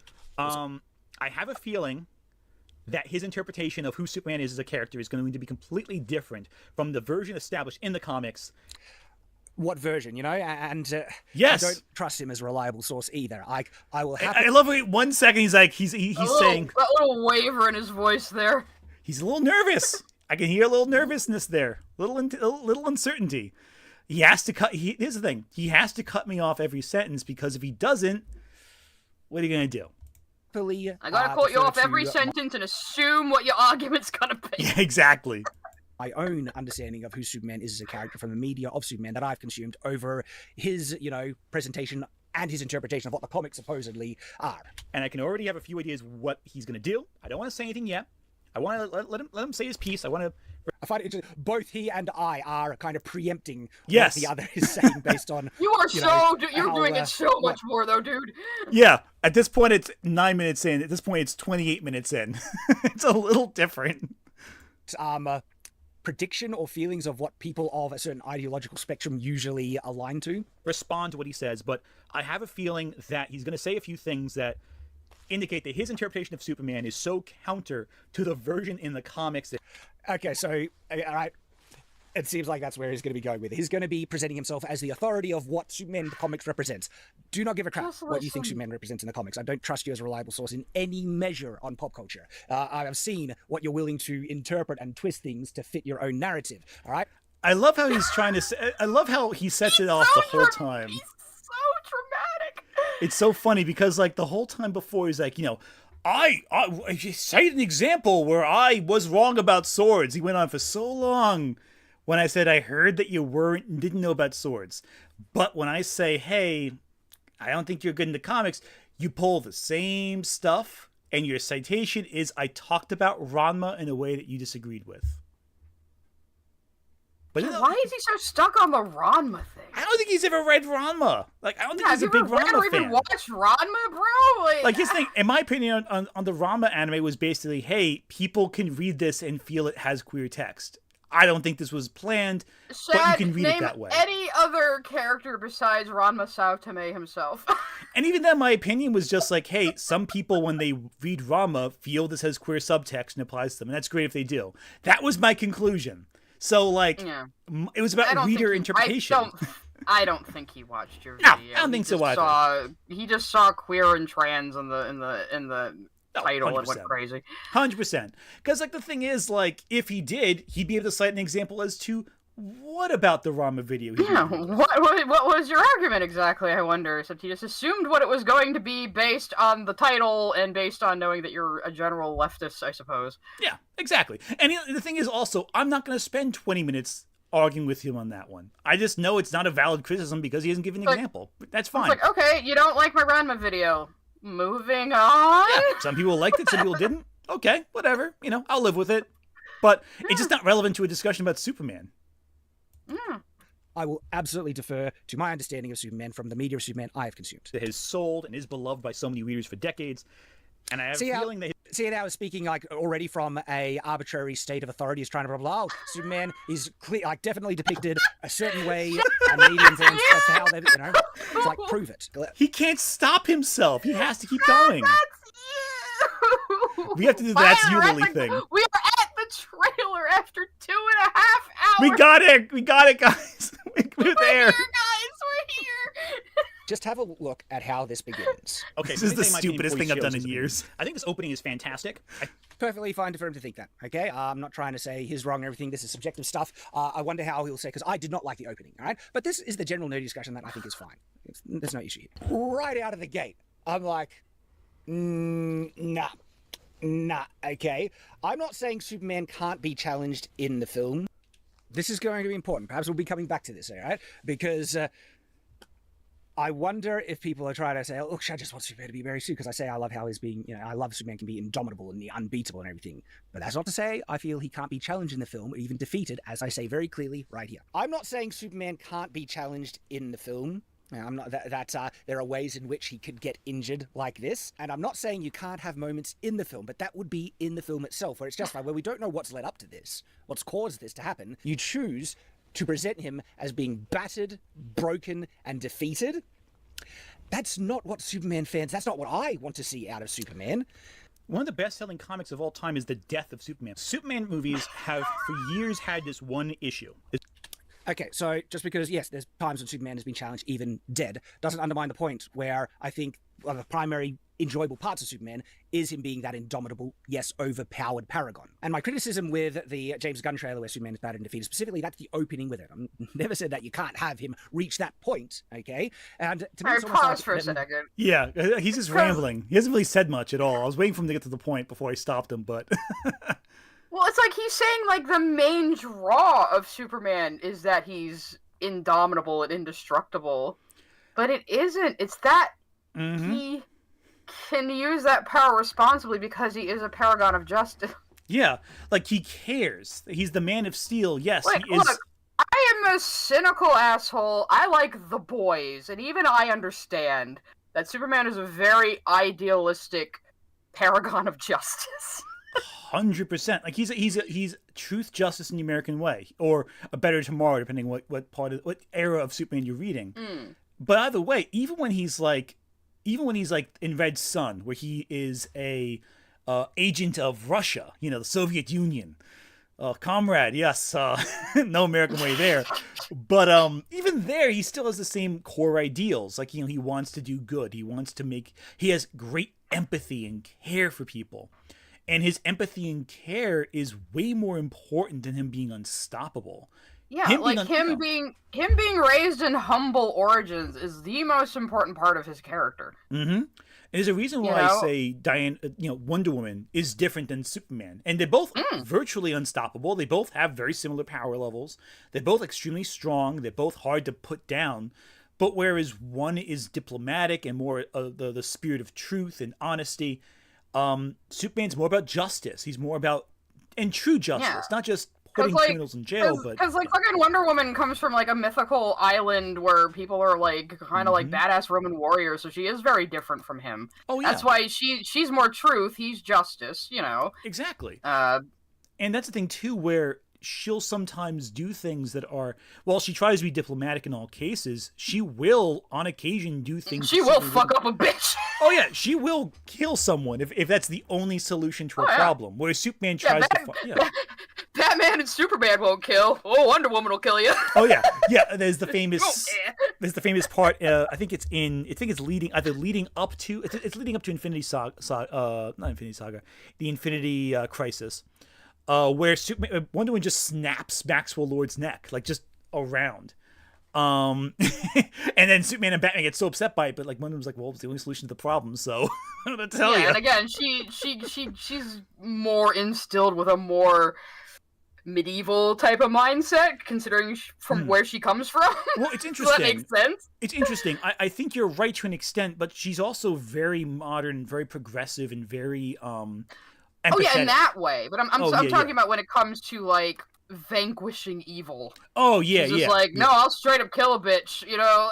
But she also, but the way she does it, approaches it, she always approaches it as like the final resort. Like she'll try Oh other yeah, things yeah. first. She's still honorable. She's still honorable. Oh yeah, and she'll try to find a peaceful solution first. But when peace doesn't solve it, then she'll get her hands dirty. Superman wouldn't do that because Superman doesn't want to use his power to cause harm. He wants it to cause good. But and again, Batman knows if he kills somebody, he will be put over an edge he can't come back from. exactly. Batman is more afraid of himself. And it's debatable how valid that fear really is, but he's afraid of what he can do. And it's a lot of... Batman's a very tragic character. I understand Batman the most on that one, to be honest. Batman's the most human. Well, not human, that's the wrong word. Batman's the most tortured. And I think that tortured element is what we relate to so much. Anyway, let's keep going with this, because I want to see how he doesn't trust what I'm saying and casts doubt about the most well-received comics of all time. How they jumped the gun of Superman's death in ECEU, where that's something that you want to build up to, okay? Everyone agrees that was bad. Yeah, but the thing is, Shad, I never said we're doing Death of Superman right now. All I'm saying is that but audiences like seeing Superman challenged. That's all I'm saying. And that's the thing about this. He's changing the point. The only thing I said... Yeah, because you weren't saying it's based on Death of Superman. You were saying it's based on Truth, Justice, the American Way. Yeah, exactly, which is... where he is also challenged. But the thing only was he said specifically that comic fans don't want to see this. And like, well, comic fans paid money to see Superman get bruised up. You're not a comic fan, Shads. You can't talk for them. Yeah. I can't talk for them either, but, Exactly. And like, it just... Anyway. And death, the reason why that was such a big thing was because it was in contrast to him being so powerful and so indomitable, and therefore his... No, because it was a death of a major character. That's why. Superman had already been challenged. Alan Moore did it back in the 80s multiple times. Infinity Crisis. I keep thinking Infinity War, that's Marvel. I remember Infinite Death Earths. of Superman being a huge deal. Like fucking Time Magazine was talking about it. Oh, yeah. The reason it's such a big selling comic is because it was on the TV news even. And you had that, and you had Nightfall, which is where Bane breaks Batman's back, really close back to back with each other. I think Nightfall's the better story, personally, because Bane's a more compelling villain, but Doomsday sucks as an enemy, but... The movies have never done Bane right. No, never. Both times they've screwed it up. Defeat means more. When you open and lead with that at the beginning of a new Superman series, for me, that misses the mark. Superman... Yeah, but I'm not saying you opened up with Death of Superman. I'm saying you opened up with Superman being challenged. That's it.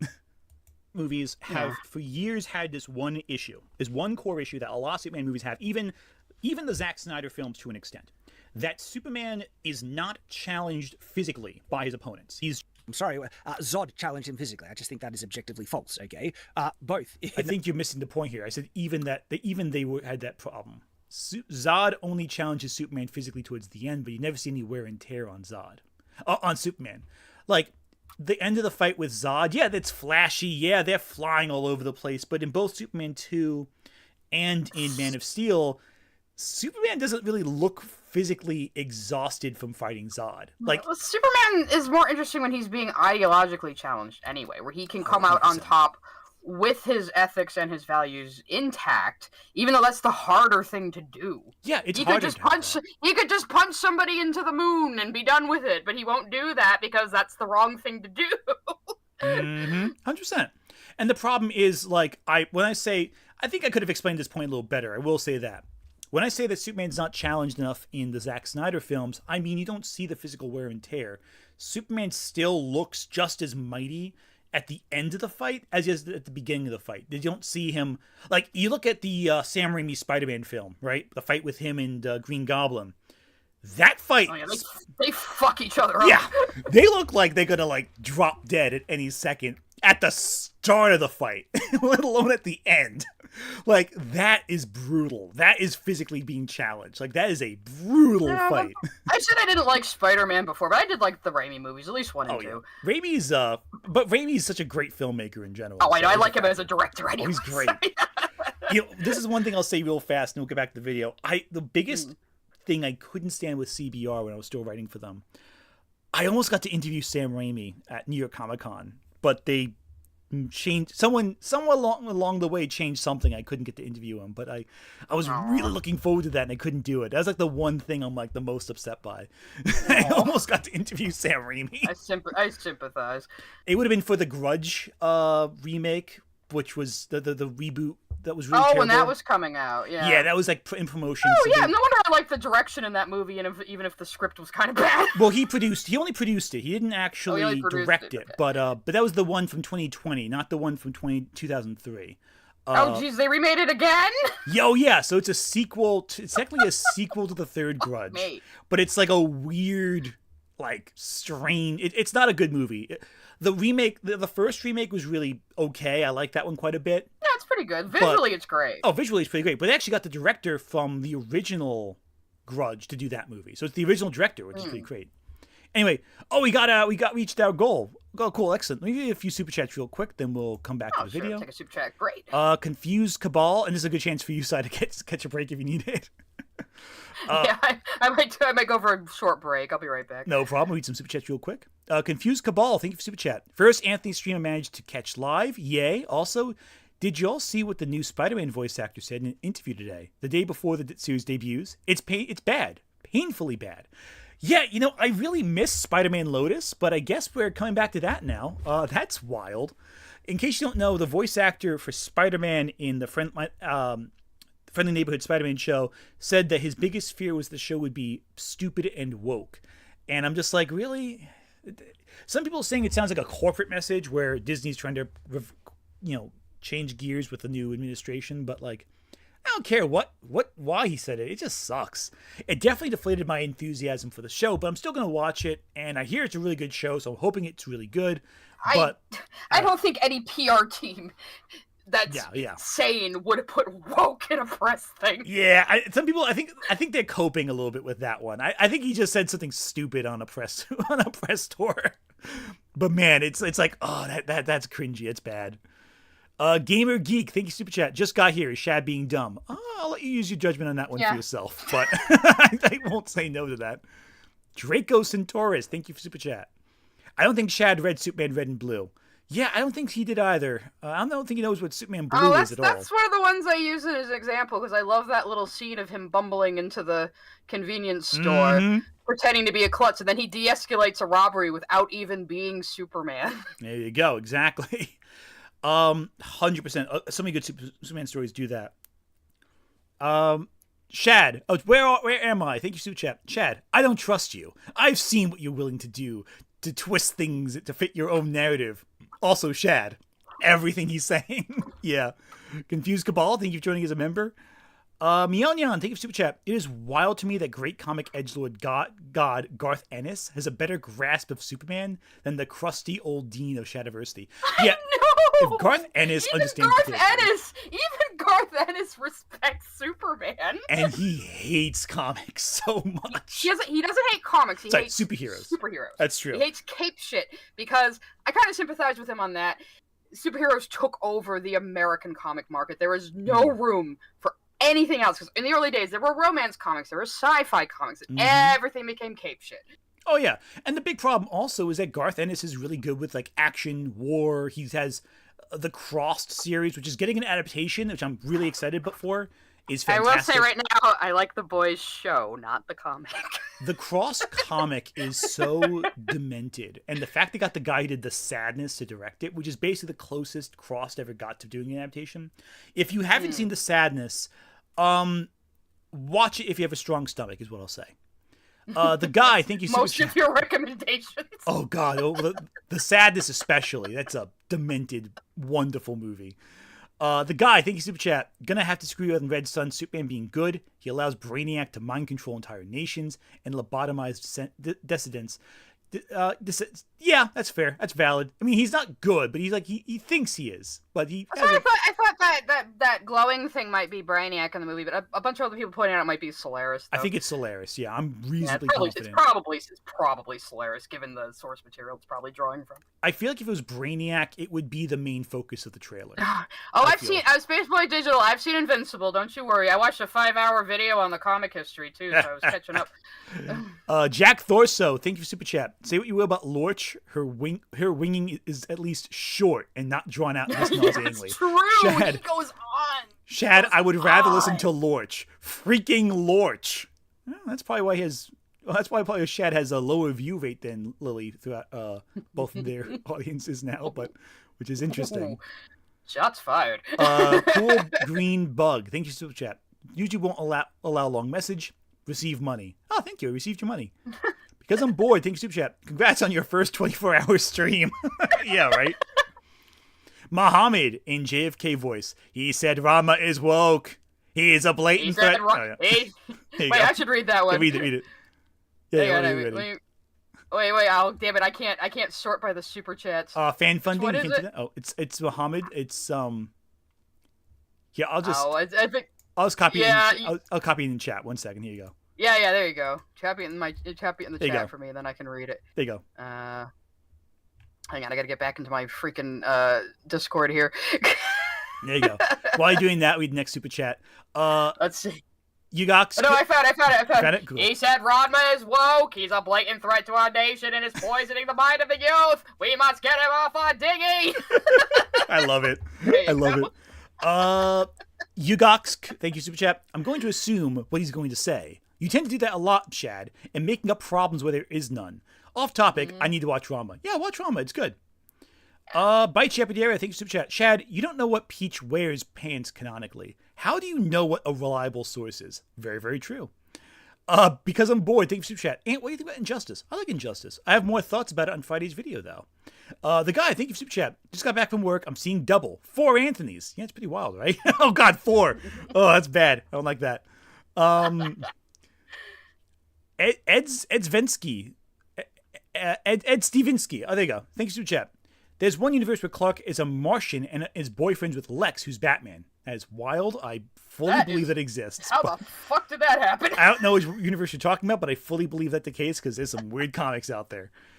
Terminal Sandy, thank you for super chat. I will never forgive Ike Perlmutter for butchering the X-Men and abusing Cyclops so bad as a character. Even I feel bad for him, and I loathe Cyclops. Yeah, Ike Perlmutter sucks. Really badly. Carissa, thank you super chat. I might be misremembering, but IRC, the what's a funny one is actually took the subject seriously, too. It felt like it didn't just say, well, Superman is right because he's Superman, circular. No, it took it very seriously. They really explore the ideas there. By Chiepio Dare, you have a couple of super chats here. Why can't we just go back to the old way of settling arguments? Fox, Found Us Nation, no items. Oh, God. Yes, Smash Brothers is the only solution. And also, I'm happy about making it happy. Also, to the plug that more people need to watch Miraculous Ladybug. Please ignore my fangirl ramblings. Play them no mind. I am paying them mind. Roxanava, thank you, super chat. Shad didn't even watch Superman vs. the Elite. That's very true. By Chapadera for the last one for the night. Last one for right now. Shad, you called Princess Peach's skin-tight riding suit woke. Her canonical Mario Kart outfit from the game. It's making her woke. Yeah, 100%. It's ridiculous. Yeah. Like I said, the funniest thing about that goddamn one is you can tell it's a motorcycle outfit just by looking at it. Oh, it's obviously a riding outfit. And also, thank you for the membership, Scorpion Wolf. I will be adding the Discord link at the end of the stream on the member section. So once this is over, click the link. You'll be able to join the Discord from there. For right now, though, let's just dive right back into Shad because we have so much of the video left to watch. Yeah, we do. Man of Steel and in Superman 2. Anthony has also seemed to have forgotten that kryptonite exists. In actual fact... No, I didn't. You didn't even mention kryptonite. Is that his argument for why? See, I can see Superman being weak because kryptonite. Also, wait a second. Hang on. This is edited. Kryptonite either. Look at the way this is edited, by the way. He thought this after the fact. He forgot about kryptonite also. Oh, do you think he added that in editing? Yeah, because he wouldn't. There's no reason it would be a different audio quality, boxed in like this on the screen, with a screenshot like this, if he was doing it with everything else. So he thought about this before uploading it, after filming. No, I didn't forget about kryptonite existing, Shad. because we don't even know Kryptonite's going to come into play in the new movie. I'm reasonably confident that when Lex shoots Superman with that gun, it's going to be a kryptonite bullet. I feel that's reasonable based on the context. Oh yeah, well Lex would be. Lex like discover it or pay a lot of money to get it or something? It depends on the continuity. In some versions, he discovers it. In other versions, he does research. In other versions, Superman already knows he's weak to kryptonite, and Lex just exploits it. It really depends on what version. I mean, I've always thought it's a little dumb. Like, why does a piece of your own planet hurt you? But maybe because the sun affects it too. I don't know. Well, it's no stranger than the color yellow affecting Green Lanterns, or being tied up breaks Wonder Woman's power. And we know why. Oh, we know why that is, but that's different. But no, Shad, I didn't forget about that at all. I was talking about physical fights. Shad, what about pink kryptonite? Yeah, I love pink kryptonite. It's a great effect there. It just makes you gay. Anyway. Literally, it's canon. Pink kryptonite makes Superman gay. I love it. Love it. Superman seems to get challenged physically in almost every single Superman movie. Superman has... No, not every Superman movie. It only plays into effect in the first movie, in Batman v Superman, and... it's not. It doesn't always come up, you know? Because, I mean, I'm sure a lot of, like, the Snyder types... Well, I guess Snyder did use kryptonite.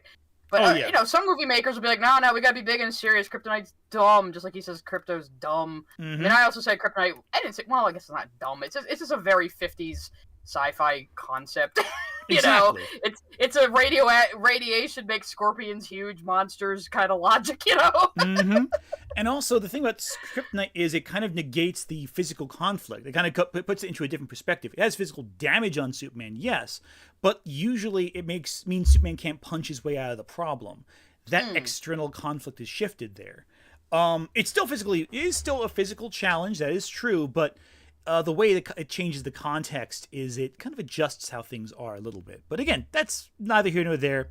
You know, he's wrong about being every single movie, though, so... It's definitely Superman 1, definitely Superman Returns, and definitely Batman v Superman. But Kryptonite doesn't show up in Justice League, doesn't show up in Man of Steel, doesn't show up in Superman 3 and 4. It might show up in 2, but I might not be remembering it correctly. No, it does. No, it doesn't, because Superman uses the machine to take away his own power. It's from Krypton, but does not employ kryptonite. It also then uses that same machine to stop Zod and the others, which is not kryptonite, but the machine negating power, essentially, which is a little different. Sounds like they just didn't want to use kryptonite, so made up a bullshit machine. And basically, yeah. Basically. Is being challenged, and I don't necessarily say it is an issue that Superman is so indomitable, because that's what I think what he's trying to say, even though he has referenced an objectively incorrect, point to support what he's trying to say. Objectively incorrect point? He doesn't know what he's talking about. He's objectively incorrect. What am I saying? What's incorrect? He's objectively incorrect because I said so. Such a dumb argument. Is that he's trying to say Superman can be difficult to write for because he's so powerful.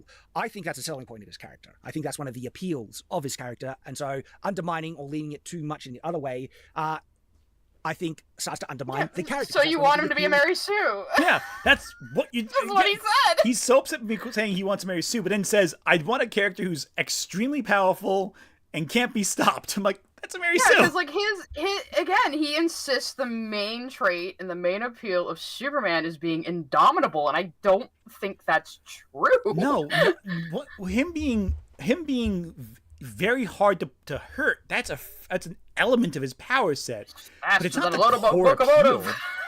Yeah, but like Superman's the appeal of Superman isn't that he's unstoppable. The appeal of Superman is that he's a force of kindness and love, and that his love is unstoppable. I say this later in the video, but he's a character who comes up with simple solutions to complex problems. That's like a Death Battle actually said that, so I'm going to cite them too. But and I keep saying, it's because he's been instilled with small town American values. Exactly. 100%. All right, whether you agree with that or not, that's the character, It's corny, but corny can be good sometimes. 100% agree with that, yeah. That's what he is. That's what separates him from Wonder Woman and Batman. Superman can be challenged in other ways outside of being physically, but again, he can be challenged physically, as well as has been done in the media, where he's saying that this has been one of the big issues. Just challenged. He isn't really saying much at all just now, conceptually. And the problem is that Superman should be pushed. He should be... I don't like the idea that Death Battle has presented of Superman, that he's like infinitely powerful. Yeah, I'm a bit on that same page in terms of the infinitely powerful stuff, but I do like the fact that Superman is hugely indomitable, right? And But he doesn't want to marry Sue, though. that moment when Superman arrives on the scene, like as a Right? kid, I remember thinking, "Oh, now you're stuffed. You're done. Superman's here. He's going to mess you up." Okay, He's But not we're also at weight Goku, when bro. someone does- Oh God, I can't believe You he just said want that. Goku! Yeah, he just wants Goku. He wants a fighter. But Superman's not a fighter. Superman can fight. Superman does fight. But if Superman could solve a problem without fighting, without throwing a single punch, he would. And does. Yeah, but he's like, oh yeah, you're stuffed when Superman shows up. It's gonna be me, the big powerful man that can beat up all the people I don't like. Exactly, which is not the case at all. But anyway. does come along who can challenge him physically, because we know that their power level must be insane as well. And it's like, oh heck, now it's Power on. level. He was right? like These power things level. Can work in This is favor such of the dumb character, power and it's one of the scaling appeals of nonsense. it. What? Superman Goku? should be challenged. Superman should have adversity. The big I'm not saying he shouldn't. I'm not saying Superman can't be challenged is another thing. Okay, so he's just playing the same clip again.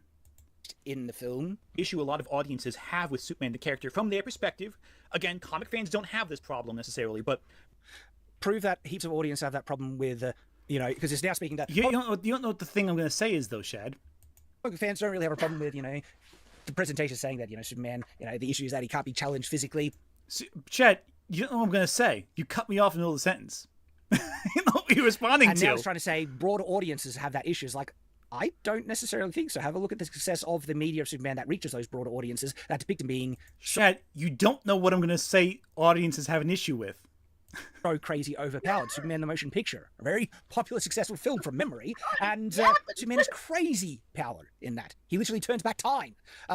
So he seems to be speaking as from a Shad, you don't know what I'm going to say. You dumb person. position of authority and representing the views of nearly everyone, Finish the sentence, Shad. the broader public that sees that, and just putting words in their mouth without any valid. Shad, you just put words in my mouth. You don't know what I'm going to fucking say. Evidence to back up what he's saying. Mainstream audiences will think Superman is so powerful, he can't be beat. See, he's just speaking for all the mainstream audiences, and I think what he's saying is just false, as evident by positive reception. Later in his trailer react, he says the mainstream audiences are not gonna like Krypto. Yeah, exactly. And The when I said, level you're of telling me, hypocrisy. Chad, you're telling me mainstream audiences and children are not gonna like an adorable fucking pupper? Are you stupid? It's so dumb. Okay, let's keep going.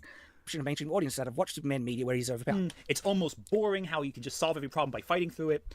But this gives us Like, I know there is that criticism there, but it's presenting it as the primary main issue broader audiences have. Prove it. Like, it's just kind of speaking on behalf of them without any evidence. a sense, okay, Prove, this is Superman prove is going to be... mainstream audiences won't like Krypto, you Exactly! stupid bastard. Exactly! It's like, you gotta, find the next little, in there. It's so dumb. Be challenged. It's going to be pushed beyond his limitations. And that's exciting. That's interesting. I think No, not necessarily, okay? It's interesting to him. it's not interesting to see a character challenged. How is it not interesting to see someone overcome adversity? No, this makes a lot of sense now, having read Chad's book. It's answered a lot of questions now I've had about his writing style. Perfectly fine and valid. Is it just objectively interesting and better than the things that Superman has succeeded on for many years so far? Okay? There's no evidence to say that, and for me, it's a big miss. I mean, I could cite 100 examples of Superman being challenged over the last century, but you say I won't have any knowledge of it because I'm, I can name 100 examples. You wouldn't He listen. hasn't read the comics. I mean, I haven't either, but I'll take your word. I mean, again, I'm nominally familiar with a lot of the broad strokes of superhero history because I'm a comic artist, so Exactly. nerd osmosis. You know? Oh yeah, and the problem is he's speaking from authority when it's convenient, and saying you can't speak from authority when convenient for him. But again, I wouldn't care if he does it. The problem is he's acting like a hypocrite about it. I don't think this necessarily means it's going to be exciting.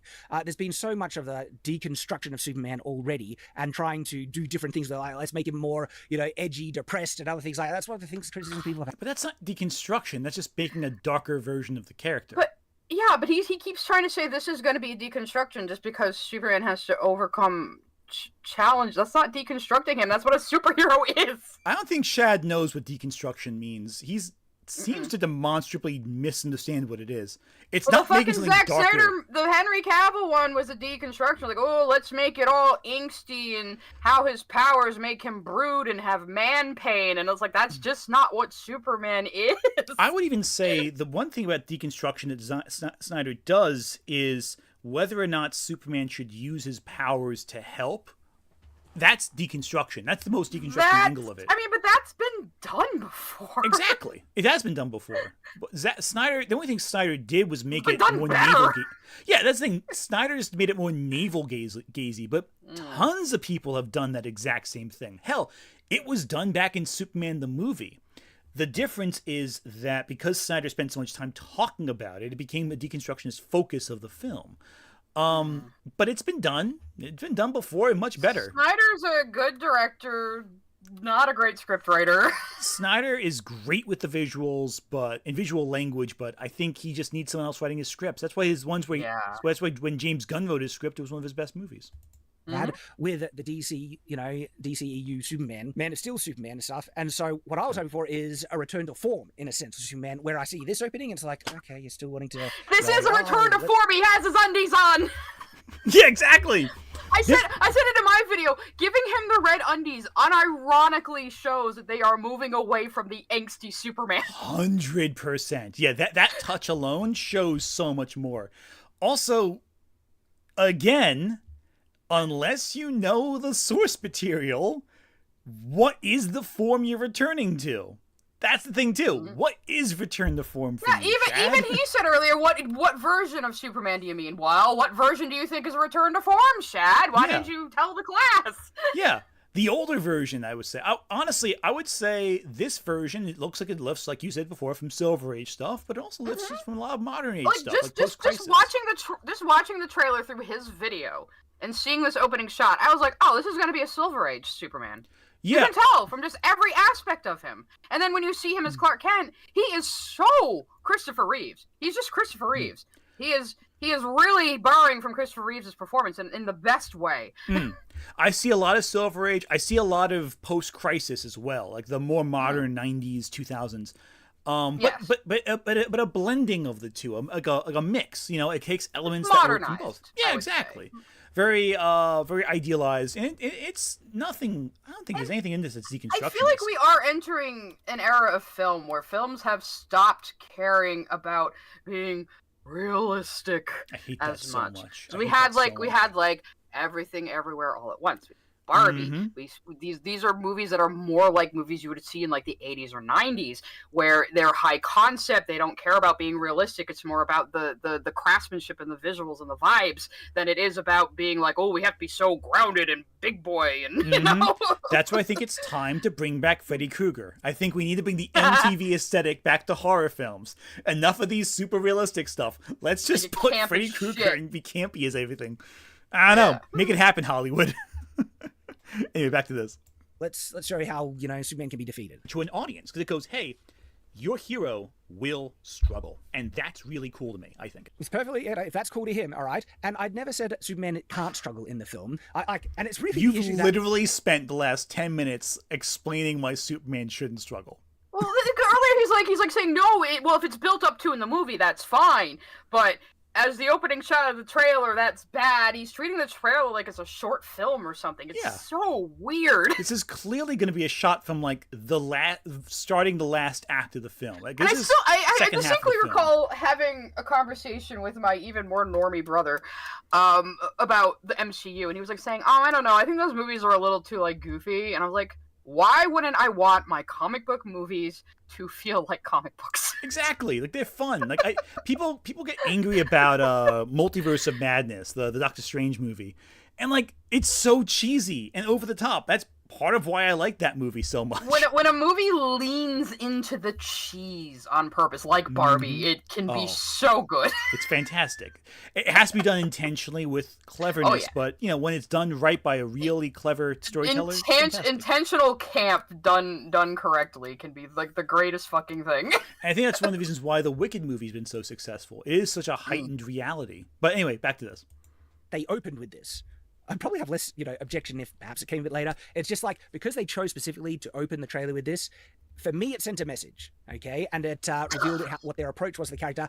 And I mentioned, I could be wrong. The film could be good. The trailer could be lying and misrepresenting or giving a completely different tone of what the film is, okay? He is just saying, like, they're depicting my big, strong man, self-insert as weak, this is woke, this is against men. This is what he's saying. He's not saying it in that many words, but it's what he's saying. Yeah, it's like he's going like, it's lying, it's the movie's lying. Like, who cares? You know, you don't know what it's saying. Well, it's just to get you interested. Trailers sometimes misrepresent movies because the job of a trailer is to get butts in seats. And sometimes, yes, trailer makers can be deceitful because the directors don't make their own trailers anymore. It's not like the old days. You know, it's not like the 70s where you had the director actually make the trailer. So you will see trailers that are completely deceptive. Like, look at the fucking trailer to Jarhead. Yeah. You know, oh god, yeah. You know what trailer It makes really... it look like it's a war movie when the whole point of the movie is they're at war but never actually see the war. You know what the worst example of a trailer is? I think I thought this after the fact, what the worst trailer is for a movie that almost destroyed the film's like reputation. It's Jennifer's Body. That's one of the worst examples of a trailer. I have heard that's a really good movie, and I really need to see it. The movie's fantastic, but it was marketed to teenage boys. It was... Well, you know what else? It's like when there's a musical movie, and they hide in the trailer that it's a musical. This is really, really weird. Like, when I first saw the Sweeney Todd trailer, I was like, okay, it is a musical, but they're cutting around it, aren't they? Mm-hmm. Oh, 100%. 100%. It's completely nuts. Anyway, back to this. But from judging the trailer on itself, this was a miss, choosing it to, open this way. So what I think with this image that it does that Shad's missing, which as a storyteller you should really know. That's again, I'm putting himself in a position of authority. As a storyteller, he should know this because I'm more informed in it. It's just like slimy, disingenuous kind of tactics. He's saying you as a storyteller should know this, not him. I'm saying you should know this, Shad, because you should write know stories. this, Shad, because you've written a book. Yeah, but the opening shot is to hook you. Yeah. I said in my react, my only thought is, oh wow, how did we get here? Yeah. What happened? I want to see what happened. Yeah, as a storyteller, he should know this detail. I don't know. I'm not talking about myself. It's a hook, Shad. You have to get people interested in the fucking trailer and hyped for the movie, and this is how they do that. And even then, I think I'm going even more basic than that. I'm talking about basic conflict. Narrative conflict. So again... He doesn't want there to be a conflict. He just wants his manly self-insert to beat up all the guys he doesn't like and rape teenage girls, and then that's it. Yeah, there you go. Exactly. Okay, and perhaps goes under people's radar or people that are all on board to try and dunk on me. It's like, but he's given no indication that he knows what good storytelling is or how a storyteller should be aware of this. Things like we'll hear what he thinks. I can't wait till your book comes out. Oh, you know what? It's coming soon. I just need to get my cover set up. Once that's good. I think I said this joke about somebody else, but it should be Shad. You open a stream with, just holding your book right in front of you, like, by the way, I wrote a book. And put it on the shelf behind you, like, did you know I wrote a book? I should have, when my book comes out, I should do, a parody of Shad style and just have, a big printout of a bookshelf with just copies of my book on the printout, and then I bump it and it falls over and it just feels like normal background. Oh my god, you can do that. Just get a banner that's like a bookshelf with nothing but copies of your book. And then I clearly make sure it's fake. I'll tilt the camera a little bit so you can see the edges of the. And I will design that for you to take to a printer if you want to do that. Please, I got it. Once I gotta do that. That'd be my announcement trailer. It's like a big poster of my spine. I love it. So great. Anyway, but yeah. A storyteller should be able to pick is that Superman has been presented as triumphant in every single other image of this narrative. So not every single, again, hyperbole is over-exaggerating there. And again, my criticism was with the opening as well. Take a drink! Every Superman movie, he's presented initially as this triumphant figure. Every other Superman movie, and a lot of those Superman movies where he's presented as a triumphant figure, they're loved. People love him for a reason. There's the reasons why people love Superman. Yes, everyone loves Superman for the quest for peace. Good story where a character has great power. Yeah, everyone loves Superman 3 with Richard Pryor. Oh yeah, everyone talks about it. Yes, everyone says how amazing and how that shaped Superman as a character. Everyone loves Superman Returns because of Superman, clearly, and not. Actually, I will say this: I do feel like he was a good Superman. What's his name? I'm drawing a blank on his name. From Superman Returns. No, I have no idea either. Oh no, he was good though. He was really good. I'm gonna remember it tomorrow or in chat. I mean, you could have a good actor with a good depiction of a character in a shitty movie. That's entirely 100%. possible. I think every single Superman actor, with the exception of Dean Cain, is really good in the role. I just think that the movies themselves aren't always great. Yeah. In fact, Brandon Routh. There we go. Thank you, chat. Sorry, Brandon Routh. Yeah, he's good as Superman. It's a good thing we have chat to correct us when we're Yes, we're gonna know nerds. a bunch of them. But yeah, Superman Returns. People were making fun of the movie the second it was announced, and that's all shots of Superman triumphant. Like, with the exception when he's like, even when he's like weakened by kryptonite, he still looks triumphant in that movie. Like, it's just nonstop glorifying and glazing on Superman. So, showcases him overcoming adversity and struggling to beat Every single story. I'm not saying conflict isn't good, but I always respond with caution when people. every single Superman movie. Okay, Which is give what we're us an talking example then, Shad. Give us an example of where that doesn't happen. Chad, You know, like you say, give Oh, yeah. examples. Exactly. And Chad, the thing also is, we're talking about Superman movies, right? You have a limited pool of movies. It's Superman 1, Superman 2, Superman 3, Superman 4, Superman Returns, Man of Steel, Batman v Superman, or Justice League. Which Oh, one? it's really that few, huh? Not that many live-action Superman movies. He's been on TV a lot more, but not the movies as much. Oh, and the Superman serial, which I'm not counting because you've not seen them. I guarantee it, no one's seen those serials. They're really old and kind of stilted. Superman cereal. I guarantee it. Let's not even put those in the equation because that's not even fun to discuss. But no, yeah, which one of those limited number of films was Superman not triumphant in? Even in Batman v Superman, where he dies, his death is presented as a triumph. Yeah, because there's like little dirt on his coffin afterward, right? Like, oh, he's coming back. But even like the But scene where... they at least waited a few years to bring him back in the comics after killing him, didn't they? No, it was a year. Oh, really? It was a year. It was a year, really. Maybe Oh, even I think less that's than when- that. Yeah. Yeah, I think that's when everybody stopped trusting big deaths in comic books. Oh yeah, because you gotta keep in mind that happened.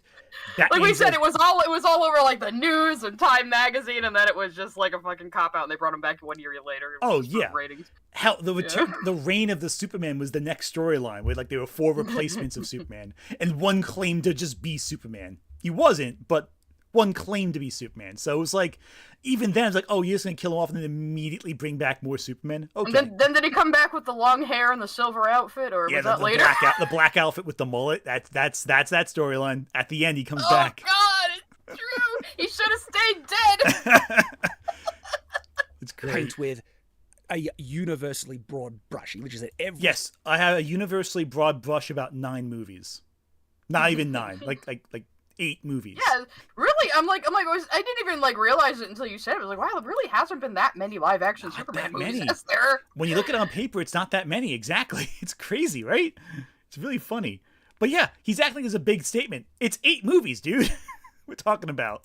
Single story. It's like, maybe most stories. And again, it seems like it's framing me that I'm saying that Superman can't be challenged. It's like I literally said. I love what he's saying I'm disingenuous, but he just twisted what I said to make it sound like I'm talking about every story ever, when I'm clearly talking about Superman films.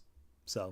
Yeah, and you stuck to the films because he himself said he's only seen the films and shows and not the comics. Exactly. I'm talking in his terms, and he's acting like he's trying to stretch it out into nonsense because he knows his audience won't listen to the actual words I'm Like, saying. you're so being he's cutting it off. gracious here. Oh yeah, 100%. 100%. He's already heard me say in the trailer so far that he can be challenged. I'm not saying Superman can't be challenged in the film. It's where they. The problem is you say something else after that statement. You say a but, right? You said a but after that? So once you say that but, nothing you say before that But he's saying that matters. he basically he is just bitching that they use that as the first shot of the trailer to hook people. Mm-hmm. But Exactly. he is extrapolating that into like, oh, this is trying to show big, strong male characters is weak. It's woke. He won't say it's woke because he's learned that will give him less views probably. But he is basically saying it in so many words. Exactly. And the problem is that what he's saying is not very effective at countering my argument. Because nothing I'm saying contradicts the piece of evidence he keeps providing. Like, nothing I've said contradicts that he's saying Superman can't be challenged. I'm saying I'm saying that you're getting upset by him being challenged. Oh, someone in the chat saying, "Oh, 3-hour stream is insane, buddy." Ant and I have gone like 7 hours before. Buckle up. Yeah, we've gone for a while. This can We're go probably on gonna be for a going to bit. midnight by this. Yeah, no, and we keep getting sidetracked, so it's not like we're talking. And I'm about gonna be this doing like an exclusively. 8-hour stream tomorrow. Come to my channel for my Dragon Age. Oh Lily Orchard God, stream. yeah, I'll be there for Shameless self-promotion. that. There we Someone's go. like, "You're gonna lose your voice, Simon." Nah, I never. I'm a professional yapper. Anyway, back He to chose this. to place this where I felt it missed the mark because for me, again, I'm repeating myself. They'll focus. Feels like Let's they're speed up focusing on slightly. the I wrong think we're thing, both okay with that. and missing what one of the things that we love about Superman. So, Peanut so butter five. for This is the now. 9th live action film to have Superman. So we got to have some variety here. You know, We don't have to have it because this is like whatever the night film Superman is in. Because if people, just took his logic of what he's saying here and ran with it, so to speak, right? It can be used to justify completely bastardizing the source material to whatever. So, we need I see something. I see a gamer geek in comments, and I feel bad for your editor, lol. I am the editor.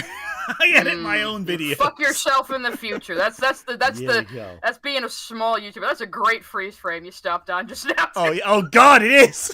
Look at his crazy eyes there. No, you shouldn't change anything. It should be exactly what I want, and just be a remake of Superman 4. I love how he's upset that I'm saying variety is useful in a movie franchise. Like, no, No, diversity it's is not. dead. Anyway, some variety, Diversity right? is No, woke. Like, great. sometimes people like the character for what the character is, okay? And so I am not saying you You can't don't! experiment and try. but you don't though. He's You, like, I don't like the undies. I don't like Krypto. You don't like anything about this fucking character except that he's indomitable. and that's not a character trait. That's just a status symbol. You know, that's power. Yeah, and it's That's not even the character. focus of him. Yeah, like him being It an would be unstoppable. boring. Exactly. Him being an unstoppable force is not a demonstration of characterization. It's just something the character does. He wants Goku. He Yeah. fucking wants Goku. Somebody else pointed out like Goku he doesn't lose. He dies, but he always wins first. Goku does lose a few times, like a couple times, but like he doesn't. Like his thing in the comic, in the manga, in Super Dragon Ball Z, essentially, Goku fights Vegeta twice, right? He doesn't beat Vegeta in either fight. True. Like, yeah, he withholds being Super Saiyan 3 in the second fight, but like still, he doesn't beat Vegeta. They stop fighting, and in the first fight, Vegeta just beats him. It's Gohan that beats Vegeta, and Yajirobe. What's the worst character we can think of who just instantly beats all the bad guys all the time? Well, I was gonna say Saitama until you said worst. But No, because Saitama, like, oh Yeah, it's god, he different wouldn't be able to then. wrap his fucking head. It's like Saitama is kind of like Superman, where he's just kind of like a normal dude, yeah, exactly. even though he's super strong. Yeah, you know? and it's more of a gag story about the nature of his power than like anything else. Yeah. Like it's not really a story Yeah. about whether or not he'll win. It's more how it all fits together. Anyway, back to this. Try different things. But what the track record, especially from Hollywood these days, is that the people, nearly, not everyone, but nearly everyone that is trying this, they're nowhere near as talented as the people that made the source material, and they just bastardize and miss the mark completely. Shad, we're talking I about don't like variety. I don't like James Gunn, so he's less talented than a comic book author.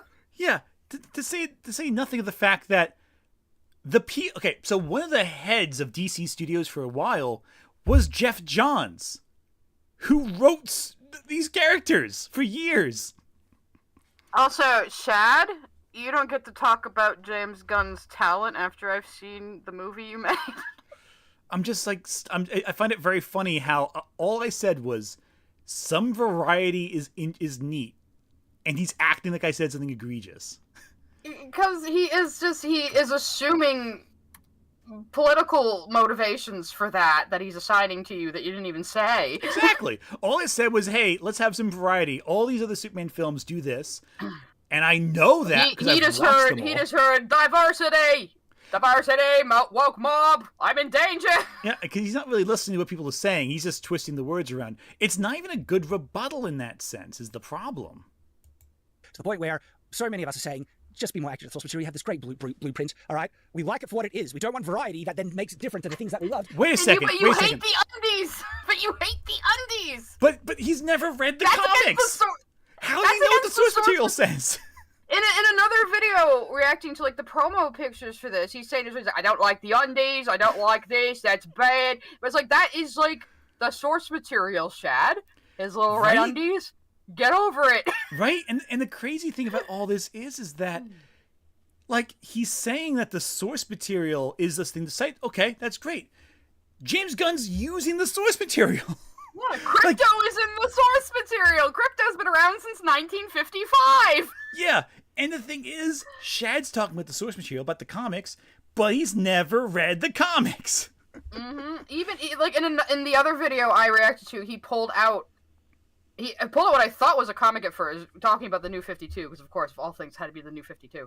But it turned out to just be an art book of covers. It wasn't even a comic. Oh my god. Oh my god. Which, okay, that's great. It's a good art book, I'm sure, but like, still, anyway. About the character, the source, and everything. And so I kind of hate to say it. It's like, we need variety as a justification. It's like, see, we should be changing it now because we've had so much Superman. We want something different. It's like, I love Superman for the reasons of what makes Superman Superman, and I want those things. But he doesn't know. Okay, all I'm talking. But you don't like the undies or... He's just cutting to a different clip now. Okay, here we go. Let's see what he says first. He jump cut there, did he? He jump cut a bit, yeah, quite a bit. I'll show what he says in context to show what he's cutting up. Let's first see what he has to say. Variety, right?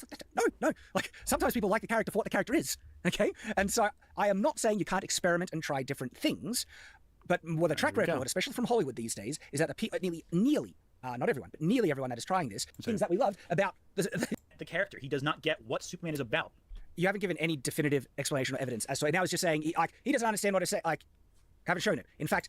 Okay, let's see what he skipped out on. Let's go right here. All right, show me, Ant, show me. Here you go. Every good story where a character has great power showcases him overcoming adversity and struggling to win at that.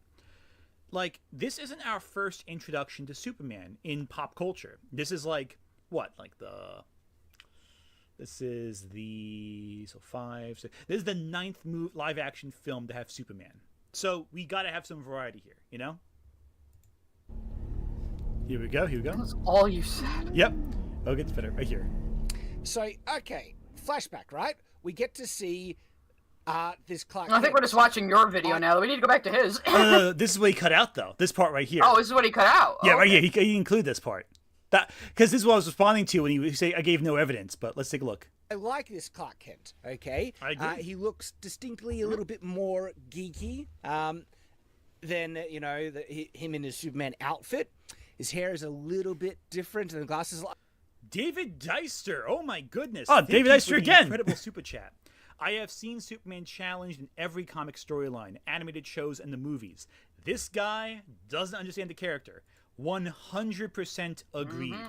That's the big issue. We're seeing super chats in the old does not get Right? the character. He does not get what Superman is about. Superman is ultimately... Now, here's the thing, too, a lot of people don't get about Superman. Superman is ultimately a Moses story. People comparing him to Jesus a lot. He's really a Moses story.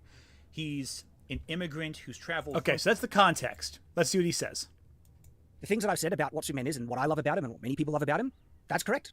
You haven't given any evidence to contradict that, but now you've jumped out. He just does not understand the character. Again, it's one of those slimy tactics that people use where this is just an attempt to... He doesn't include his response to a question. Slimy tactics? Chad, you don't sound like someone who's ever had a chill nerd argument if you're using terms like slimy tactics. Yeah, especially leaving out its response to a comment made, which I included. It's not that deep, bro. Yeah, it's very funny, though. Undermine credibility instead of addressing the actual evidence and argument that I put forward. Yeah, so Shad doesn't get Superman already. That's the thing, right? Oh, he cut out everything. Oh, hang on a second. You've given no evidence. You've from his home into a new land. He's raised up and adopted by those who live there, and has to acclimate with his fantastic power to make people... What he cut out? Better. To make the world a better place. So you cut out the religious angle you were bringing? Superman is all about struggling beyond struggle. He is the immigrant story. He is the story of someone who comes with great knowledge and experience into a place that's unfamiliar to him. 100% agree with that. And thank you so much for the super chat. That's incredibly generous of you. Yeah, so Shad doesn't get Superman already. That's the thing, right? He cut out a lot there, didn't he, Shad? Slimy tactics. Do you think Shad knows that Superman was invented by 2 Jewish guys? I don't think he knows anything about Superman, quite frankly. He probably doesn't. But I love that. Slimy tactics. Cuts out a minute of me talking. Cuts out all the context. He calls you slimy. Doesn't provide any evidence. cuts out me saying every example needed. You know, Shad, I'm not impressed by your argument skills if you have to cut out all of the fucking statement to make it a counter-argument. He would not be able to do a live debate. No fucking way. No shot. But please, Shad, inform me about my slimy tactics. You've mentioned a couple of different things here and there. You've referenced one comic book as an attempt to try and justify the tone of the trailer, but you've literally not mentioned a single thing that contradicts the standard that I've already presented about one of the primary things people love about Superman. What I love about Superman is his power, his indomitable virtue, his paragon of justice, okay? And it now strikes that Shad doesn't understand the character at all without giving anything to refute how I've... Right now I'm getting. He does not understand how Superman is ultimately... Now, here's the thing, too, a lot of people don't get about Superman. Love it. Love it. Going a whole tangent, doesn't respond to a thing. But instead of addressing that, as I mentioned, this is the commentator, and I predicted that this is where, people from this end of the political spectrum usually, what they do, this is how they go about argumentation. He's making it about politics when he claims everybody else does. He's not get Superman. Yep. One thing also I will say about this Clark Kent. Okay, so it goes on, because this is part I have seen, explain why this Clark Kent potentially work, and guess what? We agree on this point, where he says here, because I mentioned in my reaction, this Clark Kent looks decent. Doesn't cite a single example from the comics. I show you art from behind the scenes of All-Star Superman. Skimming over that part for some reason. Also, you never denied you agreed with him here. Yeah, I said it multiple times. Him here too. He's a good Clark Kent. He's a great Clark Kent, exactly. So funny. Doesn't cite a single comic. Skips over the parts where I talk about the art direction of All-Star Superman.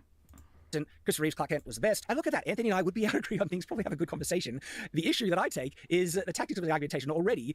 He's not being honest. Okay, he hasn't addressed. Well, no I have one a can problem have a with your- conversation with you because you just assume what people are gonna think based on the politics you think they have. Not to mention the fact that you cut out everything I just fucking said to make it sound like I'm saying something totally different. Mm-hmm. But you present your audience wouldn't know the difference. And then accuses you of slimy tactics. Slimy tactics. Slimy tactics. Oh, it's so rich. I knew I'd catch him somewhere with it. I wonder how often more you pull that shit in this video. Probably a lot. We're not even halfway through. I'm halfway through. Instead of trying to dismiss that, Shad just doesn't fundamentally understand the character at all, with very poor references to back him up that don't contradict that standard I've established for Reeves Clark Kent. So far, okay? yeah. I agree. Poor examples like All-Star Superman, one of the most beloved comics of all time. Okay. He's the posture and the way that he held himself. But I don't understand the character at all. Interesting, because if I didn't understand the character, he's literally just... Yes, because I'm talking about the Moses allegory of the character, you dumb shit. He actually said interesting, like a fucking sea-lining asshole. Yo, yeah. Because I mentioned about that comment was about Moses allegory with Superman. Which yeah, but he cut out the context and then accused you of slimy tactics. Oh yeah, what's more slimy than cutting out all the entire statement? You put the beginning sentence and the last sentence of a statement together, and you cut out everything in the middle. And then you try to hide the fact you're jump cutting around. It's fucking hilarious. And it was like such an obvious, like, harsh jump cut too. Yeah, exactly. Oh my god, that's funny as shit. Understand, how could I get this correct from his perspective, and how could we be agreeing on that? Might it be that your characterization of my understanding of Superman is complete bullcrap, and you're doing it as a disingenuous tactic by an internet post? Okay, so Shad actually agrees on that one. But I completely misunderstand and don't get Superman as a character. Go on, Anthony. It's amazing how when you cut bits around and like staple them together, they say a different statement than if you included the full sentence. It's hilarious. And not even full sentences, but like fragments of the sentence from like different minutes across the video. It's amazing. Shad, you keep making me bang my fists against my drawing tablet. It's like saying, wow, if I sew a hand next to a nose, they don't fit together all that well. I wonder why. Why can't I put a nose on a hand? Like, yeah, I can't imagine why, Shad.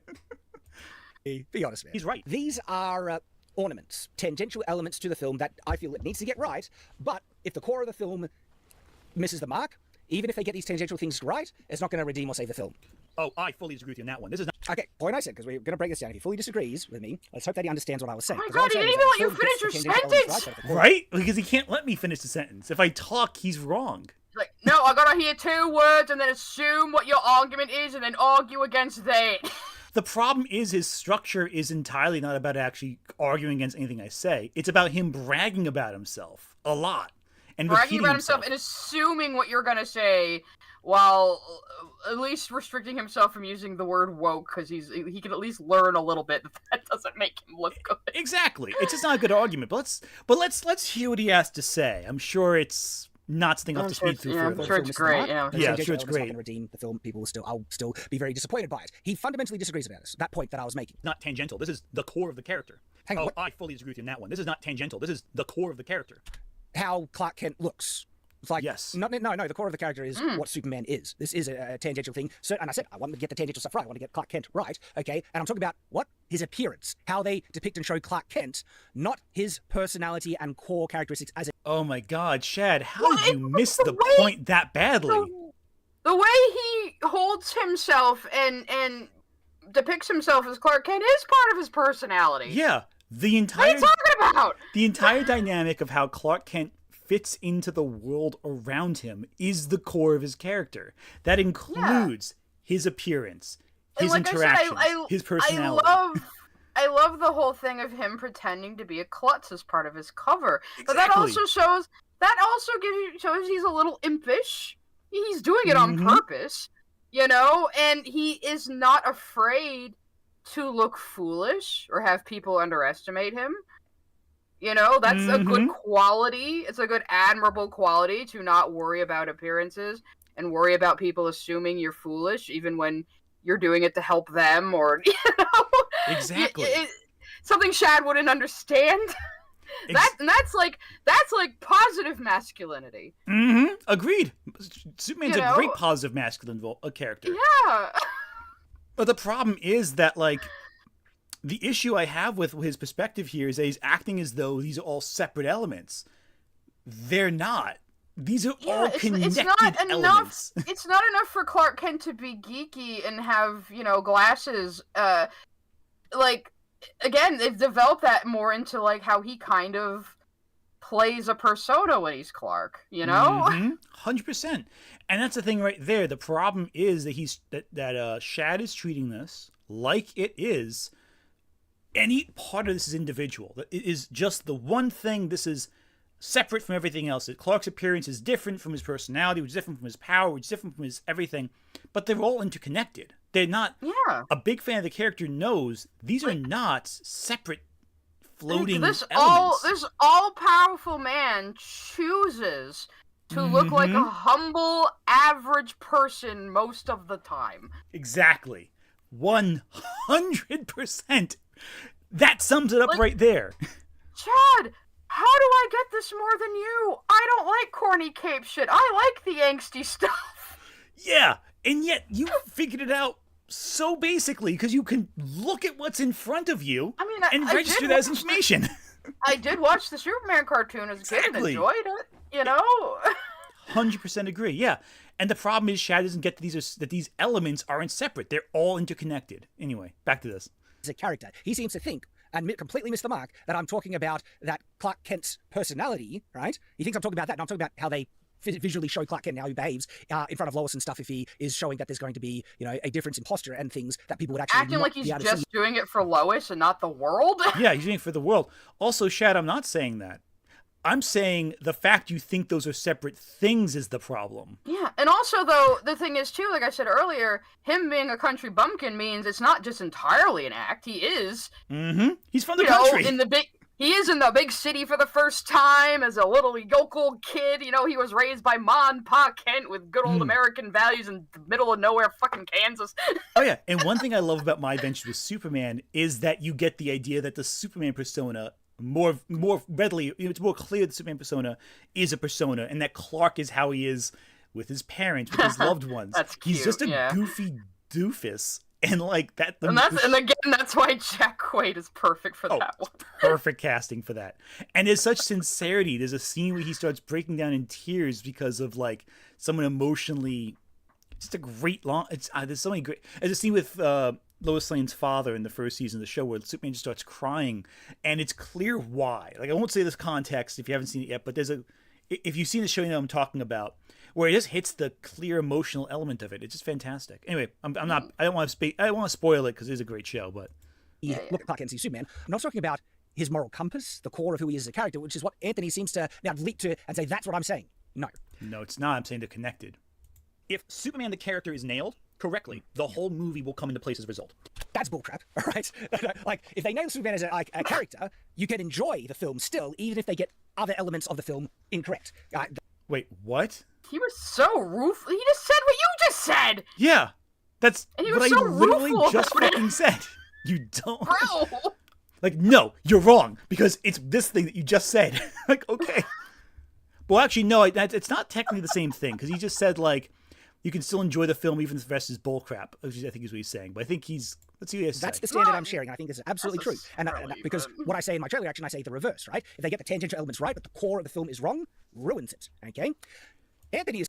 What is the core of the film? It's the character of Superman. If they get the core of the film correct, which is the character Superman, everything works. Do you think Superman is not the core of the film Superman? He's the main character. It's about him, bro.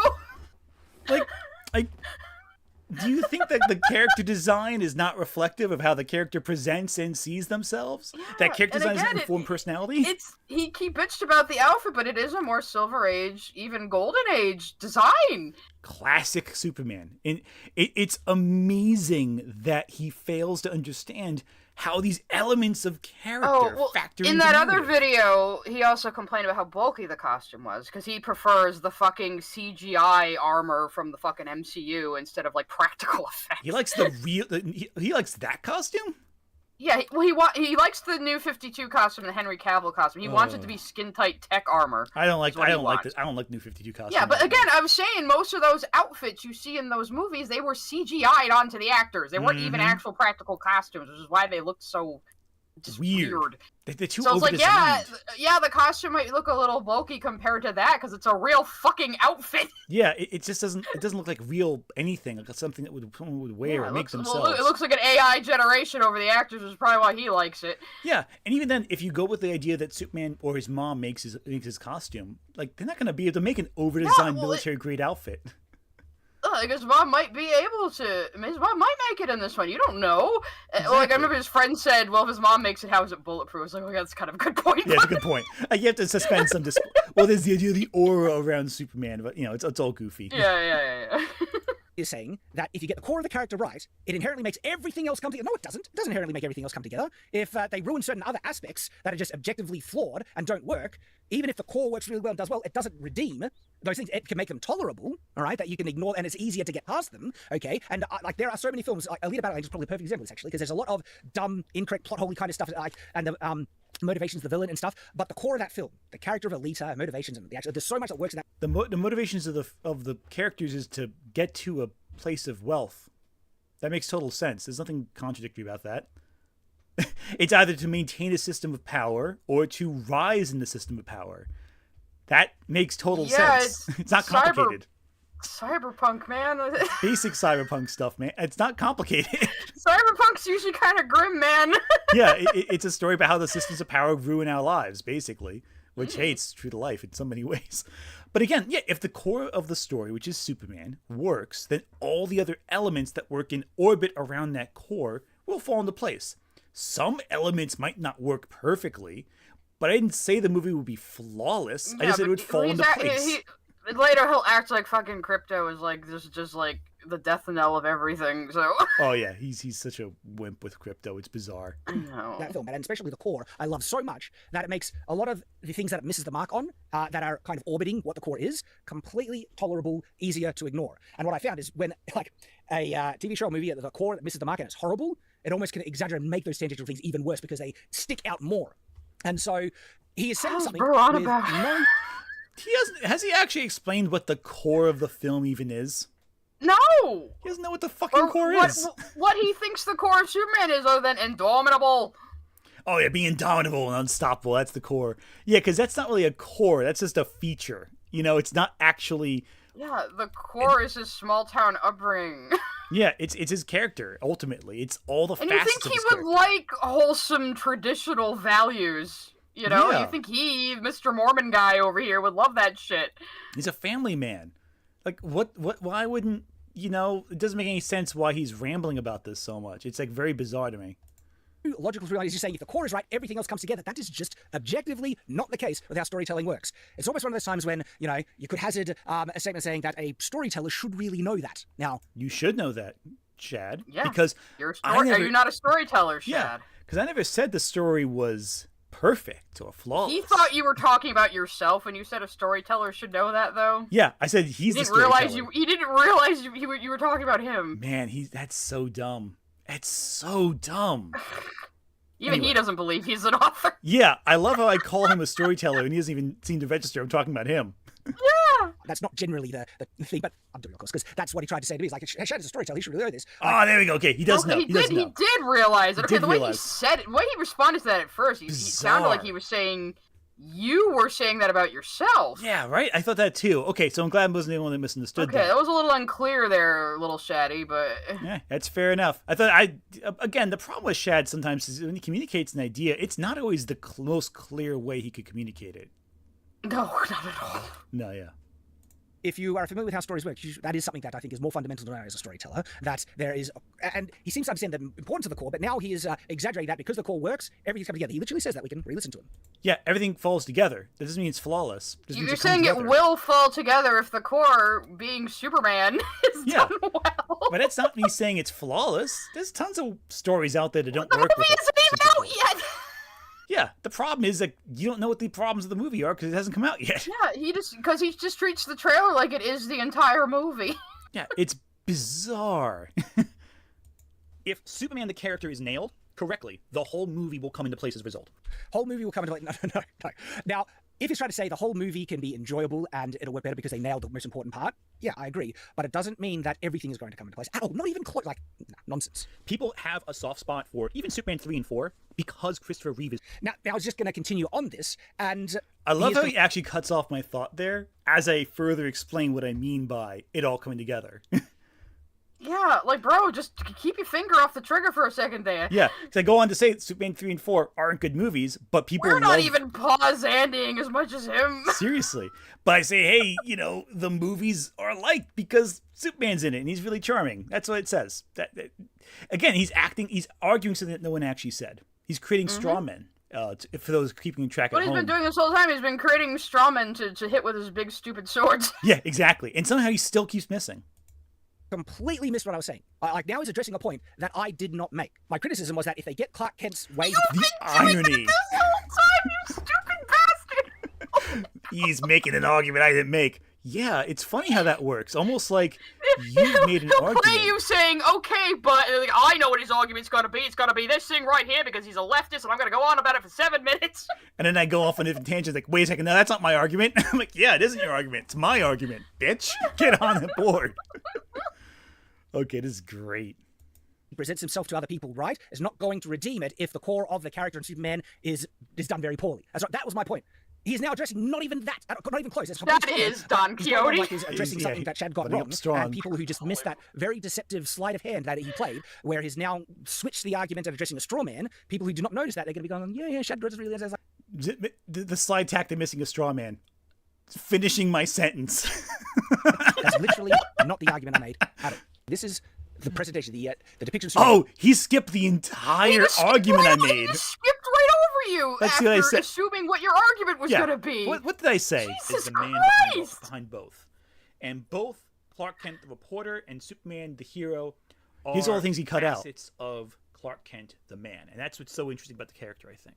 Anyway. Yeah, you're absolutely correct on that. Okay, you might be able to, past the line where it make me feel like, okay, I might not be able to recognize Superman with this Clark Kent.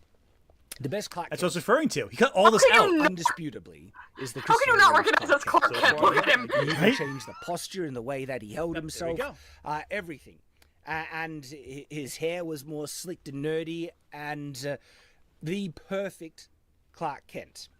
As much as I love the Henry Cavill Superman, his Clark... Between how he holds himself, presents himself. Again, this is what I'm talking about. I actually agree with him on that one. He's right. right. He's got so angry about it. Henry Cavill, I do like him as Superman. I think he's a good Superman. So he cut out you agreeing with him? Yeah, multiple times. And he made it sound like I was talking about something totally different when all I was talking about... While he opened this with saying, like, maybe we could get along and agree on some things, maybe. And then he just cuts out every single time you fucking agree with him. Yep. And here's the best part right here. His Clark Kent we got so angry about persona is too much just Superman, and there's no divide between how he holds himself, presents himself. And that's a big mistake, I think, on their part. But I think Henry Cavill's otherwise really good Superman. He's good Clark Kent, the man. But there just isn't that divide between Clark Kent, the man, here's where things falling together right here.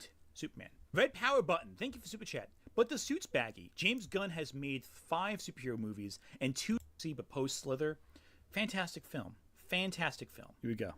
This does look like a decent Clark Kent, but there's a couple of moments where I'm like, okay, yeah, these are ornaments, tangential elements to the film Here's what he's that talked about. I feel it needs to get right, but if the core of the film Here's what Shad disagreed, cut out. misses the mark, even if they get these tangential things right, it's not going to redeem or save the film.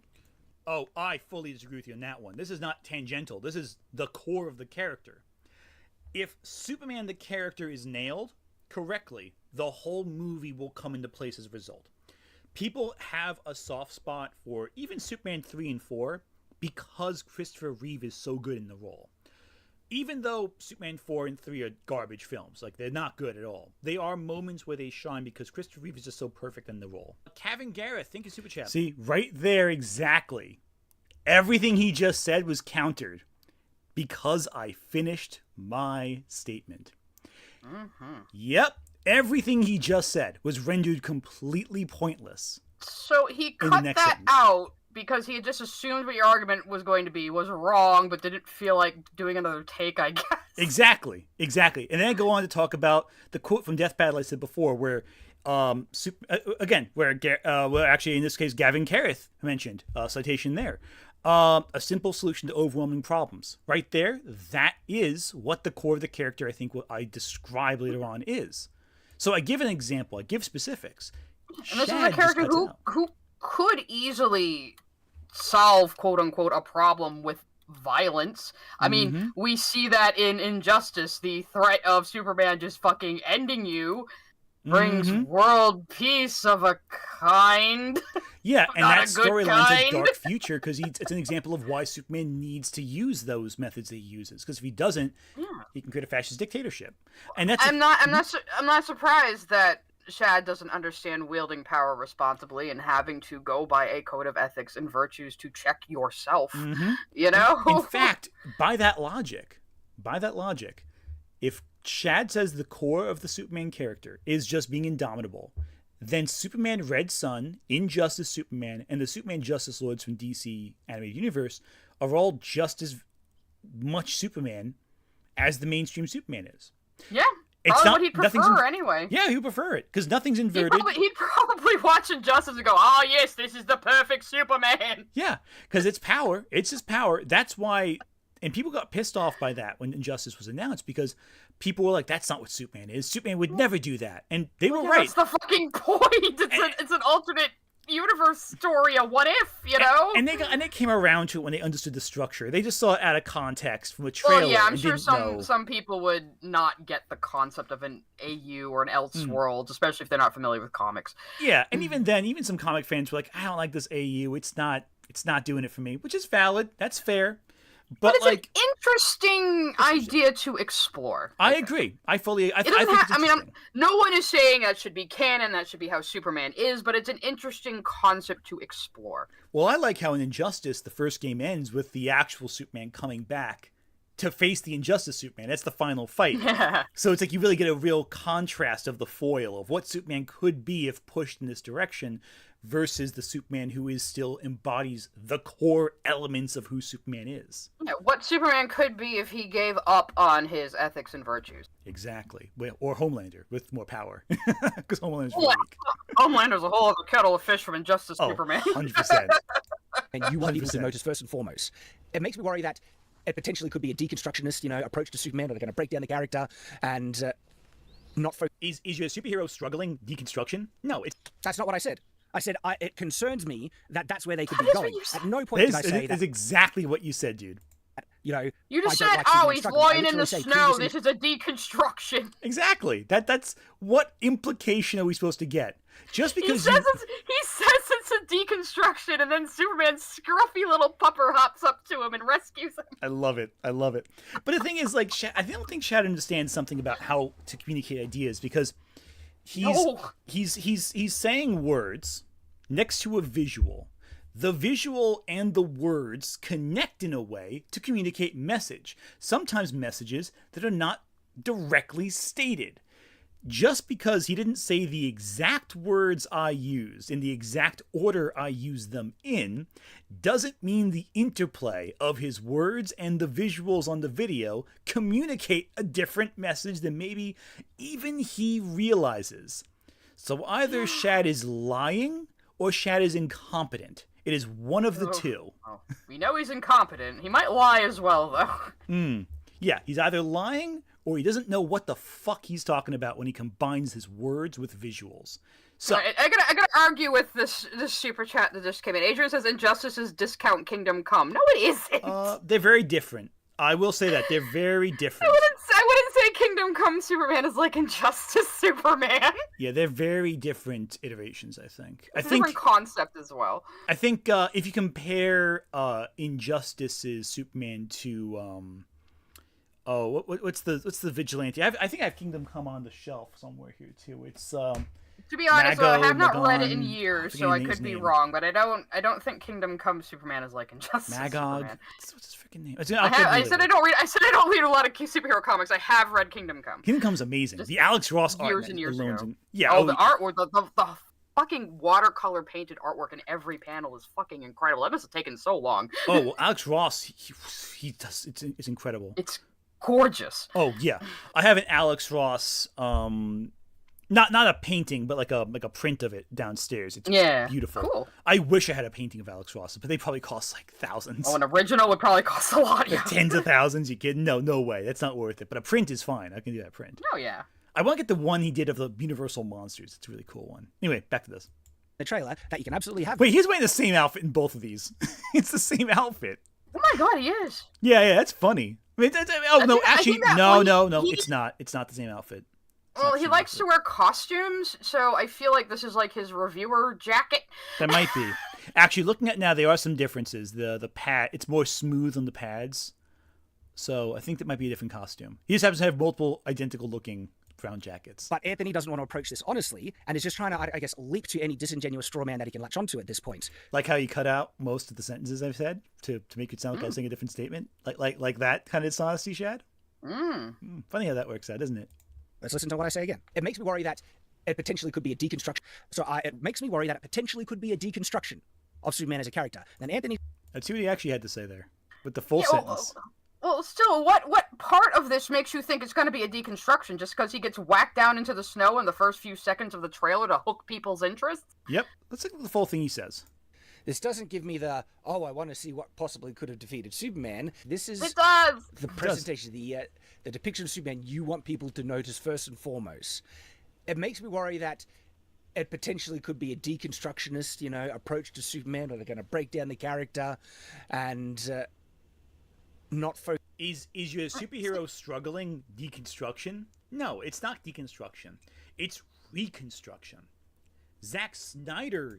See, again, right there, superhero struggling. Yeah, I said the same thing. Zack Snyder was a deconstruction, a bad one. Mm-hmm. So again, what Shad's doing is twisting the situation. He didn't directly said, "Oh, I didn't say struggling is a bad thing," but no, I'm saying that you're showing this hero beaten and broken. In your words, as you repeat repeatedly throughout the trailer. He repeatedly says it. Like the first image of this new Superman is him battered and broken. That means it's gonna be a deconstruction. They're gonna show men as weak. It's woke, And again, he didn't say that in so many words, but that's what he meant. Exactly. It's so obvious that's what you meant, dude. Just don't even stop pretending. Yeah, don't bullshit me. Quite frankly, we all know what you're saying. Yeah, right. He just wants to take that and say, well, listen to us. Is your superhero struggling deconstruction? And then Anthony wants to take that to mean that superhero struggling is deconstruction. Not even close to the concern that I was expressing that might happen. I'm not even saying the trailer is doing that. I'm saying it concerns me that it could go in that direction. You have no reason to think it will or does. Yeah, no, it's ridiculous. You're basing it on nothing but he's beaten up in the very first shot of the trailer. That's it. That's only you took that and you extrapolated so many assumptions out of your fucking ass. It's so funny though, because he doesn't know he keeps saying, "I didn't say that word exactly." Yeah, you didn't, but you're saying it with your words and your combination of visual language. You know, this man is a father. Yeah, he has kids. Can Anthony not simply hear what I'm saying honestly and address that truthfully, instead of making a straw man? Because so far this is pretty regular straw man stuff where it's just trying to misinterpret and latch onto anything. Zack Snyder deconstructed Superman. No, it was very sloppy. Deconstruction is not a good or a bad thing. It's just a thing. Now, I actually would agree with him here. My experience is that it has been done very poorly, as we've seen in the past, and that's my concern of what they're going to be doing with Superman. I actually will acknowledge that I think a deconstruction could potentially work well, where they want to subvert certain tropes. I'm sure there's, stories and stuff that I have really liked that have been deconstructionist, okay? But the execution of what we've seen with Superman down in the past, very poor, and it's at the point where I've seen it too much and didn't work. Don't try it again. Give us the Paragon version of Justice Superman that we want. Chad. Then they have the inspiration. Everyone is sick. Everyone is sick and tired of deconstructions. So what makes you think they're gonna do another one? Also, that would be box office poison. He doesn't follow the industry either. No, 100%. But also, what's funny is he cut out the rest of my sentence. Again. Is your superhero struggling deconstruction? No, it's not deconstruction. It's reconstruction. Zack Snyder deconstructed Superman. No, it was very sloppy. Deconstruction is not a good or a bad thing. It is just a thing.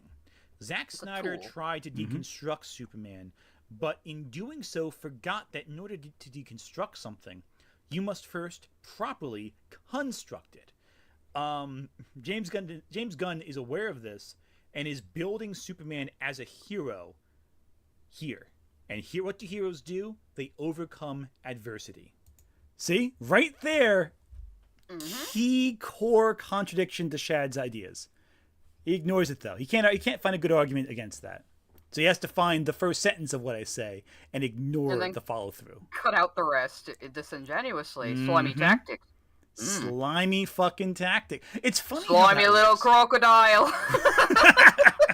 It's funny how that keeps working out, though, isn't it? Like he keeps saying, funny. "Hey." Funny how he's projecting so hard. Oh yeah, 100%. While doing the same things he's claiming you're doing. It's very funny. Music coming with James Gunn.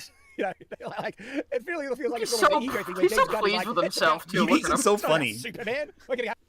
No, it's the Superman theme, dude. It's played for the whole. It's not that it's the Superman theme. It's that instead of showing Superman or something interesting about the film with the theme, they present James Gunn. He's trying to say it doesn't matter what they present with the Superman theme because of the Superman theme. That's the redeems what they're showing on the screen with it. Maybe I'm just being too uncharitable. You are, but it's. They played the Superman theme on a Superman movie when showing the name of the director of the film, and that's right. He's played through the whole trailer. We'll get to it. He starts ranting about James Gunn. Oh yeah, he's gonna do it right now. Rubbing me the wrong way. You can think I'm being uncharitable, and I said maybe I am. All right, but I also think my concern, is clearly founded on something. The music plays with all the scene breaks in general. That's like how it's designed. It's meant to be like... No. It was purposely done to have the kickoff to the music with the James Gunn logo appearing. Okay, that was obviously intentional. At this point is just trying to latch onto any type of thing that potentially could be criticized when this is... Yes, because the James Gunn theme is there when the scene breaks. It's meant to break up the pacing of the trailer, to show a transition. It's sad. Sometimes they sell movies on the name of the director or a big actor in it. And James Gunn is very well known, and Guardians of the Galaxy 3 did really, really well, and people know his name. Cry more. Yeah, it's kind of pathetic, honestly, this whole thing, because he's acting like... He's like jealous, or he's acting like, oh, James Gunn put his name there in this trailer on purpose, on the Superman theme to say how great he is. He didn't make the trailer, bro. Yeah, he didn't design it, so what's the fucking point? His fucking marketing team did this. Seriously. And if I was a marketer, I'd be like, yeah, put James Gunn's name in there in lights. He's super hot right now. In 2020, that's the industry. In 2023, the only superhero movie to make a profit was James Gunn's Guardians of the Galaxy 3. So what are you going to put on the trailer? That James Gunn, who made Guardians of the Galaxy 3, is making this. Yep, and Just what I've makes said, sense. and there's a cute animal in it. You remember Rocket? You remember Rocket, guys? Remember James Gunn and Rocket? There's another cute animal. Yeah, this is marketing, guy. Yeah, basic this is marketing. So, like, yeah, if I needed to get butts in seats and this director is hot, yes, I would put his name in huge fucking letters in the trailer. Duh. There you go. He thinks, I'm being too critical, perfectly fine, but I don't think that undermines my criticism or, my credibility. I don't care about James Gunn or the fact that he made Guardians of the Galaxy. That's a personal problem, my dude. Yeah, I get that. Yeah. All right, but I can still say it. I'm allowed to share my personal, subjective view, and there's a good amount of people that do agree. Yeah, with you're well. allowed to share your stupid opinions. You sure do it a lot. No one's gonna stop you. We will respond please, to it. Please, we won't stop you. You're a font of gold. Clark's parents alive? I really don't like how they kill one of them off in every adaptation. Interestingly, because on that logical standpoint, hope they where don't you kill have one of them a off. subjective kind of reaction to how certain things Superman have done in the past, right? That's completely equivalent to my subjective reaction to the way they chose to depict Superman at the beginning. Now, No, it's not. It's not at all. You just made an offhand comment about, they're showing Ma and Pa Kent. I hope they don't kill one of them. Yeah, that's not at all. You're not assuming they're gonna. You're just saying you didn't like that in past movies. Yeah, and just because they kill Pa Kent off in a lot of these adaptations doesn't mean I think the movies are bad. I think the death of Pa Kent in the Superman the movie, the first one, is one of the most profoundly emotional bits in the first half of that film. Why kill him, though? He's not Spider-Man. Yeah, that's the thing. It's not necessary. In some versions, they keep him alive for a very long time. Others, in the cartoon, he had both of his parents still. It was good. Yeah, it was great. It was fantastic. But for whatever reason, the movies, they keep killing off Pa Kent. And it really sucks. He goes, and he will go to his parents for solace and advice. He goes to two ordinary farmers for advice. This godlike being, that is the core of the character. And I think it works in Superman the movie because the idea there is that Clark, for all the power he has in the world, he can't stop a heart attack. And that's meant to show him that for all this power, he's not unstoppable. He's not a god. And that's a very human death. It's not like, I'm gonna let a tornado eat me because you can't show your powers. I hate that stupid tornado scene. It's so dumb. He just stands there with his hand out all stoic like that would fucking happen. As the tornado slowly slides over him. Sky screaming already. And why couldn't Clark just go in to get the dog? Why did he's got fucking super speed. No one would even see him go inside the tornado, you fucking idiots. It's so dumb. It's so dumb. Anyway, back to this. Anthony's logic, right? His standard is that, it has been done similar in one of the previous comics before. And because you don't like it, right, even though I'm focusing on what the more common kind of depiction of Superman is, but because it was done in a comic or a work of Superman previously, you don't know anything about Superman. That's kind of the... No, that's not what I just said, so it's not accurate. Yeah. Invalid. And construction that is built to undermine my credibility here. Yet he's just done the exact same thing, where he has... Undermine my credibility. Yeah. No, Shad, all I said is I don't like something. As he's reacting to the part where he bitches about how James Gunn's name is in there in big letters. Oh, yeah. And the thing is, all I say was, I don't like when you do that. I didn't say the movie's going to be bad. Yeah, you weren't even talking about his reaction. You were just commenting on the fucking movie. Yeah. Which is funny because, it doesn't actually connect whatsoever to what he's talking about. I said, I don't like when that happens. And they're showing Ma and Pa Kent in the trailer for a reason, to show us that this is going to be a back-to-roots Superman. Yeah, this honesty, earnestness. It's just, again. It's not like he doesn't want to see, but are they not Superman things where one or both the parents have died in the past? Okay, versions of him done in the past. Does that undermine Anthony's credibility according to the standard he is proposing here? Does he not know anything about Superman as a result? I'd rather them both be alive. Shad, none of that actually applies to anything we're talking about. What the fuck is Bro on about? The fact that he used that as an example of trying to get as a gotcha proves he doesn't know what the fuck I'm talking about. Such a little bitch. Yeah, it's the most pedantic nonsense possible.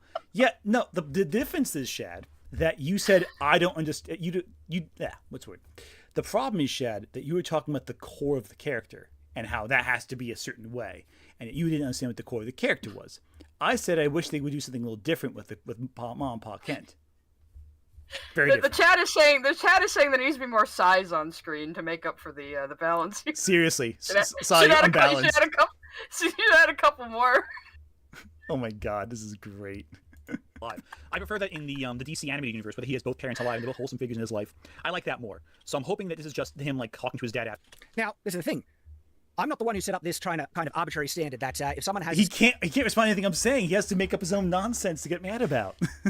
subjective, outlook of what they want to see in Superman because of the preferences that they have. Okay, that if that is then not done in one of the comic books or source materials or anything like that, that then undermines someone's credibility. They don't understand the character. I don't think that at all. Actually, this is the type of opinions that I really like amongst nerds. I want to hear what people want, what they like, and what they hope to see out of the thing. It's Anthony that has made this arbitrary standard to try and undermine my credibility as a form to criticize me and my reaction to the trailer. How is he? My God, he thinks this is such a gotcha. It was just like an absent-minded comment you made. Yeah, how is it You that weren't even making an argument. I think he knocked himself out with the windmill. Somehow he fought so many windmills, he knocked himself out. People are saying tilting at windmills. Okay, next Shad react, I gotta draw him as Don Quixote. Yes. That is the perfect metaphor for Shad. Somehow he's losing a fencing match to a windmill. Hey, Shad, maybe that should be your next video. Big sword versus windmills. And yet, his believes that is doing essentially what is equivalent, tangential. It's not tangential. That's the core of the character. No, I'm saying about the parents. See how I was doing it again? Hey, Shad, what was the comment you said exactly? Let's play the whole clip. Oh, you skipped over the cryptos. Oh, that's right here. Never mind. I'm going to stick there. Right here. All right. Let's just probably skip to the crypto stuff. God, he's being boring. It's so boring, well, yeah. Look there. A lot of people point out this might be like morning. Like this look. Some people are theorizing, and I'm hoping they're wrong, that this is Clark Kent comforting his father after maybe his mother dies. I hope that's not the case. I don't think so. I hope so No. too. I hope I'm wrong. Clark's parents alive.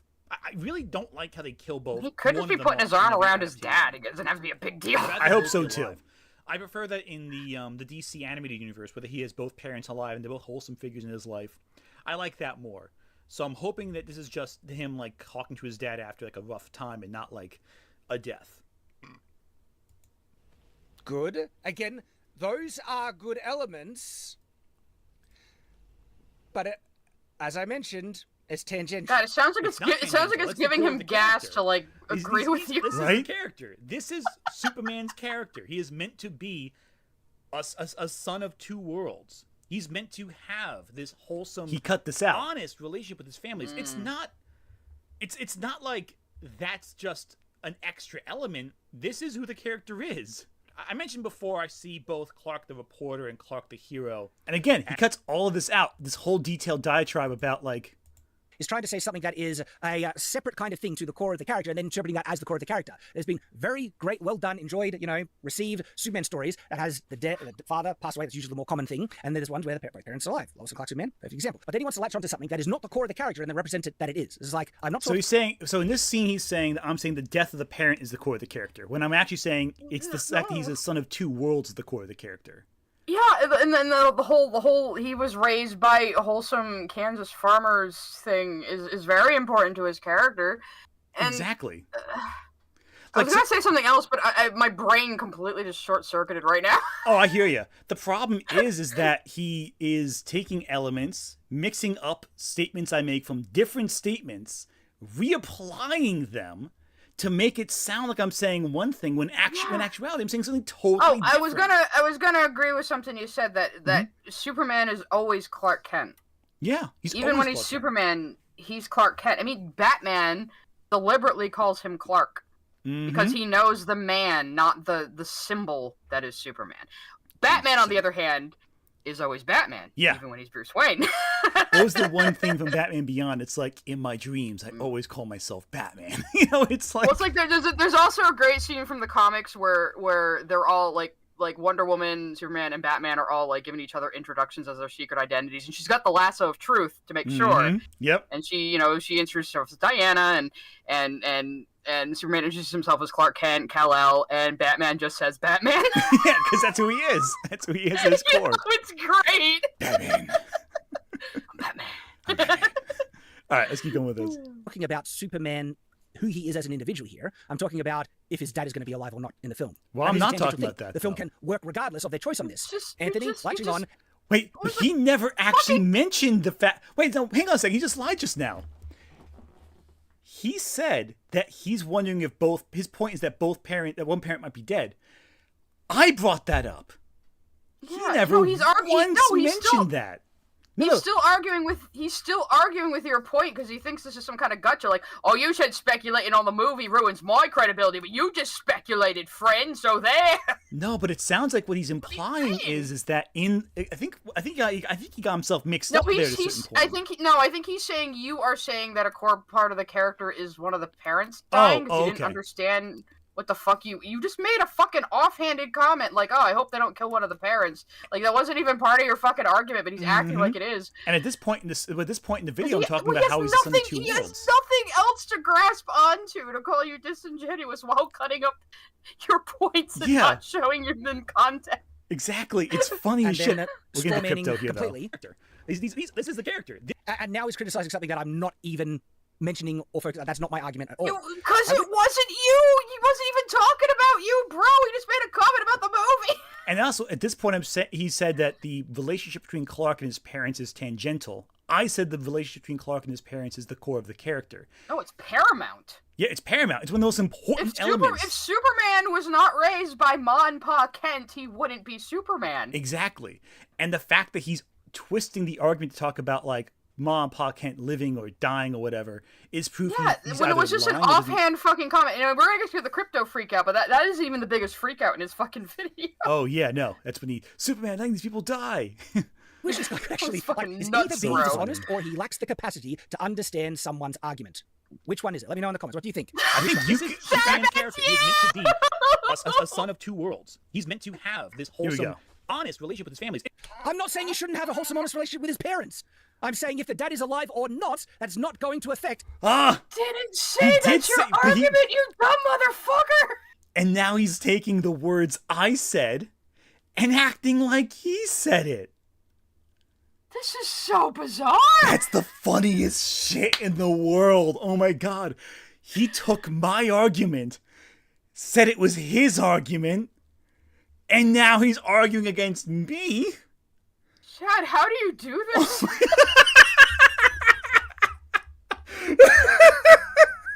the fuck is going on? Oh my god! Is it just the stream? It's going on too long. Are we losing our minds? Are we hallucinating? No. This is legitimate. This is great. Oh my god! This is great. How well the film will be if they miss the core of the character. That is what I'm saying. Like, he is arguing against nonsense that I haven't said. To get to this is what he said. To remind everyone, here is the words that I'm arguing with Shad at this point in the video. His father, after maybe his mother dies. I hope that's not the case. I really want to see Clark's parents alive. Elements. You were just giving your own opinion on the trailer. You weren't even talking about him. Right? Again, right here. Here's what he says. Just to remind everyone, this is his argument. I hope that's not the case. I really want to see Clark's parents just to remind everyone, here's what I'm arguing in this case. One of them off in every adaptation. I'd rather them both be alive. I prefer that in the DC animated universe, that he has both him like talking to. Good. Again, those are good elements, but as I mentioned, it's tangential. It's not tangential. That's the core of the character. Oh, yeah. This is the character. See? He's lying about what his point is. Okay, because so he's gotten himself mixed up. He's saying his relationship with his parents is tangential to right? Superman. Right? So bro, you do not understand this character. Right? Okay, cool. And the funniest thing is, in his response to this, he then lies and takes what I said as an offhand comment and acts like that's what he said the whole time. When he never even mentioned this as a possibility. Bro, you should have scripted this, Shad. Jesus. My God, doesn't know what he's fucking talking about. All right, here's the dog. And right, you need to get the core concept of this character right. Otherwise, all these other things that you might be doing well doesn't matter. Well, Shad, what is the core of Superman in your opinion? I've mentioned that many times. I've mentioned it in the reaction. I've mentioned it in this trailer as well. Superman represents the indomitable hero, the paragon, the great ideal you're and wrong. that we would want to Yeah, that's not what the character is. Right? That's just a feature Superman of the character. In victory. How is Superman an exemplar we're supposed to aspire to? None of us have his fucking godlike fucking powers. It's supposed to be maybe aspirational in that look at even this godlike man can be virtuous. Yeah. the core is what we can aspire That's to more be. of the core than just he's indomitable. Him being indomitable is why he has to have good ethics. Exactly. His indomitable nature is his goodness. That's what the fact is, ultimately. Yeah. That aspirational image is now trying to pretend that I haven't even defined it when I've been pretty clear about it, even if you're lacking the ability to understand Saying all these elements are tangential, that's not important. But like you're describing his relationship with other people, his interactions with the world. No, I have mentioned specifically how he presents himself as Clark Kent and if his father is going to be alive. No, you didn't mention that, Shad. You never mentioned if his father's alive. You never I said mentioned which if his father's alive. Yeah, you never said which parent you thought would die either. You just said, some adaptations kind of kill off one of them. I hope they don't do that. Yeah, That's all you said. Yeah, that's the funniest And then part. he said the parents are tangential to Superman. Yeah, so he's so full of shit, he doesn't even know what shit he's gargling out. He would not be Superman without being raised by his small town, wholesome, good ethics people, farmer parents. Like, like, everybody knows that. That's like one of the basic things people know about Superman. This is the funniest thing in the world. He so doesn't get it. That's great. Those are the points that I've mentioned as a reference to the tangential things that are separate to the core. Pretty clear and obvious that's what I have said. But No, it's not. You didn't say it. trying to construe that and completely lie about what I said, that I'm talking about how he interacts with people and who he is as an individual. That is not even close to what I'm saying. You're talking about all the elements of his character that are core to his character. No! That is not what I mean. I literally said it. It's relationship. Oh, it's amazing. Reflecting of the core of his ideas. But you're not describing what Superman is yet. I've done it multiple times. It's fun. It's again, it's the dishonest argumentation that you regularly see from the left. Okay? So his arguments from the left. He's the one making it about politics. Yeah. You didn't say any fucking thing about politics. In fact, you are aggrandizing Superman being raised by a heterosexual couple with traditional values. It's too fucking funny. It's too fucking funny. But then it's going to be dishonest and like that. It's saying Shad. We do have to get through this faster because we've been taking forever. Shad is talking about. Oh, we're going to do a part two. Two of this, right? Personality. Yeah, right. I've been saying that is one of the most important things to get right, but now it's trying literally. It's unbelievable, disingenuous, slimy attacks, and then of course the undermining the credibility, even though he's acknowledged my credibility in agreeing with multiple things. Shad doesn't even know anything about the character. This is almost a masterclass in an example of how people on the ideological woke left argue. And You wouldn't say woke. He said it. He said woke. He said woke. He couldn't help himself. He said woke. He said the word. interacts, and it's just like I predicted that this really seems to be the type of stuff that's the way that he's going to be addressing myself and the arguments. Yes. Krypto. Okay. So Here we it go, seems like he loves Krypto. Krypto. I've already said I don't like it. If you like him, that's fine. I think it's dumb. I'm interested if it's how much he'll latch on to me that I just don't like Superman if I don't like Krypto, right? So look, he's taking particular issue with this. Yeah. What hurt you as a child? Seriously, what hurt you? If you don't like Krypto, you have something wrong with your child. Okay, I thought he actually thought your joke was funny. Yeah. Obviously, you did the little like Gendo Ikari pose for dramatic effect. That was clearly a joke, man. Yeah, it's clearly me goofing on you, dude. Jesus. Oh, I want to see if he takes it fully literally, though. Hope that he's just doing this as a joke, because even some people in my own fans like, Shad, you just don't like dogs, and they're doing it as a joke, Okay, right? okay. But Okay, really I he wonder how has to know he the takes it, joke, actually. please. A dog being amazing in the cape and not love that. Easy, because it's friggin' retarded. It's dumb. That's why. Let's hear him out. Let's hear him out. Including him in the film is not going to attract the normies or the the wider audience. You think putting a dog in front of your trailer is not going to attract a wider audience? Yeah, now, this is an argument I'm open to hearing, and maybe I'm wrong. Maybe I misunderstand how much people love superpowered dogs in superheroes. Yes, obviously. But I don't think a lot of people watched. There's actually a Superdog is called Underdog or something like that. I don't think a lot of people watch that. I don't think a lot of people watch Super Pets. There's an animated film with DC superheroes in this. It did pretty well, actually, financially. Yeah, for the actually, budget. an Underdog is a completely different kind of character than Krypto. You fucking idiot. Yeah, He said and- the R word. Can't I, Anthony? No, I'm kidding. I'd rather you not. I'd rather you not Can say I the get one? R. He said it once. Can I get one? No. No, I'm sorry. I won't. That's not a word I like. I'm sorry. But yeah, but it's not that it's a superpowered dog. It's just a pupper. And again, having Krypto in the movie shows us that this is not going to be an angsty deconstruction. Not at all. How could you have an angsty deconstruction in a movie with a superpowered pupper? Oh my god, it's so funny because it's like, no, he's using an example of a film that actually did quite decently, all things considered. Maybe I'll check the budget actually. So Yeah, and the fucking Krypto cartoon was good. And it's the other thing, Shad, superheroes are for children. Yeah, ultimately speaking. We have had some more teen and adult-oriented superhero stuff, yes, but primarily, especially when Superman was made and when Krypto was made, superheroes are for children. And I said in my reaction, I was like, are you not excited to bring your children to this movie? They'll probably like it. Okay, just the so fact that he thinks a dog won't attract the mainstream audience. okay, so here's what it was. So on a budget of 90 million, it grossed 207 million worldwide. Not a massive hit, but it's still and Made back its money, made a profit. made its money back and more. So it succeeded. So financially, hey, Super Dogs, Super Pets, Krypto, box office money. The super pets, okay? All right? I have points of reference where just the fact that it's a dog in the film doesn't necessarily mean that's going to be the main selling point for people liking it. I think, look, I'm happy to acknowledge... I never said it was the main selling point, but I said it was a selling point. I've seen so many people say, like, I had a friend who wasn't interested in the trailer until they saw Krypto and was like, fuck yeah. Yeah, it's gonna be fun. Because again, people are fucking tired of the deconstructed Superman. And seeing his red undies and seeing the pupper tells people right in the trailer this is not going to be one of those movies. Right? Exactly. And again, people just love dogs. Like, they put things in trailers very deliberately. And also, he's a scruffy little guy, which I like. Because usually they depict Krypto as a more muscular, short-haired breed. Exactly. So that he's based on James Gunn's own little rescue dog. Exactly. Which is cute. And that also elegantly circumvents another problem where you have a particular dog breed in a film, people go out and buy them without knowing their needs.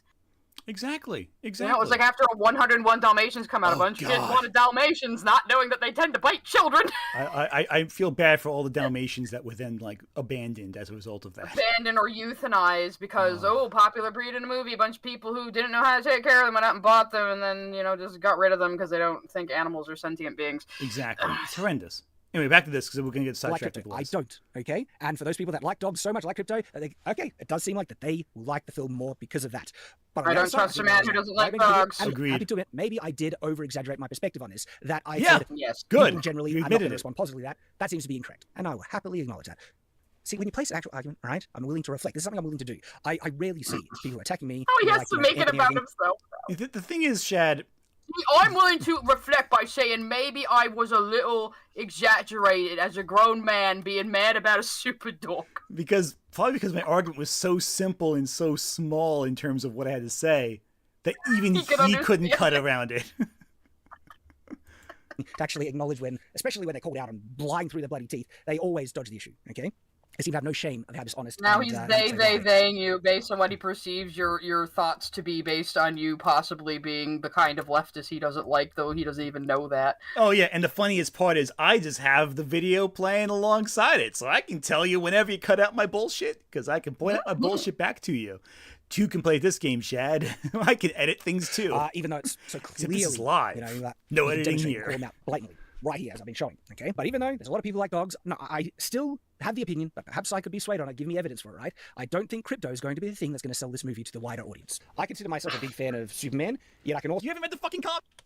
Is that the arbitrary standing point? If you haven't read the comics, you can't be a big fan of Superman. Nonsense. How can you be a big fan of Superman? You don't read the comics. Again, arbitrary standard, and now it's trying to latch onto that, and I predicted... that yeah, that's a fair thing to say. You don't even understand the core of the character. All you say when people ask you, what's Superman? You go, indomitable. Indomitable spirit. Really, like, it's not that he can just beat up any bad guy. That's not why Superman is good. Yeah, if Superman just beating up the bad guy was the only core appeal, then Spawn would be the most popular superhero of all time. And the Punisher. Maybe he should read Preacher. Seriously. Oh my god. Because I haven't read the comics, that's going to be a means to undermine my credibility. I can't be a big fan now because I haven't read the comics. But, the fact I made a Rama video undermines my credibility, according to your logic. Of course, I read some. Haven't read them all. Not by a long shot. But massive big fan of Superman. He was my childhood superhero. I've got pictures. I've been dressing up as Superman. Wait, did he just say he's read Red Sun? Yeah, he said he hasn't read the comics, I think he said, right? No, I think he just said he read Red Sun. Wait, let me read that again. Out and lying through their bloody teeth. They always dodge the issue, okay? They seem to have no shame of how dishonest and how much they lie. Even though it's so clearly, that you can demonstrate and call them out blatantly. Right here, as I've been showing, okay? But even though there's a lot of people like dogs, no, I still wider audience. I consider myself a big fan of Superman, yet I can also... You haven't read the fucking comics? Is that the arbitrary standing point? If you haven't read the comics, you can't be a big fan of Superman. Nonsense. How can you be a big fan of Superman? You don't read the comics. Again, arbitrary standard, and now he's trying to latch onto that. And I predicted that's what he would do. He's trying to latch onto that because I haven't read the comics, that's going to be a means to undermine my credibility. I can't be a big fan now because I haven't read the comics. I've also read some. Haven't read them all. Not by a long shot. But massively. Oh, I've read some. I thought he said I read some. Oh, there you go. Okay, that makes more sense. My bad. The amount all good. that you are a I fan was going to laugh so hard. I don't like to necessarily put barriers up. There are certain standards, like, if you want to change fundamental things about the property, I generally take that as evidence to show that you don't actually love the thing if you're wanting to change core aspects of it. What are they changing about the property, Chad? But in terms of have you consumed anime, no, that's nonsense, okay? He's not going to have an answer actually for love the that. character? How much has it really affected you in your life and things, and how much you want to, respect? He's not really the source saying material, anything to acknowledge right that now. there's a lot of goofy, dumb crap in that old stuff, okay? And including it is not a win. Chad, let me ask you a question. Hang on, but what I said, is that wrong? You want to There's a lot of change the goofy, dumb source crap in the comic material. books, and not necessarily that shouldn't be adapted into more serious works. How is Krypto? How is Superman having a pet dog who happens Pause, to have pause, superpowers pause. a bad thing? I don't feel it necessarily fits with the saying- Yeah, sorry. He's saying, this movie wants to change the source material, and then he's just shitting on things from the source material. Exactly. It's like one word he's saying, we can't change anything. Next thing, the source material's terrible. It sucks. There's all that dumb and stupid crap in those old comics. That's the source material, you dumb motherfucker. It's so dumb. It's so stupid. Truer adaptations of Superman, I think undermines a lot of things. Like, because Krypto is insanely powerful. It's got the powers of Superman, essentially. Okay, that's almost world-destroying power. Like, Superman should be using Krypto all the time. Then he'd be his main sidekick. This is incredibly dogs can be trained. Can be trained really effectively. So right now he's saying source material is so important, and then he goes on a tangent about how bad the source material is. Like, that's how his logic makes no sense internally. How is James Gunn changing the source material by going so far back to the source he put in Krypto the Superdog? Exactly. This is ridiculous. Krypto seems to be pretty obedient. This in this is so instance. dumb. I also think it's dumb in terms of I already have trouble. Subjective thing, but I already have trouble swallowing the fact that Kryptonians look exactly like humans. They're aliens. I think you can kind of justify it with maybe convergent evolution, stuff like that. But then to say like, they also have dogs that look exactly like human dogs, or everything from a completely alien environment, it's like no.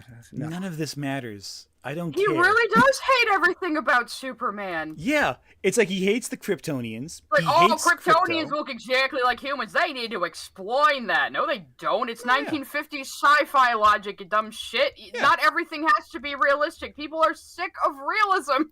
Yeah, just have fun with it. Just go with it. Like, it doesn't matter. Like, the fact is that he's going on these tangents about how much he loves Superman, but then criticizes everything but Superman being powerful. He just can't go with, like, fantastical logic. He just can't. He has to have everything explained to him. There's no, it's like, why do the Kryptonians look like humans? Because it was written in the 1930s, okay? Yeah. That's why. And even if it wasn't in the 1930s, Star Wars, tons Star of humans Wars. there. Doesn't take place on Earth. Of course, that doesn't matter to him apparently, but whatever. Who cares? It's just fun. I can spend righteously so much, and then when you want to double whammy, it's like it's not happening. It's not happening at all. Now, there perhaps is a way that you could justify it more logically. Instead of Krypto being from Krypton, that is a dog from Earth that somehow gained Superman's powers. There are some instances where Superman powers have been somewhat transferable in certain adaptations and stories, and I could accept it better then. Okay, but a dog from Krypton, that's just a nonsense silly thing. And then of course there's the issues of his existence in the world itself. That's my answer. Yes. How do you not get that people love dogs? I obviously understand that. The fact that I think Krypto is dumb, right, is not me saying that I just Green can't understand people like Lanterns dogs. in this No, movie. I think that's an issue to if it works in a story or not. There are sometimes the inclusion of dogs works really well. Reference Mistborn, there's a wolfhound in Mistborn, integrated perfectly, just fine. Love it. Okay, it's a dog that talks as well, by the way. It's how execution. I do not see the execution. Having Mistborn into it apparently, which makes He said he likes a talking dog and something else. Mistborn, which is a totally different kind of universe. Well, I was just saying, Green Lantern's in this fucking movie, and you're saying it needs to be more grounded and not have a flying dog? Yeah, but the problem is he's applying hard magic rules to Superman. To Superman, who is, like, weak to magic, by the way. Oh, yeah. But also, Shad, since the Lantern Corps is in this new universe, I hope Dex stars in the next movie just to annoy you. Yes, please. I would love that. Love it. Krypto ever have been done. But Anti-Joke's going out, so... Or a way that wasn't stupid. Why would a superhero having a pet be a bad thing? I've just explained. Superman... But it's funny, he seems to think like... No, he didn't explain. I just explained, and what I explained is it's dumb. His explanation is just... First off, his explanation is not in the video. Second off, His explanation is why a dog with superpowers doesn't make sense, not why a superhero having a pet doesn't make sense. So you didn't even answer the question. Yeah, so it's a completely different line of questioning. It would be impossible to have my opinion. My opinion is utterly ridiculous. The way that is reacting. How could you possibly think that? Your opinion is utterly ridiculous. It's ridiculous. It's a complete arbitrary standard that you're just pretending is, the thing that obviously everyone would naturally understand and so agree. mad. Yes, it is ridiculous. He's so upset. Shad, let me talk to you directly right now. Nothing you ever say can convince me that what you're talking about in terms of Krypto is not ridiculous. There is no amount of logic in the world that you can apply to the situation that would make me think your argument and your reaction to Krypto the Superdog is anything short of the dumbest fucking thing I've seen all day. No logic, no coherency, nothing. Because your hyperbolic reaction, and yes, it's hyperbolic, not hyperbole, is so overblown. I was going to say you mispronounced it, Anthony. No, hyperbolic is the right word in this case. I watch Dragon Ball Z. Hyperbolic. Hyperbolic, of course. Your reaction is so overblown that's the point I'm finding ridiculous. Not the logic. It's the search for a reason why to justify it is that I find more ridiculous than anything else. Well, he didn't mention it in the react because I did make the point. I was like, well, Superman's an alien who looks exactly like a fucking human, so why are you bitching about a dog? You know? Mm-hmm, but exactly. I guess it also bothers him that Kryptonians look like humans. So again, do you actually like Superman? Exactly. Like it's a world where none of those questions actually matter because it runs on the imagination. It runs on silliness. Mm-hmm. Superman's an inherently who else is goofy in this world. movie? Like Mr. Terrific's in the movie. Hawk Girl is in the movie. Yeah. She's a woman with. Oh my god, her wingspan isn't long enough to support a human body. Yeah, no, it's all goofy. Just go with it. Have fun with it. Yeah, just you don't have these. Not everything has to be logical, especially in a fantastical setting. Exactly. Oh my goodness. There's a lot of people in Krypto stuff. Is a guy who runs around in primary colors. Oh, wow, he's doing this argument. Is like, because there are unbelievable things separate to the dog, that means you should just accept every other nonsense. This is so retarded. This is the type of thing. It's the exact type of criticism where people try to deflect the criticisms of Star Wars because it's a story about space wizards meant for children. It's exactly that argument. This is a retarded nonsense argument. There are, of course, fantastical, non-realistic things that are justified in the world building and make sense with the adaptation, and think that just because that's there doesn't mean all nonsense can easily be accepted. Stupid. Absolutely retarded argument, this. And he's doubling down into it. But he's a stranger from... Yes, absolutely.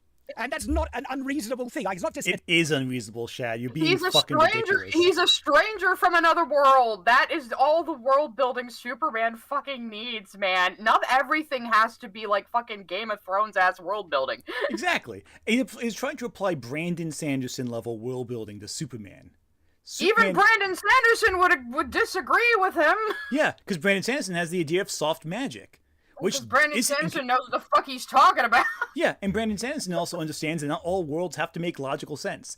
It's just it affects the way you interpret a world needs to have internal logic. Yes, that is true. But it doesn't have to be the same logic as the real world. As long as you have internal logic and believability, you can do fucking anything in a story. And that's the great thing about fantasy stories. I'm sorry. Halfway through what you're saying, I looked at the screen and looked at Chad's face. Oh my god, he's got the Senpaku eyes. Look at this dude. I'm sorry, this is just too funny. He's so pressed right now. He's so angry about this. This is really fucking funny. He wants your blood, man. Maybe I should challenge him to a duel. You should go down to Australia and duel him. Yeah, seriously. I think you've got like 1 foot on him. Right? It's a dog with superpowers, with a cape, and Superman's powers that comes from Krypton. It is a silly nonsense thing. I don't want little Superman shooting out of Superman's palms either. That was in the old school comic books. Thanos' copter. I don't want that adapted perfectly because that's a silly dumb thing. There's lots of silly dumb things. But it's so funny that Anthony is like, look, I can't believe you accept this bit of nonsense when you expect this. So it's basically either undermining everything is nonsense, you accept it all, or it's trying to present things that is silly and nonsense is completely valid and equivalent to all the other stuff that makes more sense. Stupid. What's going on here? Yeah, I'm asking myself that too, Anthony. Like, the fact you can't get this is bizarre. Oh my goodness. And here's the thing too at Krypto. He is not He's showing like getting red in the face. He's so... He's like seriously getting red. I was half expecting him to just like croak and fall over like a Monty Python skit. I mean, I'm getting red in the face too, but for very different reasons. Oh my goodness. He's gonna have He's gonna have a freak out like this in the original video too. Yeah, and like the thing is, he's dropped the R word so many times in response to me laughing Even about I him. don't say it that much, man. Oh yeah, but the thing is also he's out of anger. That's the difference too.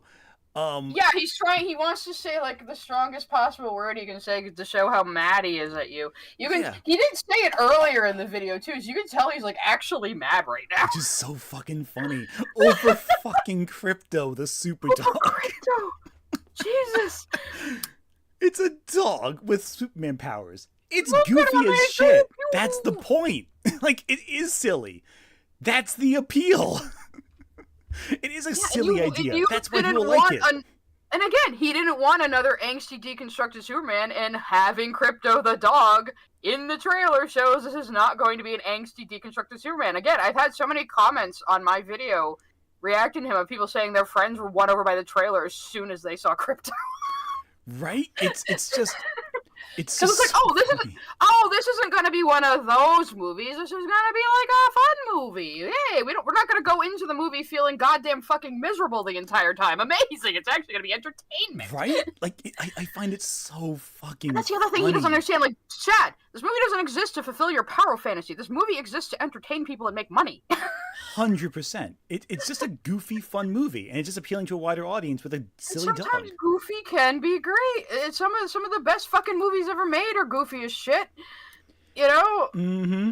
It's just too funny. It's just too funny. Live action Superman movie to this point. Yeah, good. He's done. This is the first appearance of Krypto, and already this gives a distinct tone to the film. And I think it's an incorrect tone, okay? If you like it, all power to you. But the Incorrect- fact that, it seems like Anthony's trying to didn't want a present the deconstruction. tone as objectively better or superior as a result. His subjective taste on the tone is better than my subjective judgment that, it misses the mark. No, what is these are and I never said better. I said different. I never said better, Shad. You said better. It's also a complete indication of what he wants out of the goddamn movie, what he says he wants. Yeah. He doesn't actually want the core back to basic Superman. He just wants Superman beating up the bad guys and being cool and badass and unstoppable. That's what he wants. Exactly. He seems to hate So the yes, you original do source want material. Superman to be a Mary Sue. 4 hours later, Shad, you still just want Superman to be a Mary Sue. If his core trait is just being unstoppable and all-powerful, then yeah, he just wants a power fantasy. Just with the serial numbers filed He off. doesn't even mean indomitable. He means insurmountable. Exactly. Indestructible, certainly. we'll find out when the movie comes out. See which Invincible. one works or not. Who's right or not. When it comes to James Gunn and animals, you know he's going to do something really good. No, you don't. That's not a guarantee. Okay, not everything James Gunn. Every single animal Rocket! James Gunn has written has been great. No Rocket exceptions. Raccoon, you fucking makes his gold. idiot. Yep. Not Krypto is also a really well-liked, iconic character. no, a lot of people would, agree with me that that's dumb. At least it's not saying everyone. At least it's not painting a completely. All my younger friends audience. agree with And me that you're it's gonna wanna dumb. make sure- right? Also share the references. I don't trust him as reliable sources. Also, I said among younger audiences, he cut me off halfway through, so already it's like, okay, Shad. Yeah, and guess who fucking Superman is aimed at, you dumb shit? Kids. More people than just the adults. This is the mindset that goes, hey, we don't want to have Robin in our movie because Robin's dumb, Robin's silly. False equivalence. I know people have sometimes said that argument. It is about execution. I'm judging what I'm seeing here on the execution. This execution of Krypto. So, and guess what? I literally have already said in this video there might be a way you can make Krypto work. That is a dog from Earth that receives Superman's powers. There's still issues about how he gets integrated in the story then, but that is more palatable. You more don't logical. know that This is that's about not the execution. case Clearly, in the here. context of the video Yeah, so far. all of this is like speculation on how they're going to do Krypto. We don't know how they're going to do Krypto. Also, what do you mean how he's depicted? It's a dog! Yeah, that's all. I don't care how Krypto exists. How Krypto exists doesn't matter. It's The only Rolling Pin different story. thing about this depiction from others is he's like a scruffy little terrier mutt. Exactly. I don't care how Krypto exists. Exactly. I don't care how Krypto exists in the story. Who gives a shit? I care about how he's written in the story, what role he plays, what his personality is like, his interactions with Superman. How Krypto exists is just a wave of the plot. How do you know he didn't come to Earth with Kal-El as a puppy? Exactly. That could be it just Could've. fine. But He for could have him, grown up with a dog and then they both get powers. Who cares? but you understand, Sai, we need to know why Krypto looks like a dog and all. Like anyone cares about that. Yeah, maybe mentioned Kryptonians about- seeded dogs onto Earth. Okay, there Yeah, you go, buddy. Maybe there dogs you were go. first. Maybe dogs came from Solved. Krypton first. Yeah. Context, okay? That's the mentality Shad's embodying here. No, that is clearly not the mentality. Straw man again. having the greater world of Superman's universe makes him interesting. It's a positive, not a negative. No, it depends on execution, how it's done, and there are things that absolutely do not work with a more Look at serious he's realistic like adaptation. hiccuping, he's so Even just an mad. adaptation Teacher, not a yeah. book. Here's the thing. Come on. He said he's such a big fan of Superman, but then Just Right says, no, we don't want more of the Superman universe in an adaptation. Yeah, he's like, I'm such a big fan of Superman, I just hate all the dumb, stupid things in his comics. Yeah, it's like, yeah, I'm coming from a perspective of a comic fan. There's gonna be things in the comics that you don't like that I think are really good, and he's so pissed And about it. he's saying it's changing the source material when it's adapting the fucking source material that he doesn't like. Yeah, I don't feel the need to show you what I said originally. I think this speaks for itself. He has no actual argument. Am I the only one who thinks Krypto is a dumb thing? Yes. Oh, really? Yeah, bullcrap. No, there's heaps of people that hate Krypto. If you're adapting it, you kind of would want to. I thought he was drinking alcohol there for a He's second. putting himself in a position of authority to speak for everyone now. He's like, I'm the only one. Oh, he's getting all Am I the only one? fucked up on Yes, I'm water the only right one now. saying that. He is so angry that I have spoken about 15 words in the last 10 minutes because he keeps talking. He's like hiccuping, he's got snot coming out of his nose, he's so upset. Over fucking Krypto the Superdog. Oh The my only one who's god. like Krypto, which is just objectively false, right? It's a lie. And this just shows you how blatantly dishonest people on the left are willing to be just to try and dunk on the opposition. Okay? He's making it It's about like politics. they have no sense of He's dignity, making right? getting They'll politics into happily Krypto the lie. And Superdog. honestly, anyone who would He's push like, Anthony, at the like, beginning he talking was about it, like, he would "Oh, obviously have to people acknowledge it. And if he does, he don't like me for my politics," but now he's making it all about politics, and you didn't even fucking bring them up. I haven't mentioned his It's just like, politics this once. guy's a leftist, so he's automatically wrong about everything. Yeah, I don't think I've mentioned his politics at any point You in haven't this even entire mentioned video. your politics. Exactly. He's the one who keeps bringing it That's up. not relevant to anything we're talking about. Talking about No, Krypto just- the fucking Superdog, and you're bringing up all those woke leftists. Basically, yeah, right? lying and he doesn't care about it, which is a very just like mask off thing about the quality of his character. He's willing to lie and be happy about dishonesty blatantly, knowing that people know that he's lying, right? If he was to do that. Because an honest person, will obviously have to acknowledge that, of course, there's a good number of people that don't like Krypto. Okay? A lot of people agree with him. Which literally comments and everything. This is Okay? so fucking funny. Direct example of people agreeing that Krypto is dumb, but I'm the only one. Shad, All right? please And keep isn't doing this. exaggerated This is hyperbole. He's just great. trying to put himself in a position of authority to represent hope and he spew the things replies to honestly, mine. to try I and dunk hope on he what he does. perceives what seems to be an ideological Yes, enemy. this is We're not going to fantastic. have Superman shooting little Superman out of his hands. That's something he could do from the OG. Yeah, from the Silver Age. Oh, so now this is too dumb. Oh, it's like, oh, Having the greater world of Superman's universe makes him interesting. It's a positive, not a negative. then I give an example. I was Dumb. like, oh, but no. And so now it's completely backtracking and contradicting what I said before. Comics, yeah, but we're not talking. But this is still Krypto isn't just. We need to go back. He literally said, including things from the broader Superman universe, right? Having the greater world of Superman's universe makes him You didn't let you interesting. make It's your a point. positive, not a negative. Nothing you're saying contradicts what I said. That's the problem with not listening to a full statement. You actually ignore the full of the statement. Oh, except if it's from the Superman. Exactly, right? You're full of crap, Anthony. Come on. This is just Hey, I never said it was bad. I'm saying that it was not old. laughable, where you've proposed a standard, okay? And then later I share an example that contradicts that standard, which even he seems like he can't go that far. And they're like, okay, yeah, he seems like he's agreeing with me that there's some things in Superman that, yes, the broader Superman world, right? think Going I all the way agree back. with you there. I never excluded that, and he didn't exclude Brad, that. I when hope he was trying makes to a say, super cake. Yeah, no, I hope he makes a super cake with his super cake making powers Please. just to piss you off. Now, here's what my point was, Shad. I think even I expected you to figure it out, but I guess I have to explain it again to make sure it's nice and slow for you. In Crisis on Infinite Earths, Superman's power set changed. The Silver Age Superman had different powers than Superman does post-Crisis. Krypto the Superdog exists both pre-Crisis and post-Crisis. That means not that something is dumb, but that something is inconsistent with the version adapted in different eras. That is the point I was making, Shad, that I God. even assumed you could figure out. That's one reason I don't like superhero comics. Every time they want to make a slight change in continuity, they gotta blow up the entire world Exactly. to change the status quo. And post-Crisis was a big deal. Superman's entire power set changed. So, the problem I have is not that something is dumb. The problem I have is which version are they adapting? Yeah, if That's it's it. after, you're right, if it's post-crisis, he doesn't have those powers anymore. Exactly. I assumed wrongfully that even Shad would understand the point of that because he says he's such a big fan of the character. He doesn't understand comics. Yeah, he misinterpreted the character so fundamentally that he doesn't understand the point I'm making about the history of the character. Comics will go to absolutely ridiculous lengths just to change a power or to change a status quo. It is to the point of absurdity. Exactly. And the fact of the matter is that Shad is so unaware of basic information about comic book history. Not even just Superman, just the entire comic book. Oh yeah, it's not even world. DC that does that shit. Oh, they had fucking Spider-Man mutate into a giant spider and be reborn out of it just to give him wrist grown in web shooters. Yep, doing the JMS run of Spider-Man, yeah. And then then they undid that with One More Day. I think it was on One More Day they tripped up. One More Day undid like a ton of shit because the fucking writers had a midlife crisis. We're like, no, we don't want Superman to be a married dad. He has to be in college again. Not the writers. It was the editor-in-chief. That was the editor that forced that one. But same idea. Joe Quesada. I never forget Joe Quesada. I know it was you. I know it was you, Joe. It was definitely fucking Joe Quesada. Oh, yeah. Fucking midlife crisis and projecting it on Spider-Man. Seriously. Anyway. But yeah, no. All this stuff, right?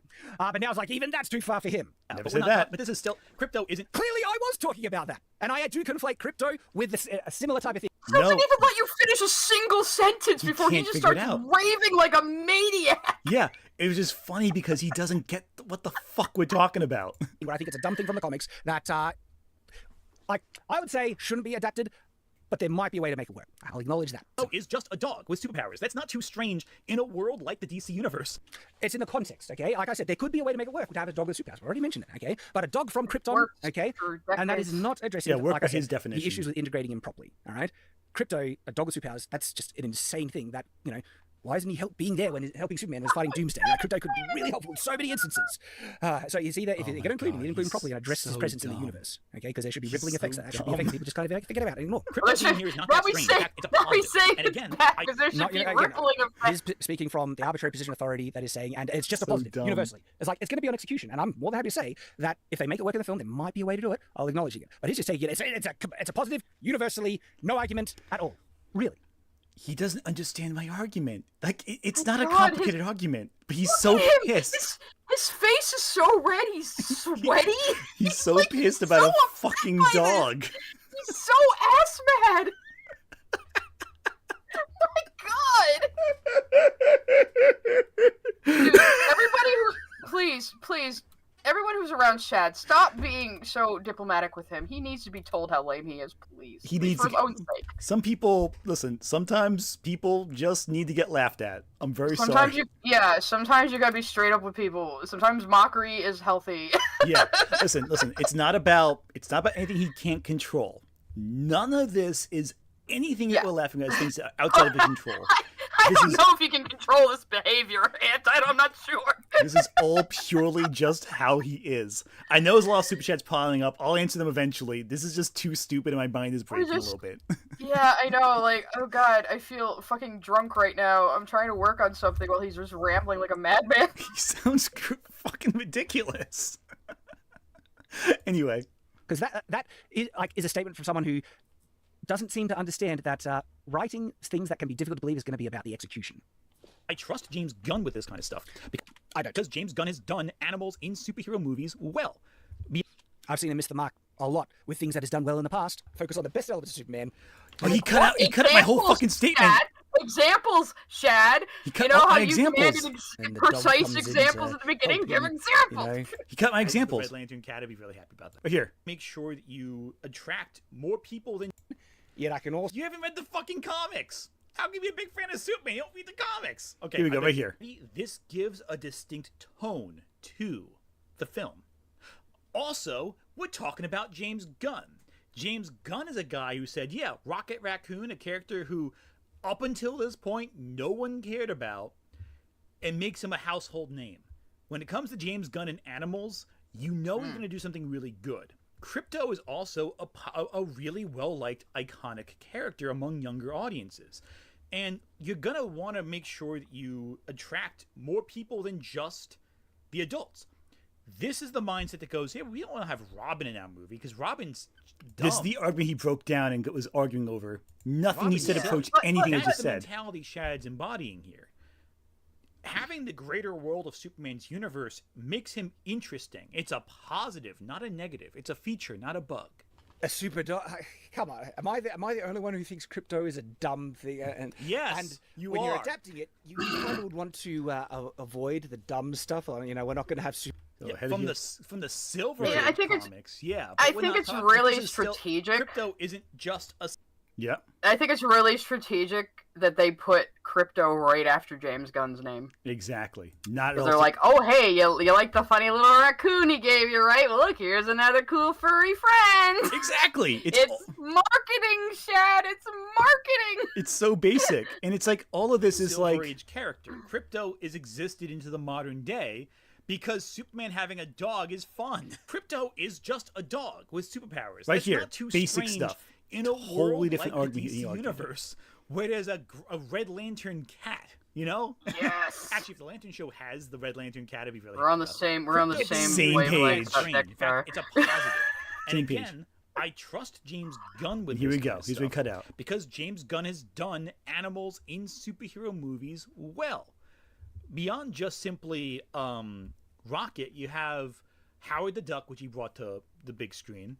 You have the Cosmonaut dog, the Russian dog. I forgot Also about a great the character Howard in the the Duck funny little remake. Right? subplots of Guardians of the Galaxy Volume 3. And you have all the animals in Volume 3 that were experimented on by the High Evolutionary. Also, they better put Bat-Cow when they bring Damian Wayne in. Things. Yeah, they better put Bat-Cow in. I stand by that. Let's see who responds to Bat-Cow. I wonder if he hates Damian Wayne. Oh, he probably would. Which is funny because he's a sword enthusiast too, so... As I mentioned, What are the best elements of Superman, Shad? I've already mentioned them. Explain to us with your knowledge of Superman comics. Superman represents the indomitable hero, okay? The power. What are the best elements of Superman, Shad? That's not an element. That is a thing that he does. Paragon. He thinks a that's great the ideal only exemplar thing he that we would want Yeah. to aspire to. All right, that's the image. Superman. Why in is he the victory. exemplar, Shad? Yeah. It's because of his virtues, His not kindness. because of his raw power. Yeah, but the problem is Superman. The problem is that Shad only sees the power and nothing else. Yeah, As that exactly. aspirational image. Okay, so do you see how his tone is starting to become more condescending now? Where he's tried to lay the foundation, and falsely, it's all been built on straw mans to try and undermine the credibility. And now he's just going to be going with it, because he thinks that an audience that just, isn't going to question him or pay attention to what he's saying, right? That's what you just did, Shad. By cutting Shad, out you half. must be such a pain in the ass to have to deal with every day. This is like such pedantic nonsense. And I the wonder why half your team left. And the fact is that's so funny is he's just describing what he's currently doing.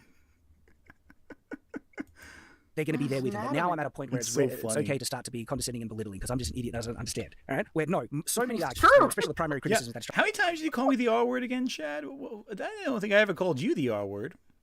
Which one of us said that? Which one of us said that? I would like to call you the R word, but Anthony won't let me. Yeah, I'm actually don't want Shad to say that.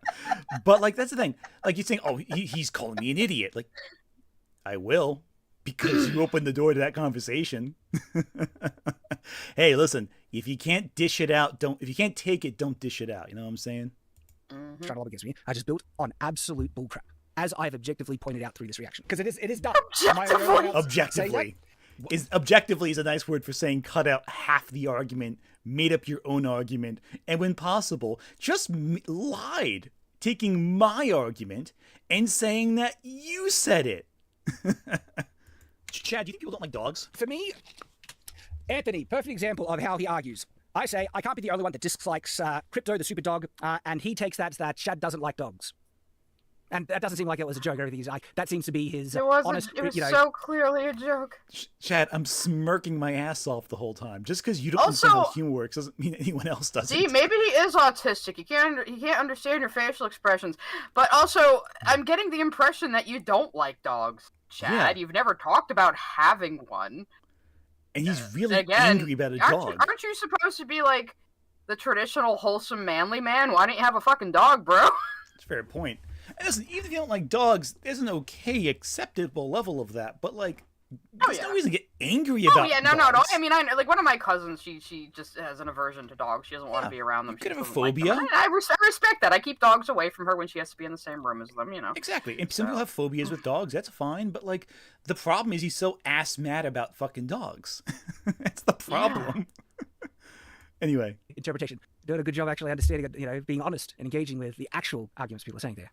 Justify Kryptonians look exactly like humans, but I can kind of justify maybe conversion, evolution, justification for the story. Shad, don't think of it like that. No.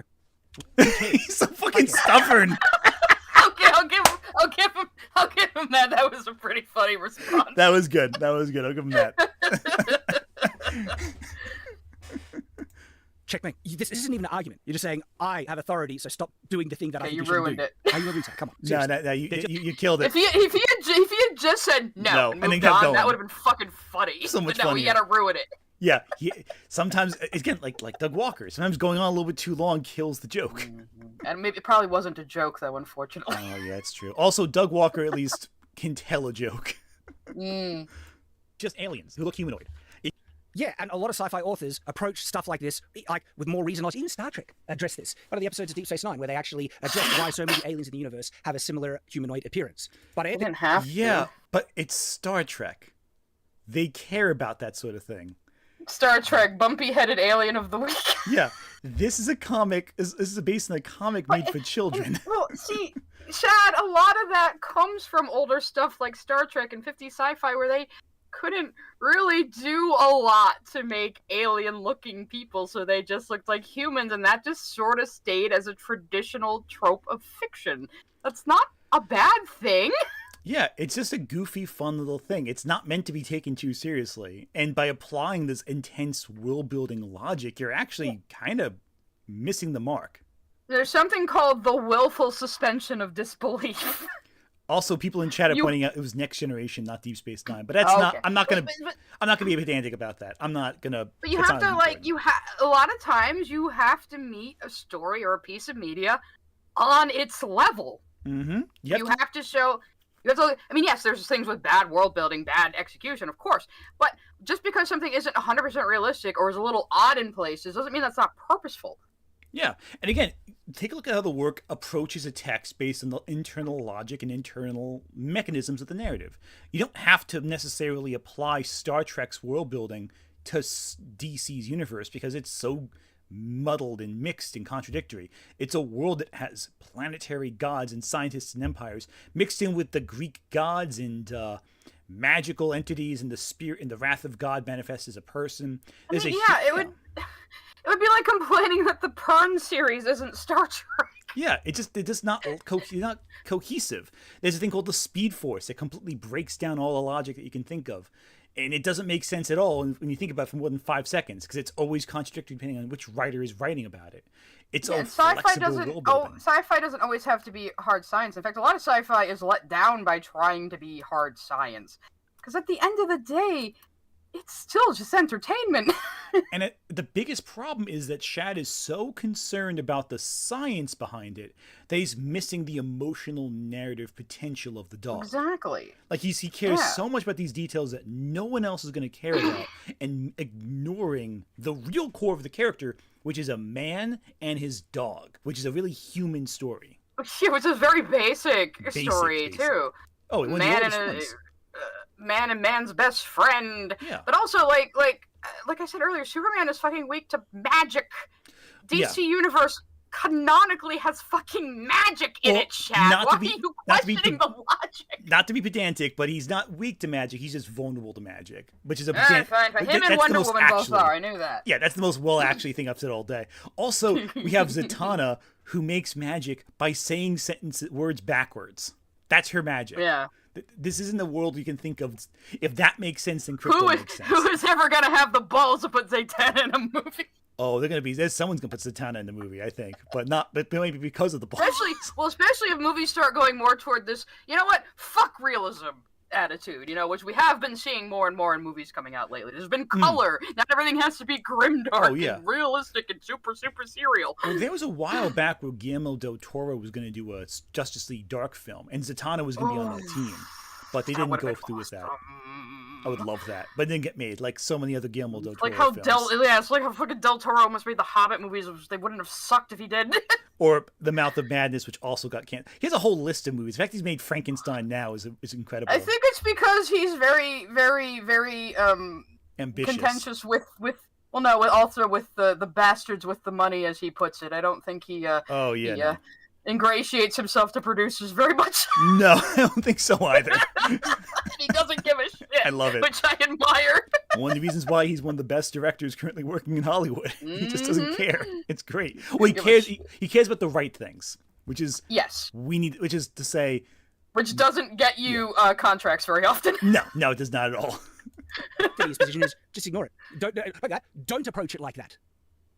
Because he's the ultimate authority on how stories should be done and how aliens should be depicted, apparently. That's how he's presenting himself, okay? Chad, that's how you're presenting yourself. I'm saying, you're hey, saying just be that flexible with it. you're the one necessarily saying, oh, they gotta explain why Kryptonians look like humans. Why? It's not relevant. And here's how it must be told. Why do you get to decide that? You know? Shad, that's you. Yeah. Everything he's saying is a projection. It's wild. Okay? You need to conform to his arbitrary standards of how things need to be. And you can handle Star Wars having Han Solo look like a person. You can handle Kryptonian. And even reference Han Solo, that I shouldn't have an issue that Kryptonians look like humans because Han Solo looks like humans, even though Han Solo is a human. The premise of Star Wars. Yeah, but humans exist on Earth. Wait. What's the premise of Star Wars? It's a what the premise of Star a Wars long is, time Shad. ago. Let him play. He'll play it. I want to see what he says. Let him These cook. characters are humans in a galaxy far, far away, where a Kryptonian, they No. kind of have some significantly different biology. So much pause. so that they can Yeah. No one ever said, until the prequels, which I disagree with, no one ever said that they're humans. we In just fact, look like people. There is a theory out there that the characters are only played by humans because it's a movie, but they're actually like bug people. That's possible. Also, isn't like Han Solo Corellian? Like, isn't that like a part of his lore? Like, he's not human. He's Corellian, which looks human.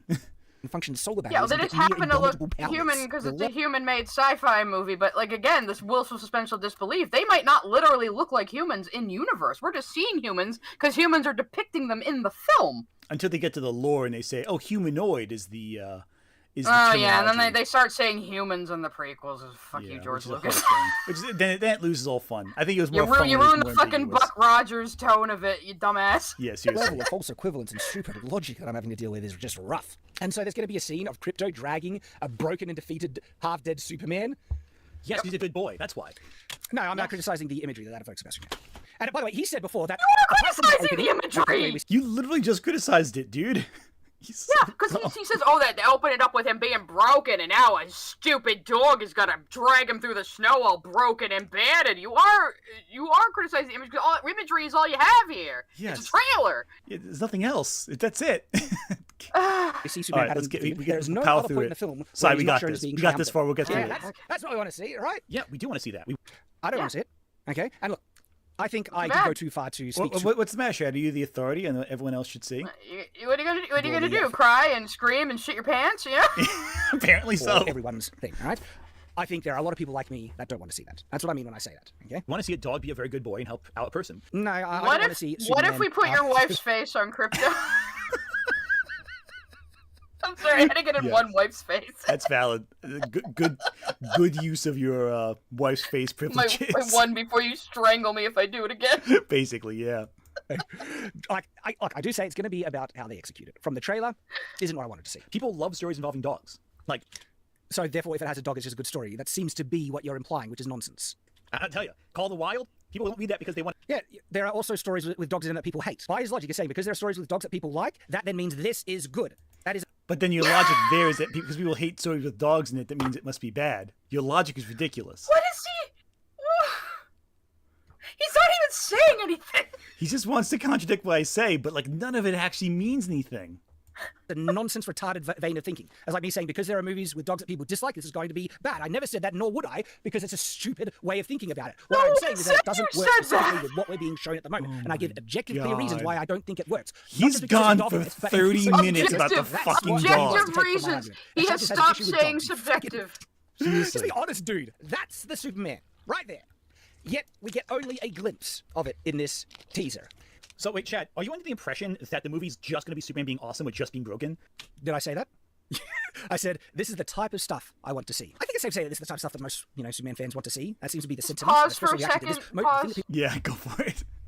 He's like, he's like, we only get a glimpse of it in this teaser. Yeah, bro, you answered your own question. It's a teaser. It's teasing you to go watch the fucking movie to see more of the awesome stuff. It's like yeah, we're gonna show you the whole movie in the trailer. No, please don't. Actually, It's like it's marketing to get your ass in the movie theater within the first 2 weeks or something. this is so dumb. This is so dumb. Oh yeah, people people in love the this chat. I did react to Shad's AI video. If you want to see that, it's a stream called Demystifying AI. First half, I give my nuanced opinions on AI. Second half, I just clown on Shad. Yeah, which is effective, very effective. All right, let's keep going. Absolutely, it's this scene We specifically. got so much trailer. Anthony's going to be interested in that. It's going off on another straw man. Is that your perception that it's just only glimpses of it? No, that's not what I said, genius. You just said it was a glimpse of You it. said a glimpse. You literally said glimpse. This time you literally said the word he said. Yeah, you said, right here. Shad. Oh my god. Doing what he does best. Right here. That's the Superman. Right here. Right there. Yet we get only a glimpse of it in this Yeah. teaser. So wait, Chad, are you under the impression that the movie's just going to be Superman being awesome or just being broken? Is that your perception, that it's just only glimpses of it? They have to build up to the Superman being incredible because it's a trailer building a sense of triumph. And also keep in mind that the trailer is about halfway through.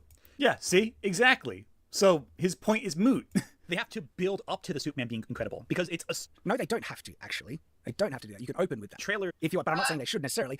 But again, They could do that, but they chose He's just not mad to. that they didn't open with this shot that just made him cream his pants.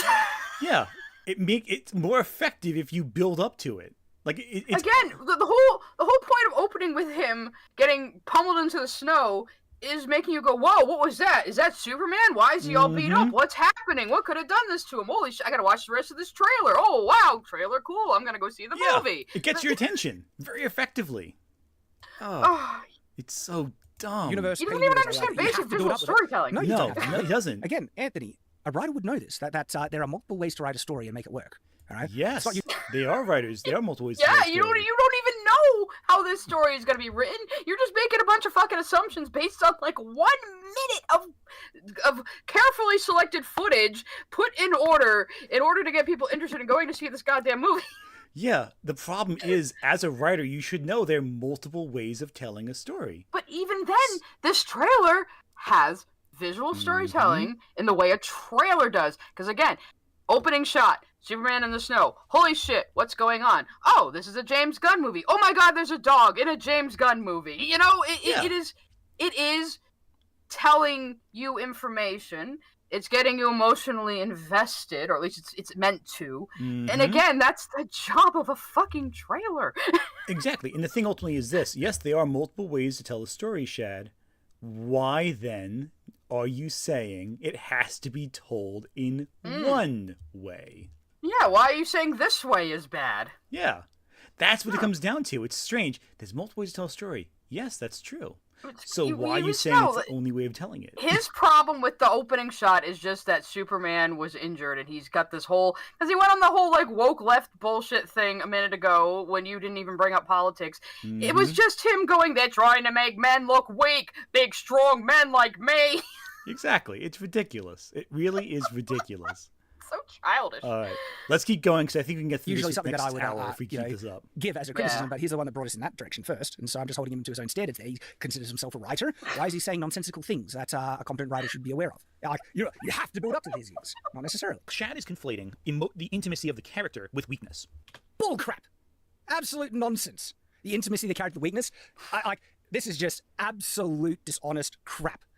There's no point in the trailer where I can conflate that and explain that Say in the any R way. word, but not He's just now bullshit. making...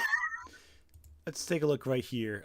Where do you conflate it? Let me find right here. You conflate these components right here when the trailer starts with him being weak. You have the emotional vulnerability of him breathing over these scenes. You have a sequence where you show him holding his arm around his father. You say it's tangential. You make fun of the scene where the dog is with Superman. In fact, every scene you really conflate the idea of vulnerability with weakness because Superman is vulnerable in the entire first half of the trailer. And that is what I'm talking about. Wow, geez, it's almost like Superman is physically invulnerable, but emotionally vulnerable. It's crazy how that works. It's almost like that's his fucking character or something. Absolutely ridiculous. Absolute madness. I don't believe it. And again, the emotional vulnerability is positive masculinity. Mm-hmm. 100%. He likes toxic masculinity, which is like, no, I'm a big, strong man. I'm big and serious and stoic all the time. Look at me with my dragon statue. That's why he has to yell all the time. If he was confident in himself and a real like masculine perspective, he wouldn't feel the need to yell. He'd be able to calmly assess it and go, okay, hey, here's what I think. He wouldn't have to bark so loud. He's had several right on mantrums here. Yeah, Jesus. over Krypto the Superdog. It's just screams of insecurity if you have to yell over someone. Yeah, yell for comedic effect. That jacket also screams of insecurity. The jacket's fine. I'm not gonna make fun of the jacket. I will make fun of his... He just needs a gold chain to go with that. I won't make fun of the jacket. I'll make fun of his tantrum, certainly. Him pissing and shitting himself on camera to sound big. Yeah. Picking up crap to lie about me. This is nonsense. By his definition. Give the definition. Where's the example from the video? But it's not going to do that. Again, this is a strong... I just gave an example. And he's not saying it directly, but he's kind of brushing in broad strokes. Oh, I see. He even acknowledges that. I didn't say it. I didn't say it directly because I didn't say it. And if you're paying attention to what I... so mad. Yeah. As I said, in the thought that you're arguing, you would know that if you listened to a sentence before you interrupted it. Saying. I'm not implying it either. But now he wants to spin some bullcrap, warped it to twist his narrative. And it's so funny that even he is, has the slightest bit of self-awareness that he knows that I didn't say this. And he needs to kind of hedge his bets so he doesn't look like, come off like a complete and total fraud. So it's like, oh no, this is how he's implying it. Rushing in broad strokes, what we just saw, all of it is Superman being broken. All of it is Superman being weak. No, because I do say... Yeah, and the funny thing is, if he finishes the sentence, I'm like, yeah, you do say he looks broken and weak. That the whole trailer, dude. You made fun of comics. I've never seen him get this red in the face, even doing his sword bullshit. It's so funny. It's so funny. Oh my god, it's hilarious. Hey, it's not all of it. I say most of it. And that this is what we want. When in actuality, a portion of it is Superman being hurt. That we know he's going to struggle, that we know he's going to face adversity. But we also end the trailer with Superman triumphant. And that is what's so important. There's something at the end of the trailer, towards the end, not at the very end, that I found, quite a miss. Yeah, he ends the trailer flying. As well. We know. And so just like, oh, it ends right. I disagree. And as the music swells, we see bigger and bigger acts of triumph. It's been... Yeah, with a sense of strength and power and excitement for something incredible. I don't think that's exactly what it is. I think there are a number of moments where that building up to the triumph is undermined by the other focus in the trailer about him being not only defeated, but also there's something at the end. The problem is Shad's conflating, most of the teaser was this. Yeah, it doesn't matter if most of the teaser's that. I'll need to rewatch it, actually, to get an objective how much it focuses on him being defeated versus how much success. Why it's 50%. Didn't you rewatch it before this? Actually, I say specifically in the trailer, I say in this video how much there is, actually, right here. I give you a number. You just talked over it. Driving well, I mean, also the protect the innocent. Well, wait a minute though. The scenes of him in the snow are one scene. They're two shots taken from one scene. Exactly. But we see so many different other scenes. But even then, from different parts of the movie. But even then, right here, I answer his question. He's ignored it. A trailer building a sense of triumph, and also keep in mind that the trailer is about halfway through. We've mainly seen a few shots of Superman being hurt. Right here. Exactly what you just said. Shots of Superman at this point being a human. Like being... Yeah, see? Exactly that. He cut around it. And then act like it never presented Superman's humanity is core to his character. Like I said earlier, he would not be Superman if he wasn't raised by Ma and Pa Kent. Exactly. It's just too freaking funny. How do I understand this character better than a self-proclaimed Superman fan? I'm not even a Superman fan. I know, exactly. It's just too funny. It's just too funny. Because when I say it's like we see him defeated on the snow, that's not most of the trailer, okay? But there are moments where he looks depressed and people are criticizing stuff like that. And if we look at just what the tone is versus the triumphant tone versus the negative tone in the trailer, it might be most that is more negative. But I need to rewatch to double check. What note it ends on? Because that's the thing you're gonna take away with you when you finish the trailer. No. Like just the way it ends doesn't redeem it if other parts in the trailer misses the mark completely. Not at all. You're gonna not take that away though. The last shot is what you take away from the trailer. Elements like this, right, in the film, good. But it also indicates that this might not necessarily be the primary focus. That they want to deconstruct a defeated Superman. Shad, do you not understand how adversity works in storytelling? Because that's clearly what I said. Really. Yeah, it is. I said already at the is. beginning that you can absolutely have Superman challenged and defeated. I'm saying what is the primary thing that I want out of the Superman film? Yeah, but the problem is every time there's any adversity that he faces, you complain about it. It doesn't matter what you said before. Because you can say that once. It doesn't matter. Because you keep criticizing when there's adversity. Actually, I was about to say he was the kid on the playground going, "No, I got a shield, Infinity +1," but he does that in his stupid sparring videos too. You know what, though? He would be the kid that, when you play rock, paper, scissors, would pull Gunn. You No, he all know pulls that one sword. kid. He pulls a Buster sword in rock paper scissors. Exactly. Somebody did send a super chat saying my Australian accent is just JFK. Let's read a bunch of super chats right now. Yeah, We've you been piling should up. read some super chat. All right, let's have a break from this for a second. Let's read some super chats. Cool Creations, thank you for super chat. It's not difficult to understand. Han is a human from Corellia, which makes him Corellian. Like how people from Russia are Russian. It's a nationality thing. And I don't personally have an issue with it. Yeah, I don't have an issue with it either. It doesn't matter to me. It's all good. I just think it's an interesting kind of correlation where you say Krypton is somehow all that different from Corellia. I know that human genetics is different, of course, than Kryptonian genetics, but I'm just saying, like, by the sci-fi logic, you can always misconstrue that any way you want. Zorku, thank you for super chat. Australian Psy is just JFK, and I love it. Yeah, 100%. Kenneth Lloyd, thank you for super chat. Comics do not do giant universe rebooting things to change something every time. That's not true. Sorry, that bothered me. That's fair. That's more of a DC thing than a Marvel thing. It's usually more Marvel is small updates, but even then, the idea still remains. Yeah, I was exaggerating a little bit, but they do bend over backward just to make small canonical changes. And there are some big issues with DC where they do that. Crisis on Infinite Earth, Flashpoint, Divergence. It's a lot of different plot points. Yeah, they started doing it like every few years. That was the problem. Well, the problem also was they kept doing it to fix the previous issues that people didn't enjoy, which is funny. Ugox, thank you, Super Chat.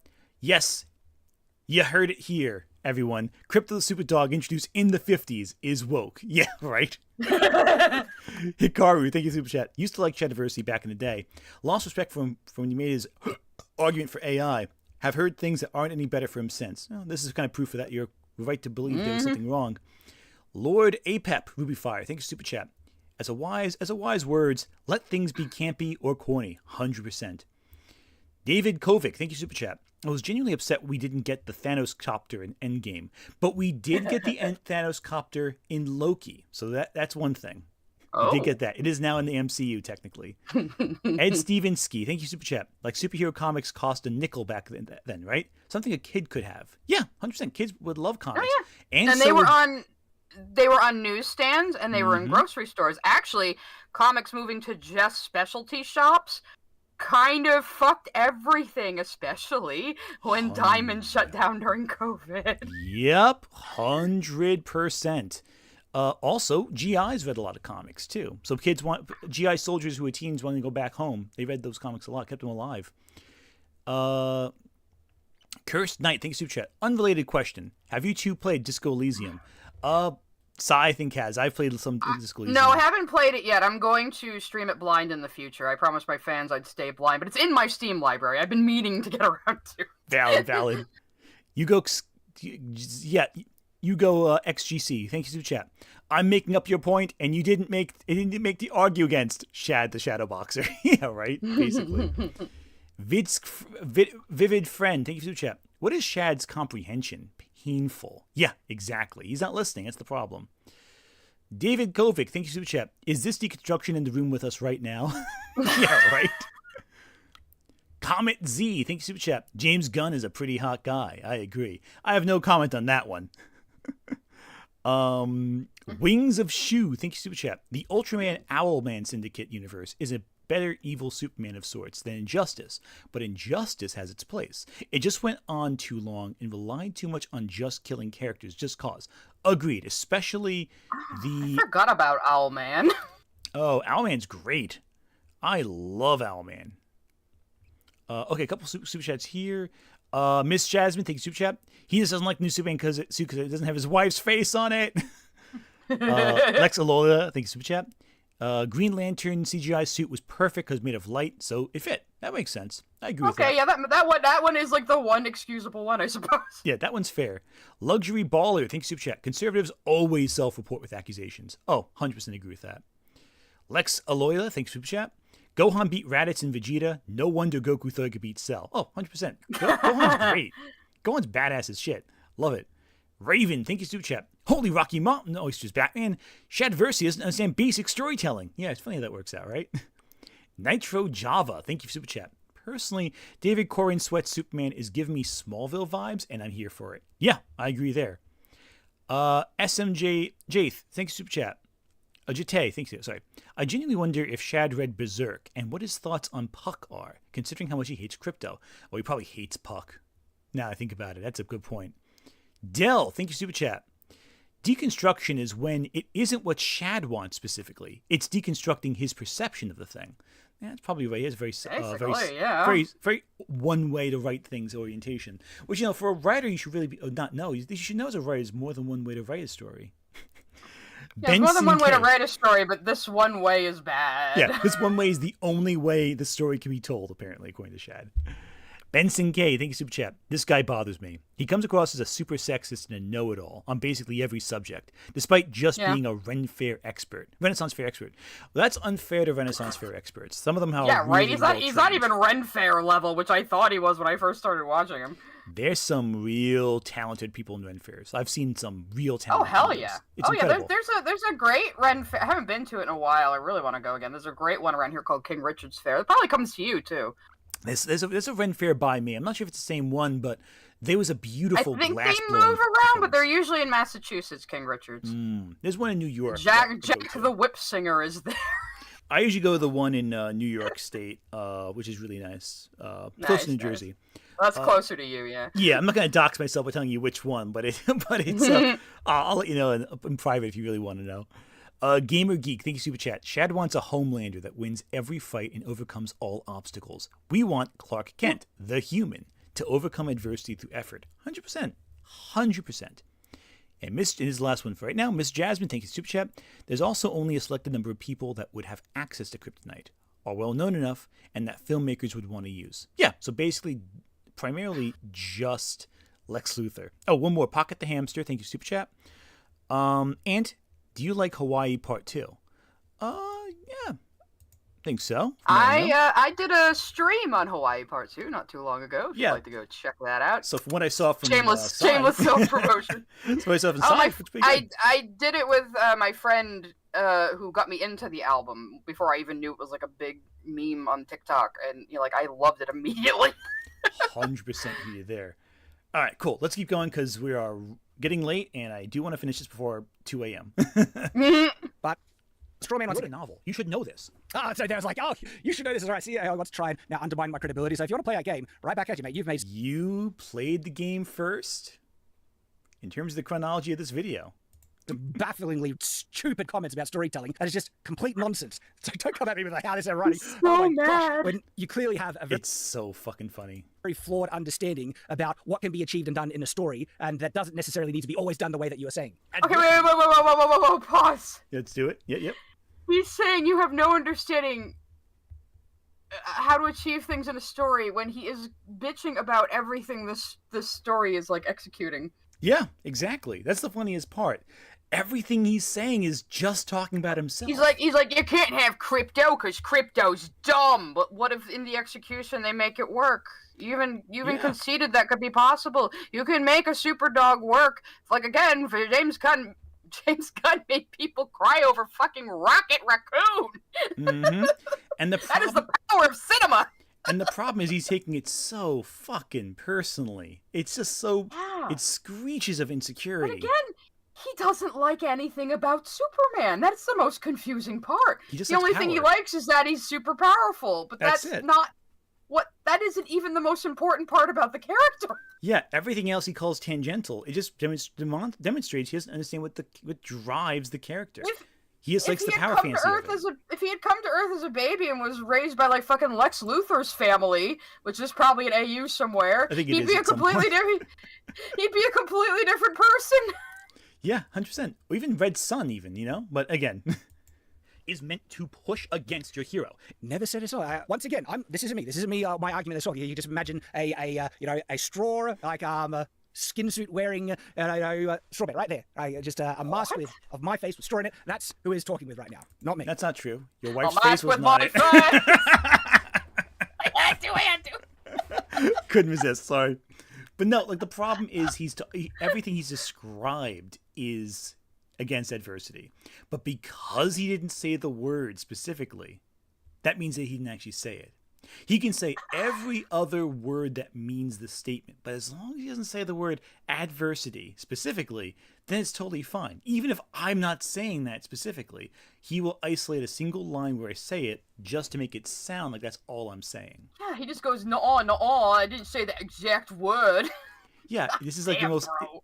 Meanwhile, he goes on for tangents, breaking up sentences until the audience doesn't even know what I said because he's broken up the same one sentence into, like, I don't know, bite-sized chunks over the course of 10 minutes. Like, he lets you say 2 words and he goes on a tangent just assuming what you're gonna say. Oh, yeah, 100%. And then he cuts out the rest of it. Yeah. So what kind of argument is that, Shad? Are you so afraid of my argument that you won't let me play the entire statement before responding? It's foolish. By saying the movie is just going to be Superman crying for like an hour. Because that's what... Wait, what did he cut out there? I'm curious. That they want to deconstruct a defeated Superman. You're right there. Shad, do you not understand how adversity works in storytelling? You wrote a novel. You should know this. Adversity is meant to push against your hero. It's meant to make them struggle so that when they finally succeed at the end, they are all powerful. They have transcended. By saying the movie is just going to be Superman crying for like an hour or broken for an hour is foolish. It's foolish, dude. Like, it's ridiculous. Also, you're just you're making the only adversity. Yep. The only adversity the character in his book faces is feeling really bad about all that rape he did. Yeah, exactly. But it's funny, all of this he cut out, like right here. The whole movie's gonna be 2.5 hours of Superman crying in the snow. No way, dude. Because that's like, isn't that just been the trend lately? Right here is what he's responding to. They all want to deconstruct the classic hero. But how about you exemplify the hero? Focus in on what made us love this character, this concept, the aspirational, indomitable icon of justice, there to set an example and to... Shad, what the fuck are you talking about? That's what they're doing. You dumb person. Okay. How do you watch a trailer? I think I have. That's what I said. Bull. No, that wasn't. I never said it like that. Do you see the lying, scummy, dishonest bullcrap? Is that like exaggerated so much? It's got to the point where he's trying to summarize my criticism, and I've said that the entire film is going to be this. This is nonsense. By saying the movie is just going to be Superman crying for like an hour. Never said that. Didn't even imply it. Like, sorry, because I mentioned that you can have Superman defeated and everything, and that there might be good parts of it. Chad, that was hyperbole. Yeah, Chad, that's what we call hyperbole. That I've complimented, and I even said, look at this, they're clearly going to have these heroic moments in it, which I like, so clearly, even the broader context, I'm not even implying that the entire thing is going to be about Superman being broken and defeated, because we're looking at the heroic moment right now, but he's such a lying, dishonest guy that he wants to misrepresent me completely, because he can't address my actual arguments. By saying the movie is just going to be Superman crying for like an hour, which I never said or implied at all, or broken for an hour, is foolish.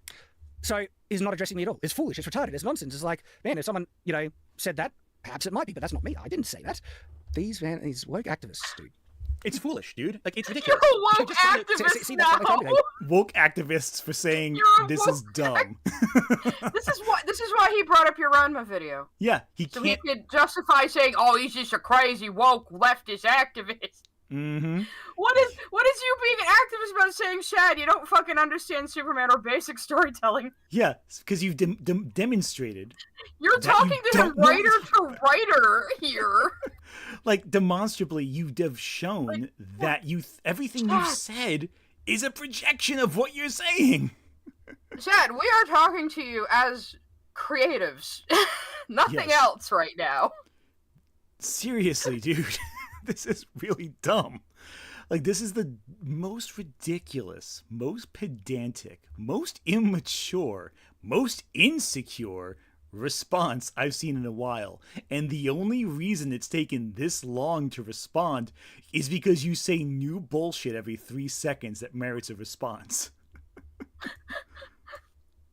They want to, depict their ideological opponents as foolish and ridiculous, and so they need to remake their entire arguments into something that is retarded, something that they've never said, I never said, and attack that. It's a common... You're making it about politics! Yeah, seriously. bloody tactic, because they can't be honest. Yeah, no, the whole movie's gonna be 2.5 hours of Superman crying in the snow. No way, dude. Yeah, I never said that, you freaking retard. I'm sorry, I don't want to do that. And that's How many times have you said the R word in this video? I'm counting He about just said, 17, he said it like 15. the 10th time and says, I don't want to say that, but I've gotta because I'm just so ass-mad. Yeah, it's Like, very funny. Dude, I don't, like, when I say it, I do it kind of casually, and it's mostly just to fuck with the Zoomers, but, like, bro. Yeah, no, this is the case where he begs, he really wants to say it, because he has nothing else he can say. The reason he wants to say it is because he feels so otherwise impotent that no other word will matter. I'll apologize, because I would like a way to try and approach people who are ideologically opposed to get along. But when I see someone as far gone as Anthony, which is just so blatantly dishonest and misrepresenting me, my knee-jerk reaction is to just call it as I see it. But that just ruins You're any so possible... far gone because you don't think crypto is dumb. We're going to call it as we see it, though, Shad. Okay, Shad. Yeah, I'll oh my call god, it he's as the, I he's the see kind it. of guy who says, oh, I'm just calling it like I see it, and then you insult him and he does this. I'll call it. Okay, Shad. Do you want to play that game? We'll play that game. I'll call it as dear. I see it. I see someone who can't handle when someone disagrees with them. Someone who yells and screams and cries and pisses themselves on camera like a little tiny infant begging for mother's attention. What I see right now is someone who thinks that they're so big and so tough, but when it comes down to it, when you get the slightest pushback, all I see is a spineless little wimp who has to cut around a statement to make a tiny point that ultimately speaks more about their own argument than anyone else's. And look, I didn't have to use any big boy words to say that statement. Don't worry. You can save them all for yourself as you cry and shit your pants. You see, people think I'm the edgy one, but Ant will go scorch fucking earth on you. So, there you go. chance of reaching across the aisle, but I don't even know if it's possible with people like this, who is just so happily, dishonest and doesn't care about it. There is no dignity here with the way that he's approaching this argument at all. But he doesn't care about being an honest, person that's addressing what I'm saying. Because that's like, isn't that just been the trend lately, where they all want to deconstruct the classic hero? Seems to be a common thing. But how about not everywhere? You exemplify the hero. Focus in on what made us love this character, this concept, the aspirational, indomitable icon of justice, there to set an example, and... Shad, what the fuck are you talking about? It's pretty damn clear. So now he just wants to try and, instead of even attempting to understand what I'm saying, he's just like, oh, you're an idiot. You don't even say what it's very clear. You don't need to have much intelligence to understand what I'm saying. I'm saying, make the character with those things that we love about that character. Yeah. Some of the things that we love about that character is his indomitable virtue, Now you paragon of did, justice. but- Yeah, Give us that exactly. time, that's not hard to understand. That's what I'm saying. But he's like, what are you talking? It's so nonsense. That's what they're doing. You dumb person. No, they're showing quite... Yes, they are doing it. Yes. Chad, you're being fucking stupid. Like I said earlier, the undies in Krypto unironically show they're not doing an angsty deconstruction. Mm-hmm. the opposite in the trailer. Listen, okay. How do you watch a trailer that brings Krypto the Superdog into it and go, yeah, this is deconstruction, this is... By seeing the other things that are deconstructing him. He's trying to say, oh, because it has crypto, the ties that, and it's a warning sign. It makes me concerned that they're going to be deconstructing. They might not. We'll have to see. Okay, but it's trying to say very that all those other deliberately concerns in the telling trailer, us it's no, not no, going to be a because deconstruction. Yeah, it's like I mean, for God's sakes, the Clark Kent looks like Christopher Reeves. They are telling us this is 100%. going... Every single frame is telling us this is going to be classic Superman.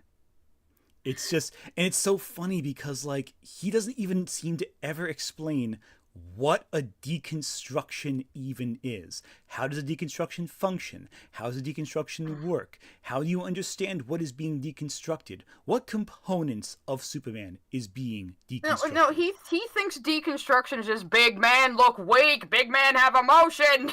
Yeah, and in this video, I That's what he detail thinks it is. Exactly. And in the video I'm talking about, I describe what a deconstruction even is, which is, I think you'll probably skip over because you can't actually argue that point. Krypto. Are you that dumb? Are you that dumb to think that because as Krypto, the other things that show them potentially deconstructed Superman just don't exist? That seems to be what his argument is. They don't exist. They You don't make them up. exist. The rest of the trailer is Superman being awesome. Not saving. Oh, I think he skipped past a few things, didn't he? Oh God, again. Let's find out. Let's find out. Yeah, the other reason this is taking so long is you keep having to call out his bullshit of like cutting up what you said and ignoring your point. It's so funny. Krypto the Superdog. That's what I said entirely. I might have missed something. We'll find this out. is deconstruction. This is tearing down. That's not what is happening. Deconstruction is when you take the themes and ideas of a narrative to examine how they work. You know? Deconstructing does not mean bringing down. It means taking apart. It's not necessarily a negative. You can deconstruct something positively. What's so funny about Truth, Justice, and the American Way is a deconstruction of Superman. But it's also a story that ends with Superman being at his most triumphant and his most impactful for society. You get a strong sense of why Superman is so important by the end of that story. The fact that you think it's like some weird nonsense is baffling to me. This is not deconstruction. This is simply put reconstruction. James Gunn is taking a character who has been deconstructed multiple times, that being Superman, and showing why Superman is not only important for today, but he's always been important. Why do we need the Superman? Well, here's why. This one shot shows this is not a deconstruction. This is a reconstruction.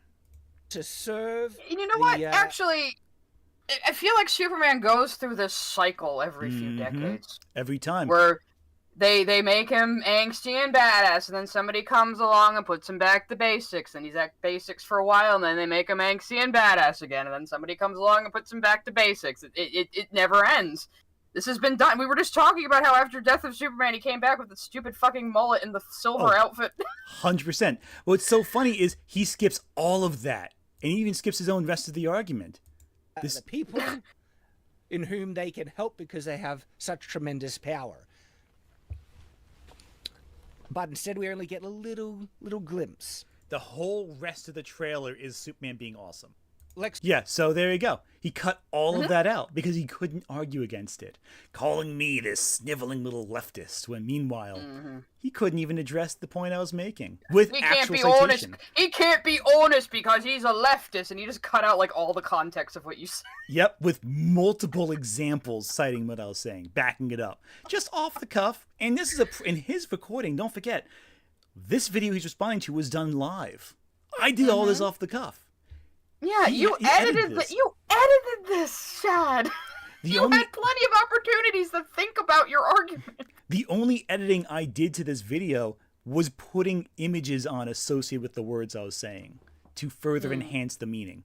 But the words themselves, off the cuff, spur of the moment. Yeah, that's what all my videos are. My edits are just me elucidating my points and cutting them down to sound more intelligent, and and just putting visual aid there to emphasize what I'm saying. 100%, 100%. It's very funny how everything he's saying is so fucking impotent. Being people like that are showing here. That's what I'm saying. All right, and it's not Superman being awesome in the whole rest of the trailer, by the way. There are moments where it's like, there's a monster outside, and from every assumption you make, it's killing people, and Superman is God, it's that haven't even gotten to that awesome. Superman being awesome. I can't wait to see his reaction to that. In how he's presenting the rest of the trailer. He's already bitching about it again. Why do you think that Superman breaking through adversity is a bad thing? Oh, okay. Let's see the context of that, Shad. What was leading you to say that? Where? Right here. Here we go. I mean, they're trying to do like aspirational, this is now the Superman you want. It's like, you're not getting me there after what you've already shown. Why do you think that? Why would you think that Superman breaking through adversity is a bad thing? It's a great shot, and we have no context also as to why he's been caged up. It could be some other super powerful entity that's trapped him, or Lex has just trapped him with some great plan of his, but we'll find out. Well, also, it looks like the Justice League are already a thing. Maybe not the Justice League, but like Green Lantern's around, Mr. Terrific's around, Brainiac might be there, Hawkgirl's there. So, yeah, if Superman just suddenly shows up in fucking the city, and none of these other heroes know him. They're gonna be like, "What the fuck, bro? Where did you come from? What is this? Are you a villain? Are you a threat?" Exactly. You know, that makes sense. And I think, like, in the lore right now, if we count Creature Commandos as part of the plot, it sounds like these characters are established. That maybe there's a division between the different heroes. There's no Justice League There's already that's vital to how this movie is going to be. There's already other heroes in the world. Exactly. It's not just Superman. Exactly. He So seems to kind of ignore that. yeah, he's treating it like in a weird way. I think it's the Terrifics, personally. I think I mentioned it in the original trailer, but again, it's That's a whole not- mess. Well, the context. We don't know Mr. the context Terrific of is doing that. there for Yeah, sure. he's in there, so I'm thinking it's the Terrifics. That's my best bet. Oh, the Maybe team just name. like, that's some breaking through Yeah, verses. yeah, Like, yeah. Not necessarily. Like, we'll wait and see in the film. It's a great shot. We have no context also as to why he's being caged up. Exactly, that's my point. But he literally just said that is him breaking through diversity. It's like, but then he acknowledged we don't have the context to validate that assumption that he has. But he already You presented keep that. making assumptions with no context. Also- You're gonna say that a light-containing thing is a big monster kaiju stomping the city, and Superman's ignoring it soon. Also, punching through adversity just means anything that's standing in his way. So, Like yeah. Superboy punching through reality. Yeah, exactly. That's technically diversity in some form. But, like, yeah, saying he's punching out of a box, it is breaking through adversity. Yeah, basically. Assumption as being exactly what it's be. People, but then we get this scene, people hating Superman. Oh, but I thought, he said everything else in the trailer was showing him being awesome, and yet we have this scene of him not being awesome and being hated. Blatantly lying, and then totally contradicted later in the video in this. There's 2 seconds where Superman isn't doing something immediately great. So that means Lies. it's a deconstruction, and they're making men look weak. Also, somebody in chat says, "I'm so excited for Guy Gardner and his dumbass haircut." Same. But I he's gonna, love like, that hair. He's just going to ignore the fact that he's already lied about so it. Like, it's like dumb. the rest of the trailer was Superman being awesome, The whole rest of the trailer is Superman being awesome. and That's it is the best objectively he can I forgot a to can even in slow his it head. down. Oh, it's so. You thought he was cooking with that one. Oh man, he's trying to be like the young people. That's adorable shit. Oh, he thought he was cooking. Oh, what a shame. Hate to be in that kitchen. Him being awesome, Anthony. I thought everything else was him being awesome. But how do you feel about Zack Snyder? He did the same thing with his character, He's Superman. not being awesome here. Is this what aboutism? I mean, it's validating my criticism right here, and it's like, oh, but Zack What Snyder- aboutism I think about you might actually be fucking clued on to the fact that superhero this is- What the fuck are you talking about, Chad? This is the dumbest fucking shit. Yes, 3 seconds of Superman walking clearly invalidated my argument. Thank you, Chad. I would have no idea. is confirming some of my concerns, and now is just dodging the issue entirely. Zack Snyder, remember? You didn't start playing it. You just didn't know. Well, wow. Okay, so he's skipping around even more. So he skipped Guy. God, yeah. First off, he skipped forget Guy what he Gardner. cut out, because we're about to get to the funniest goddamn part of his original Oh, yeah. react. None of it's important. He's talking about Guy Gardner's hair mostly. It was the No, this is where it becomes more prominent for me. Song.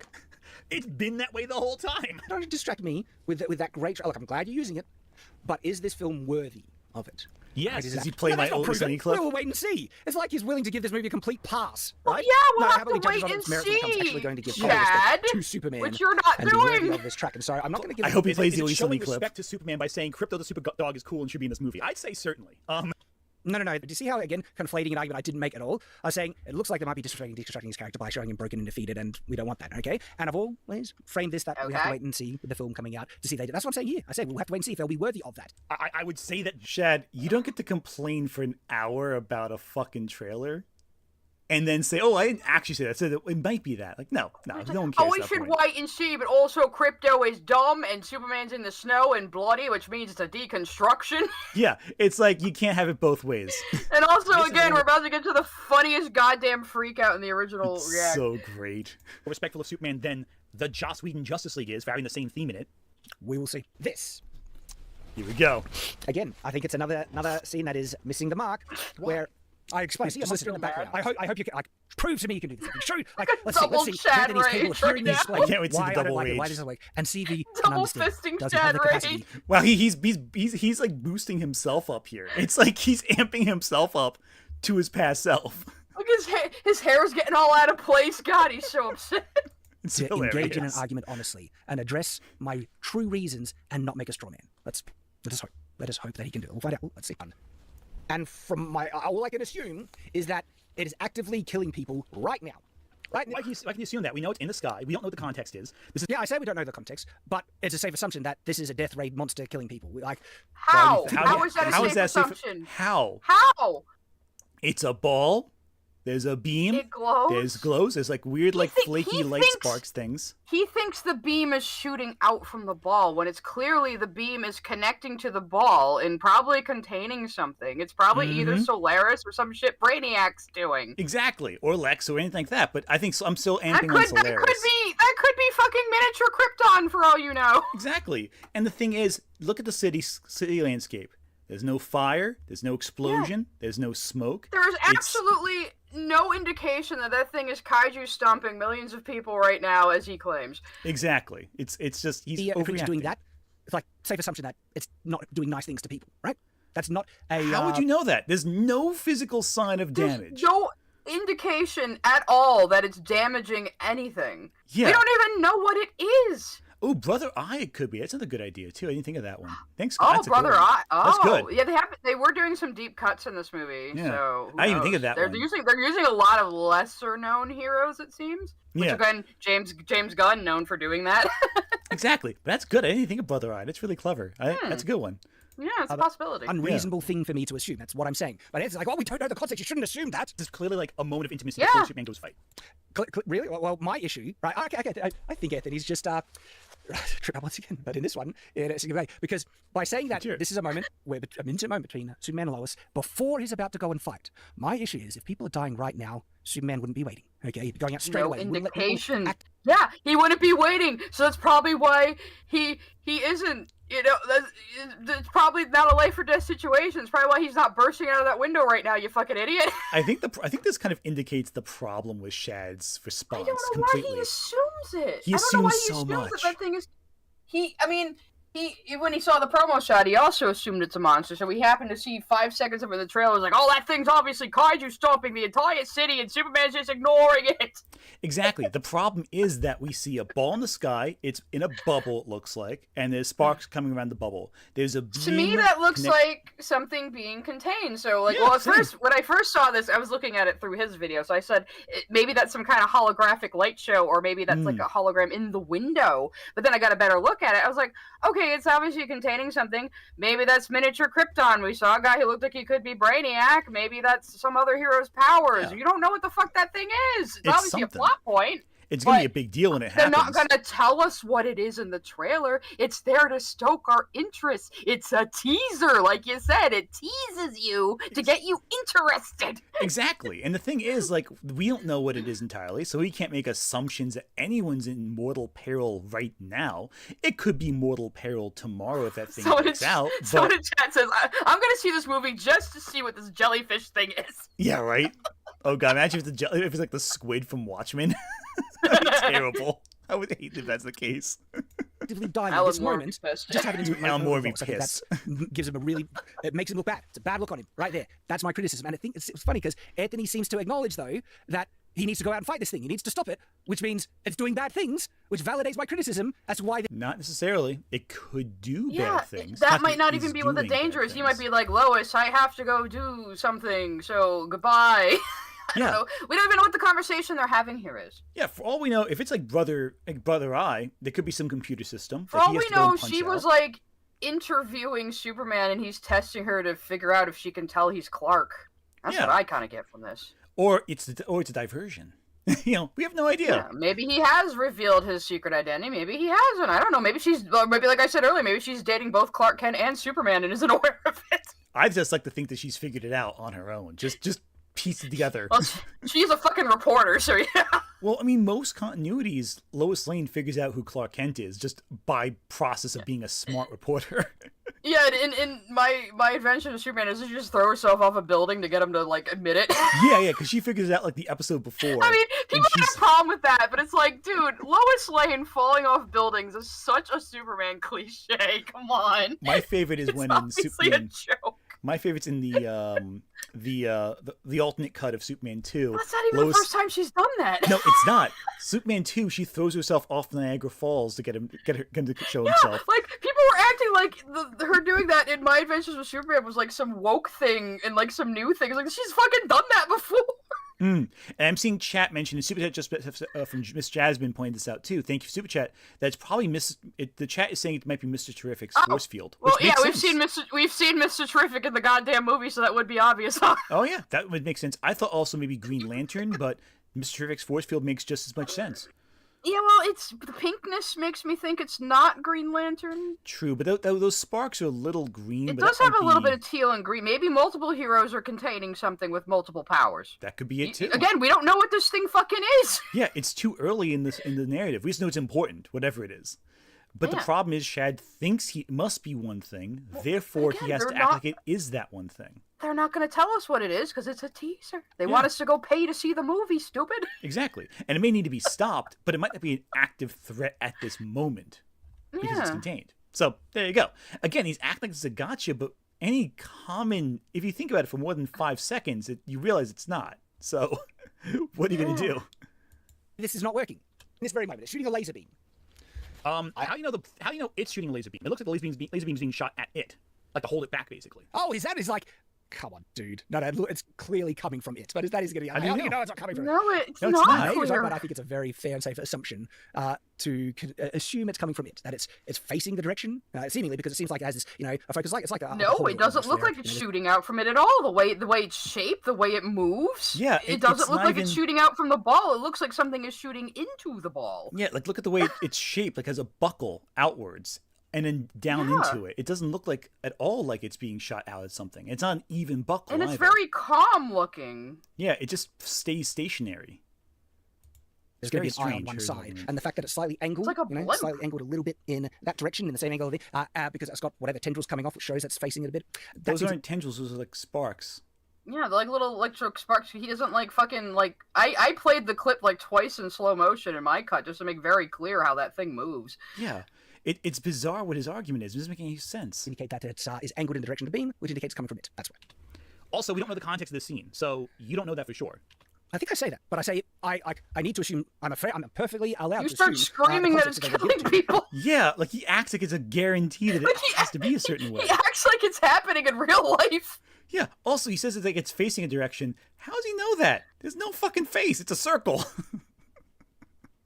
In the context Oh here, my it's not God. look good for Superman. It looks like people are dying and doing nothing. What's most likely happening is there's something restraining it, like maybe Green Arrow's lantern. Most likely, not from what I see it. We'll have to wait. and see Yeah, what- most maybe, likely you are the Mr. Terrific only power, fucking maybe there's moron some- in the So this universe who just thinks comes this off is as a crazy. He's willing kaiju. to defend Right? anything, any possible criticism, just to be, contrarian at this point, because he can't. It's not being contrarian, just saying we don't know what it is. It's Because we saying don't. You are making like the most stupid assumption about what this thing is. You think there's like absolutely no evidence that it's harming anything at the moment. Exactly. It's ridiculous. Like I said, Well, my I'm sure first there's thought no was degree of shrunken. My first thought was small Krypton and Yeah. Brainiac. That was my first thought. It might be Mr. Terrific now that Miss Jasmine pointed that out. Yeah, the point is we just don't know. It's so much there. All right, so we're going to try getting through this as fast as possible because it So is there's getting that. late. Yeah, Let's okay, look we for gotta- device holding it back. Who knows what? But it's something that's restraining it for now, it looks like. Because No. My assumption that it's shooting something is more likely, and even if it doesn't end up being the case when it's More released, likely from just the context of cause. what we were shown. It's oh, I love that. I'm more likely to be correct, but if I'm wrong, then it's bad because it didn't show it right. more The likely to be context If it's not is just not that urgency, it's killing there's probably a reason anything. for that. Why do you... There's nothing's on fire. It's totally fine. No one's running. There's no buildings that are exploding. There's no It could damage be to an buildings below it. advertisement. Maybe it's an advertisement blimp in the future. You don't know. Yeah, we know so little about it in the plot. Maybe, and I'll happily acknowledge that, but the trailer, I'm criticizing the trailer that they don't share that, and as a result, this looks like Superman doing nothing while people are dying, and I don't. So, wait, They're we not don't know gonna tell that. you exactly what it is. They want to stoke your curiosity and make you go pay to see the goddamn movie. Wait. So Shad's saying we don't know what it is, therefore people are dying. What logic is that? If we don't know what it is, therefore So my fucking wild stupid. conclusion I jumped to is correct. Oh my Like- god. And they could have shared any bit of context to try and explain it in the trailer. And I'm hoping Why? we'll have It's that a in the teaser. movie, absolutely. It's a trailer. We're given no reason, other though. context to, nothing. I literally say in the case that, it's not a death ray, it's just scanning people, okay? Why do you assume it's doing it? Because that's the most common type of thing when you see like a laser beam / death ray in a comic book movie. Safe, most likely assumption is that it's not nice. It's a perfectly But valid. it's and not doing anything damaging. Yeah. There's no indication that it's doing anything damaging right now. Yeah, exactly. Like, None at all. oh my god. thing to assume. How do you know it's not restraining it? That this whole big How do you know that it's not killing people, Anthony? The exact same, oh, you don't know thing because there's no fire on the ground. can be flipped up on you. Hold yourself to your own stupid standard, mate. Circle It is not doesn't like a even look containment aggressive. field. Like Shad's like, what's the context of the scene? Well, maybe watch the movie and find out what the context is. Yeah, well, you're assuming things as well, and I do say we'll wait and find out. But for context that we're given in the trailer, it looks bad. That's what I'm saying. But Maybe the only context thing is is, Anthony isn't definitively saying what it is. Yeah. You are. Even like Anthony's saying we have to. It could be this. It could be that. We don't know. You have to wait and see. And Shad's like, no, it's definitely killing people. and even then I say right here that he's gonna see if he responds to it. It's not killing people, Anthony. The exact Right here. same, oh, Hang you on. don't know thing can be flipped up on Include you. this Hold part yourself for to your some own reason. stupid standard, mate. Circle is not like a containment field. Like Shad's like, what's the context of the scene? Well, maybe watch the movie and find out what the context is. Yeah, well, you're assuming things as well, and I do Right say here. we'll wait and Right find here. out. But for context that we're given in the You trailer, do. it Every looks sentence. bad. That's what I'm saying. Maybe the context is terrible. I don't know yet. Haven't seen the movie. But then it's trying to say my assumptions on it are completely unfair and invalid. Bullcrap. You have to still be I'm allowed to wrong, judge the trailer though. based on what they present in the trailer. Lying right now. You don't know that.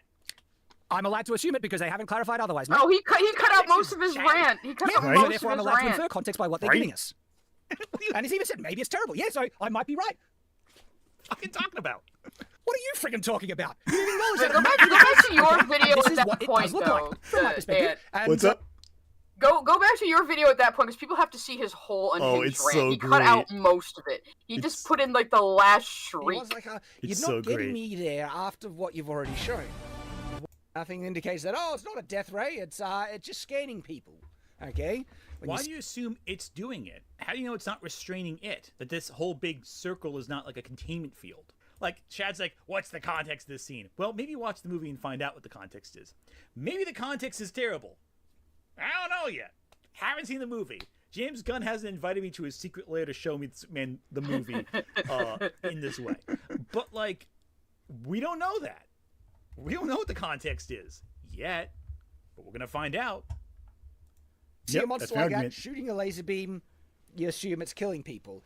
And instead of not hesitating, saying, you know, I gotta save people, Superman is actively letting people die just so he can have a lovey-dovey moment with Lois Lane. We don't know if that's even an attack. It's probably a containment field containing the actual enemy. Shad's making a lot of assumptions about a scene he has no context for, and is making a whole big rant about something that to me looks like someone is firing a beam up at a monster and containing it. Maybe the other superheroes are fighting, he's having a moment to suit up, and he's just having a moment of intimacy before he goes out and fights, presumably possibly to his doom. Renaissance. Strange that he cut that part out. I don't get why. I don't know. Weird. It's nerd. Thank you for Super Chat. People always get mad at trailers for not showing context when they're too conservative, and then get upset when trailers spoil too much. Yeah, Strange, I'd cut rather all not this know out. what's happening in the scene from the trailer. I just want to get snippets of it because it's the trailer. If I want to know what's happening in the movie, I'll just watch the movie. The trailer's supposed to make me excited for the movie. and Strange it's that keeps working. happening. It's working. Exactly. Right? Look, yes, good, he cares for Lois Lane, but seriously, people are dying right now. I don't know that. You don't know what the context is. That's just the part I wanted everybody to see. Yeah, right? He's like, oh, no, he's just just like, snogging a girl. People are dying. We dying. can let a couple hundred, another 100. Yeah, that's fine. I need to focus on No, Pictured, a man gets angry at absolutely nothing. A problem he's invented in his own head. no, right? You Again, cut all that He out. cut so much of wonder- this out. I wonder why. He Can't must imagine. know that's embarrassing. Yeah, seriously. clear example where I feel this is missing the mark completely about who Superman is, what we want out of a Superman movie, and it makes me concerned. More. Okay, so Shad Chad, thinks do that you- Lois and Clark You know the being difference together between is reality missing and the mark of fantasy? It's so fucking goofy. He's like, people are actively dying right now, right outside, and Superman's not doing anything about it. It's like, you're 6 years old. It's like, okay, little Shaddy, this movie's too grown up for you. We need to bring you home and give you a juice box. It's just so funny because he spent so much time ranting and complaining, and it's like, dude, you cut out half your argument to hide the fact you made a ridiculous argument. You had a man-baby meltdown over something that isn't even, like, there's no reason to think it's even happening on screen. There's no reason to think anyone's dying right now. Why do you just- think this? It's just too funny. Oh god. Maybe I'm wrong, but I'm allowed to criticize because they didn't share anything else to clarify. Movie, and it makes me concerned. Right there. See, it's where we left More- off. Okay, so Shad thinks that Lois and Clark being together is missing the mark of Superman. No, you stupid idiots. That is not what I said at all. Possibly to his doom. Renaissance nerd, thank you for Super Chat. People always get mad at trailers for not showing or not know what's happening. I need to focus on no. Pictured, a man gets angry Right here. at absolutely nothing. Of a problem he's invented in his own head. No, right? Again, another clear example where I feel this is missing the mark completely about who Superman is, what we want out of a Superman movie, and it makes me concerned. So he literally said he has to Very kiss Nog Lois, and that's concerned. missing the mark. I say, I think he accidentally said that, but yeah, it's really yeah, funny. I don't think he meant to say that, but he still said it, No, and he he kept it in the did say video. it. That was Yep. an edited video, not a live stream. He could have done a second take if he wanted to. Yeah, because I mean, you misspeak on a live stream; it happens. Oh but- yeah, but he could have done a second take. Just chose not to. I said that the times, moments in the show where it shows that Superman either being broken, defeated, not doing what you'd think Superman would do in the given moment, makes me concerned that the movie's going to be bad. I hope it's going. Oh, that's what you said? That's what you said, Chad? Is that right? Let me double check that, Chad. Is actively letting people die just so he can have a lovey-dovey moment with Lois Lane. Hey, Chad, what was that again you said? Otherwise, mate. You don't know what the context is, Chad. Yeah, so therefore I'm allowed to infer context by what they... Talking about. What are you friggin' talking about? Your inference is I'm allowed to fucking criticize it. I stupid. didn't share anything else to clarify. Movie, and it makes me here, right here, concerned. More... Okay, so Shad thinks that Lois and Clark being together is missing the mark of Superman. No, you stupid idiots. That is not what I said at all. Is that what you said? I said that the... Let's play that again. God, you're being really petty right letting now. people die just so he can have a lovey-dovey moment with Lois Lane. We're not gonna get done before 2 Nope. a.m. Moments in the show where it shows that Superman either being broken, defeated, not doing what you'd think Superman would do in the given moment, makes me concerned that the movie's going to be bad. I hope it's going to be good. Did- And I feel even like if my I said stream's that gonna be all Shad doesn't day want intimate tomorrow, moments too. between Lois Right. and Superman, or the intimate moments I don't like him, or that it makes it bad. Bullcrap. Okay, he's incapable of being honest, this guy. It's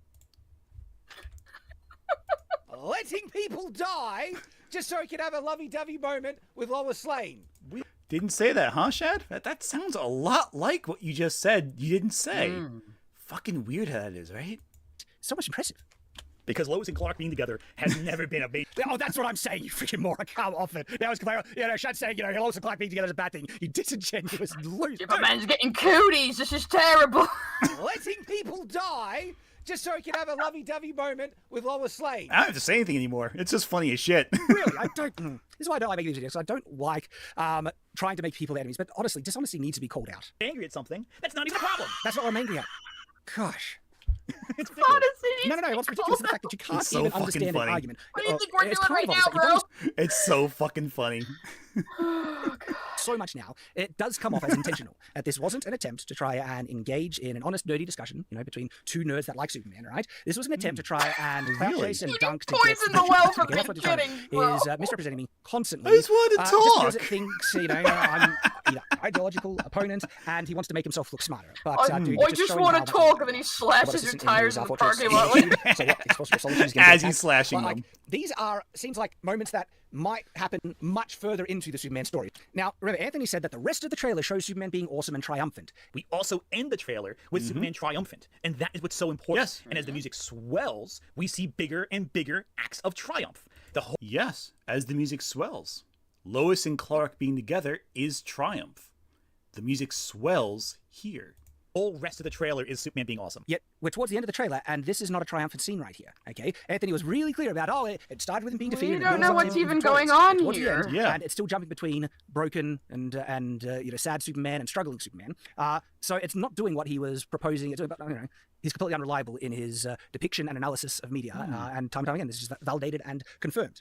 Right here, contradicting how he was. Yeah. Yes, in yes. construction, You're time being again. so Yes, What liable, probably Shad. happens God, it's like this he's gonna thing happens. reassure Is it him himself. being awesome? Yeah, He said he's it's gonna be telling awesome for the rest of the himself show. more than anyone And now else. there's like, let's deconstruct Superman, have him defeated, have him think that he's going to lose everything. That's not the right way to introduce the beginning of a new arc. You for don't Superman. even know the Wait, context of this Superman image. always has struggled. But it's funny is I actually detail what I think the context is in a way based on just purely the costume design. adversity, isn't it? Anthony, where did I say that Superman shouldn't have struggles and adversity? I'm saying that at the beginning of a new kind of arc of Superman, this is again, at the beginning of his story. I feel it is wrong to begin it with, having him defeated and broken, deconstructing him, and all that. I think, all right, no, you can introduce Superman, That's do it in the just way. the trailer, comes into the scene. bro. It's not the whole movie. The problem is Not every the whole single movie. time Shad sees Superman facing adversity, he complains. You don't say the We words. don't even that know the speaks it right there. context here. He could be fixing his robot friend for all we know. What I think is happening, and I think it's based in the costume, because later on we see Superman have like this little like patch of like grit on his chest. I think something he encounters a failure in the Fortress of Solitude. He comes back because later on he has like the soot all over his chest when he's walking through the population. I think that has to follow that. Like something happens where he's dragged to the Fortress of Solitude, maybe by Krypto. It's a disaster. He gets back home. And I think it's like a tied together a couple of scenes, but I'm not sure. Oh, geez, you mean like something might happen in the second act that seems like the lowest point, and then the hero triumphs? Right? I know. No it's one's shocking. ever done that before. No one is ever. It's radical, I know, but trust me, I think it might be the case. That's not how you This tell a is subjective, story. A but the hero point, just has right, to be it's clear- unstoppable. Right? What I'm saying, but at no point in this do I say that he can't struggle. I say at the beginning of my trailer reaction that you can have Superman struggle, but presenting it as the first thing in the trailer for me was a big miss. Him being battered and beaten in snow might work in the context of the film when it happens, but leading with it in the trailer, for me, sets the wrong tone for it completely. That is his problem. Anthony has taken That's that to mean recorded. that I don't think Superman should struggle at all, which is a retarded interpretation of what I'm saying. All of these. Is it though? Because every time you see him face yeah. adversity, you complain. Yet your problem is, the first image of him struggling, you know? That's your whole fucking issue here, bro. Yeah, like it's just kind of sad at a certain point. Like you it's can't a completely, take any. like I said earlier, it's a completely unremarkable thing in the trailer. It's a hook. It's a hook. Yeah. They use that scene to get, like, you don't know it's a Superman trailer immediately. You see something explode, gets your attention. You look up at the TV screen or your computer screen. You see Superman on the ground, and one of the most recognizable characters in the world. And it's like, oh man, Superman's laying there in the snow. What's going on? What's this? What's this new thing I'm being shown? Exactly. You know, it's all there to stoke the interest of the audience and get them to see the movie. They're not going to tell you the whole fucking story in the trailer. 100%. And the problem is that he can't take any disagreement. Like he keeps saying, "Oh, I wish it was just some nerdy conversation between guys." Like, yeah, but every time someone disagrees with you, you have to yell about it. Like, you can't. Yeah, fucking, right. You were like that dude nobody wants to hang out with in the comic shop. Yeah, like you're just so angry about all this shit, man. It's just it's a fucking movie. Chill the fuck out. Movies. Do you think Superman just have no troubles at all and everything should be fine? Never said that, genius. Giving Superman adversity to overcome is what makes him interesting. That's one aspect that can make him interesting, not the thing that makes him interesting. Superman's indomitable power also makes him interesting, Anthony. Now, The problem is how. Okay, listen, Chad. Even going from your logic, which I think is dumb, but let's go with it for a second, using your terminology. How does one demonstrate being indomitable unless they're confronted with something that can push them to their limits? Yeah, exactly. Yeah, like even if from someone that just logic. breezes through everything, that's not being indomitable. This is being an overpowered Mary Sue. Yeah, it's like what they say: a brave man overcoming a difficulty. That's not impressive, but a scared person facing their fears—that's impressive because they have to struggle to overcome a weakness, a vulnerability. Or that, bravery is doing things even when you're scared. Exactly. That's the phrase. That's much better phrasing of it than I thought of initially. But yeah, its point remains. is painting broad brushes. Okay, like, we're this is almost thing that getting makes to me the end interesting. here. We'll be done There's one before long. A writer would kind of know this. Though. I mean, you're the one who's brought to the table questioning Yeah, people's a writer would know writing that. talent It's and emphasized you credibility don't know by their media criticism. All right, so if that's the stand they want to play, you don't seem to understand some important nuances in the writing craft. Yeah. It's almost like you don't know what the fuck you're talking about. He's gonna tell us about writing now. God, guys, buckle up. Well, buckle up, guys. He's coming back. It sounds like Shad wants a very boring first story for Superman. He just does everything perfectly and never has any trouble. And It's not what I said at all. Another straw man. Kind of low key is, though. yeah, he's not saying much else, through though. the snow. Yeah. Anthony, you said the rest of the film was just scenes of Superman being awesome, right? Yes, And this is How all is about that not awesome? This is How awesome. is that not awesome? This How is is that great. not the most awesome That's thing not you've triumphant. seen? You're saying the trailer ends with him being triumphant. Now, if you're being ultra specific, that it's the very last kind of scene that they show. It's like this is the ending scene That isn't of the the last trailer. Towards scene. the end. That is not, not the right? last scene. Plus, I also That's mentioned not that the the- music crescendos as we see more and more images of triumph. How is Superman getting rescued by his adorable pupper not awesome? Yeah, it's amazing. I mean, I And guess. I love how he emphasizes it, him being dragged through the snow. The snow wouldn't hurt Superman. This is why he has the Fortress of fucking Solitude in Antarctica, you fucking Yeah. idiot. It's just too dumb. It's He just doesn't too feel the dumb. cold. It's not gonna hurt him. Oh my goodness. The trailer does not wrap itself up with only scenes of triumph. No, they show him being battered and broken and defeated. Confirming my point that I was saying. Contradicting your assessment of how it ended as well. It's not inspiring. It is not. It's inspiring, dude. No, it's not. It's very Krypto inspiring. Trotting through the snow with a happy. With the Superman, it's like that is not a dignified scene Like for happy. Superman. Now, I think he's loving it says he because has it's to be Krypto helping dignified. Superman. It's good for Yeah, Krypto. isn't it that I think dignified? it's doesn't I said make sense. awesome. Now, for the trailer, this is the whole context of my criticism. It might work for the movie if they're able to pull it off.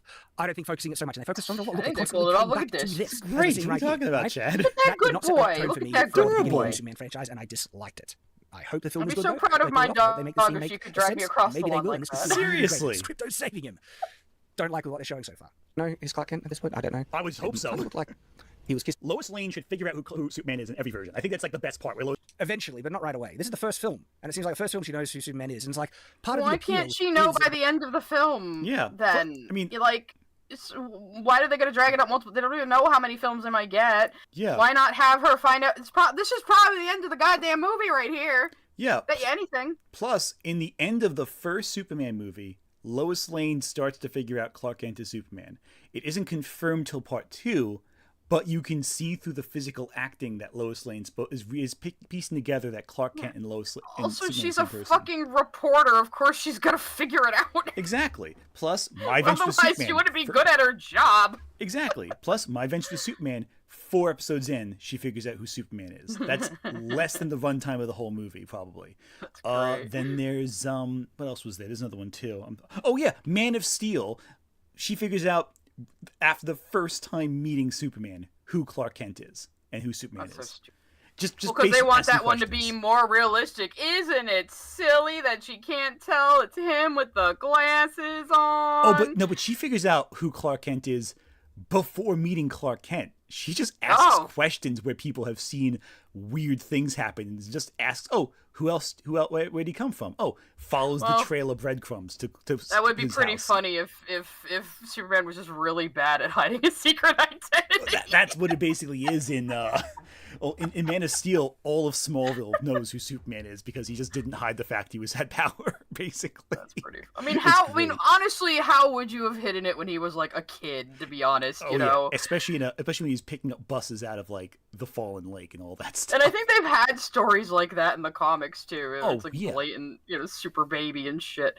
Oh yeah, like when Superboy sneezes and blows off all of Lex Luthor's hair, which is great.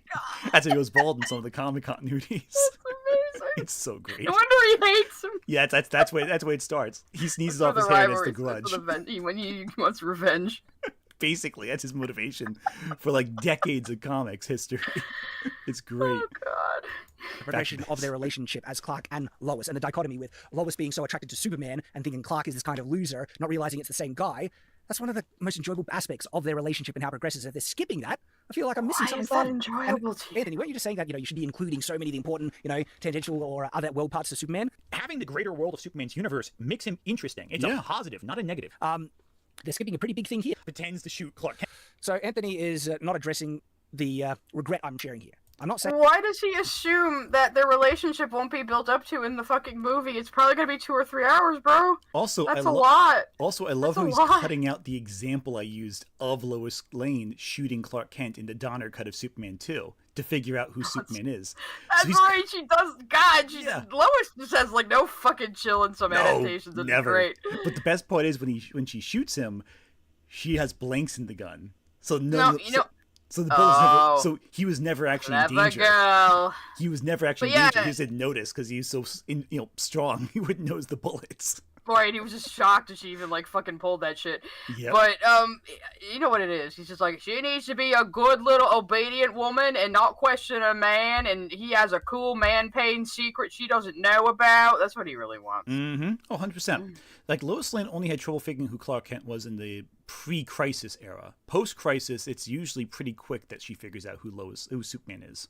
Well, yeah, because Saying like that nobody wants that shit dragged out. Everybody fucking knows by now. It's Oh, yeah. basically mythology. It's you know, more interesting, yeah. people call superhero comics our modern myths for a reason. Everybody, like, even if you've never read a single comic in your goddamn life, you know Superman's backstory. You know Batman's backstory. You know even Spider-Man's backstory, probably. Mhm. You know? Oh yeah, 100%. They're like Hercules. You know? Oh, 100%. 100%. it's not fun when Lois discovers who Superman is. That is a fun part of it. Because this whole thing that Anthony's talking about now is, oh, Lois and Discovery. No, I'm saying it's also fun when she doesn't know who he is, and that's part of the Superman kind of Lois and Clark relationship and how it progresses. You're allowed that interpretation. I won't argue with you on that one. I personally don't agree, but hey, you're allowed your opinion. I disagree with it, but that's subjective at that point.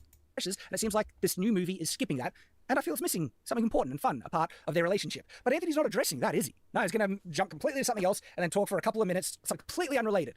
Okay. I was talking about scenes where that's Lois you. Lane figures. I was talking about scenes where Lois Lane figures out who Superman is. Actually, if you cut around it so often, you would know that. You know, if you didn't cut around all of it. But hey, what do I know? To what I'm actually addressing specifically. But part of the fun of Superman is the whole, you know, secret identity and slowly earning the reveal to Lois. Well, look, I explained exactly what I just did already in the trailer. Let's see what Anthony says, okay? No, the fun is Lois Lane figuring it out. Oh, so hang on. Anthony, I'm just honestly saying, as a supposed fan of Superman, right, that part of the fun element of Superman and Lois's relationship is the times when she doesn't know who that Clark Kent is Superman. He's like, no, that's not fun at all. It's only fun when... I literally say, part of the fun, and we're going to be missing this, is that part where she doesn't know who he is. And Andy literally has said, no, that is not the fun Figuring part. it out would include her not knowing for a while. Yeah, I don't know how you jumped the gun there, dude. Like, if you figure it out something, that means you didn't know it at the start of the figuring out part. Figuring out is gradual. It's not immediate. It takes a little bit of time. That's the fun. The tension of the secret identity, her not knowing, but then slowly piecing together. Or even the potential comedy of the secret identity, 100%. which some of the movies lean into. Exactly. And because she's trying to figure it out, like who Superman is, he has to keep it a secret, which leads to so much comic. Yeah, she has to like act like she's not onto him. She's not entirely sure. She doesn't want to like just go, "You're Superman," and him go like, "Oh, like that's crazy, Lois," you know? You joker. Yep. And the fact that he has to cut around all my answers kind of proves that even he doesn't buy this bullshit. So if he's a really bad liar, and she goes, "You're Superman," he's just like, That's what happens in My Adventures of Superman. How did you know? She only throws herself off the building because he won't admit it. Because it's so clearly the case. So great. And then what's funny Who says that's not a traditional Lois Lane just because she doesn't look like one? And what's so funny is even It's something Lois Lane would absolutely do in any adaptation. And what's so funny is that even Jimmy figures out that Superman is Superman because even Jimmy knew. Well, basically, just because, like, when they were roommates, he kept breaking his alarm clocks whenever he'd wake up. Oh, in the right, morning. they were roommates, and oh my god, they were roommates. I forgot they were roommates. roommates in that adaptation. That's pretty funny. they Well, I mean, he were is supposed to be roommates. Superman's best friend. A lot of things Jimmy seem Olsen. to forget that. I almost said Jimmy Stewart for a second there. That was a very different movie. Superman's pal. That's what they call Jimmy Superman's Olsen, pal. yeah. I almost said Jimmy Stewart, which would have been a very different movie. Yeah, 'cause, like, a lot of adaptations just fucking kill him off immediately. Basically. I fucking hate how Batman v Superman does that. It's so terrible. Anyway, back to this. The fun part, no caveat, no greater context, is when she learns who he is. It's like, that's figuring it out. That's different than learning who he is. Figuring it out means it's a process. You know, as a writer, I assume you'd know what words mean, but I guess I thought too highly of you. an odd statement from someone who claims to be a Superman fan. So you're saying that's not fun at all now? Like, I mean, you're not caveating. Are you saying, no, I'm wrong? Am I saying that that's only the fun thing? Dude, What is... do you not know what words fucking mean? I don't think he does. I'm impressed. I'm somehow I expected more of him. I am being phenomenally restraining myself right now to not call him the R word. Yeah, I'm glad you are, because I'd rather him be the sole dispenser I'm of being that good, word. Anthony. I'm being good. I promise. I appreciate you, Sai. It's I all want to, though. Because you don't give any other context. It's like, what I said was wrong. The fun thing with no... I don't give any other context, huh? No other context, right? There. It's clearly a problem that's being at least... Let's take a look at that. I love how in My Adventures with Superman, you got the scene where Lois Lane throws herself off the building to draw Superman to save her. About that. To just to show, hey, I know you're Superman, and I'm so confident in my decision, I'm going to put myself in danger just to make sure I know this is great. So you tell me the truth. I love the scene in Superman 2, the Richard Donner cut specifically, where Lois Lane pretends to shoot Clark Kent, and Clark Kent catches the bullet, so to speak. And it's like, you know, if you fired a real gun on a normal person, you would have killed Clark Kent. And Lois is like, nah, it was a blank. You couldn't even tell the difference because they don't feel like anything to you. It's great stuff, and it's just indicative of the crazy, mentality of Lois. That's so unhinged. I love it. It's fantastic. She don't take no shit from nobody. That's why. 100%. But I gave no context. Don't forget, I don't have any context before I think of anything. No, of course not. It's easy to say that when you cut out all the fucking evidence, isn't that right? Like, does he think people couldn't go watch your video? And... Well, I mean, more people watch my video than his, so. In fact, you want to know something crazy? It looks to me, according to my statistics, that almost 8,214 people have so far watched my video in the time we started running it versus his 12,000 over 5 days. So even in the context of this live stream, which channel did he upload this on? Night's Watch. A channel with over 100,000 more subscribers. So Night's Watch is just his unhinged rants now, not even him and his friends reacting to things. Basically so, yeah. So even in the context of this, more people have watched this extremely long stream than his video. And I think some people will probably come back where they fell asleep. Some of you have been here the whole time. You guys are troopers. Yeah, seriously. I'm impressed. This is a long-ass video. I've at least been getting some work done while we've been streaming behind the scenes. Yeah, no, 100%. All right, let's just finish this up because we're almost done. No other caveat, no one mentioned anything outside that is when she learns who he is, which by natural inference means you're saying that's the only thing that's, the enjoyable part of the progression of not caveating. Are you saying, no, I'm wrong in my saying that is only the fun thing, because you don't give any other context. It's like, what I said was wrong. The fun thing, with no other caveat, no one mentioned anything outside that, is when she learns who he is, which by natural inference means you're saying that's the only thing that's, the enjoyable part of the progression of the relationship. Nonsense. It is nonsense. Go and say that. Okay? No, the fun is Lois Lane figuring it out. That's the fun of it. But that seems like contradicting that there is no fun in the times when she doesn't know who Clark it is and she misses the mark. And no, because figuring it out, you won't know. Figuring out. You're figuring something out you don't know for sure. Yeah, he doesn't understand what words mean. I'm impressed. Fun things that Clark does that sometimes, makes her think or not think and throws her off the scent and all that stuff. That's part of figuring it out. Seems like he prefers it all being cut, as it seems to be in this trailer. Man, doesn't seem like you like a really significant part about the Lois and Clark relationship progression there, Anthony. You're the one screaming about the thing killing people when he's about to kiss her when there's no fucking evidence that that's even happening. He really thought he was cooking with this video. He really thought it. Shame he doesn't know the recipe. And you're trying to say I'm not a true Superman fan? Well, he's trying to say that I don't know Superman. I don't think he's yet said that I'm not a real Superman fan. Never said you weren't a real fan. Just I said don't fucking understand Superman, bro. I don't. Very consistent with my comments. They're not a real fan. Okay? This almost seems like Anthony's gone in that direction. That he likes that they've skipped a pretty significant chunk of Lois and Clark's relationship here. You don't even know. You don't know anything. You don't even know they're going to skip anything. They could become a couple at the end of the movie that's still like 2 or 3 fucking hours, bro. That's enough to tell a story of a relationship building. There's plenty of romance movies that do that, Yeah, it's just funny because he's building his own argument this entire time into this territory and doesn't seem to know what he's talking about. But let's keep going. He wants things to be cut. Core, really important parts. So he was saying the relationship part is really important to Superman. I agree with that. I was never saying you want his undies cut. That's core. And the presence of his dad is, you said his parents are tangential. But the relationship stuff and who Superman is closer to the core, right? And here is Anthony perfectly celebrating the omission of a very significant part of that core, and he was just criticizing me. Nope, didn't say that. Said finding out was important. Finding out implies you don't know it. Again, this makes more sense, Shad, if you actually knew what words meant. Falsely, by the way, strawmanning me that I was, saying that doesn't impact if it, a Superman film is going to be really enjoyable or not. And here he is doing essentially the same thing that he was just criticizing me for. Do I? One of the few consistent things about woke activists like Anthony is their inconsistency, as I've. And again, you're a woke activist. Many aspects to the Superman story. By the end of this, he couldn't contain it. He couldn't contain it. But it's funny. It's easy to sound inconsistent when you cut out half the words a person says.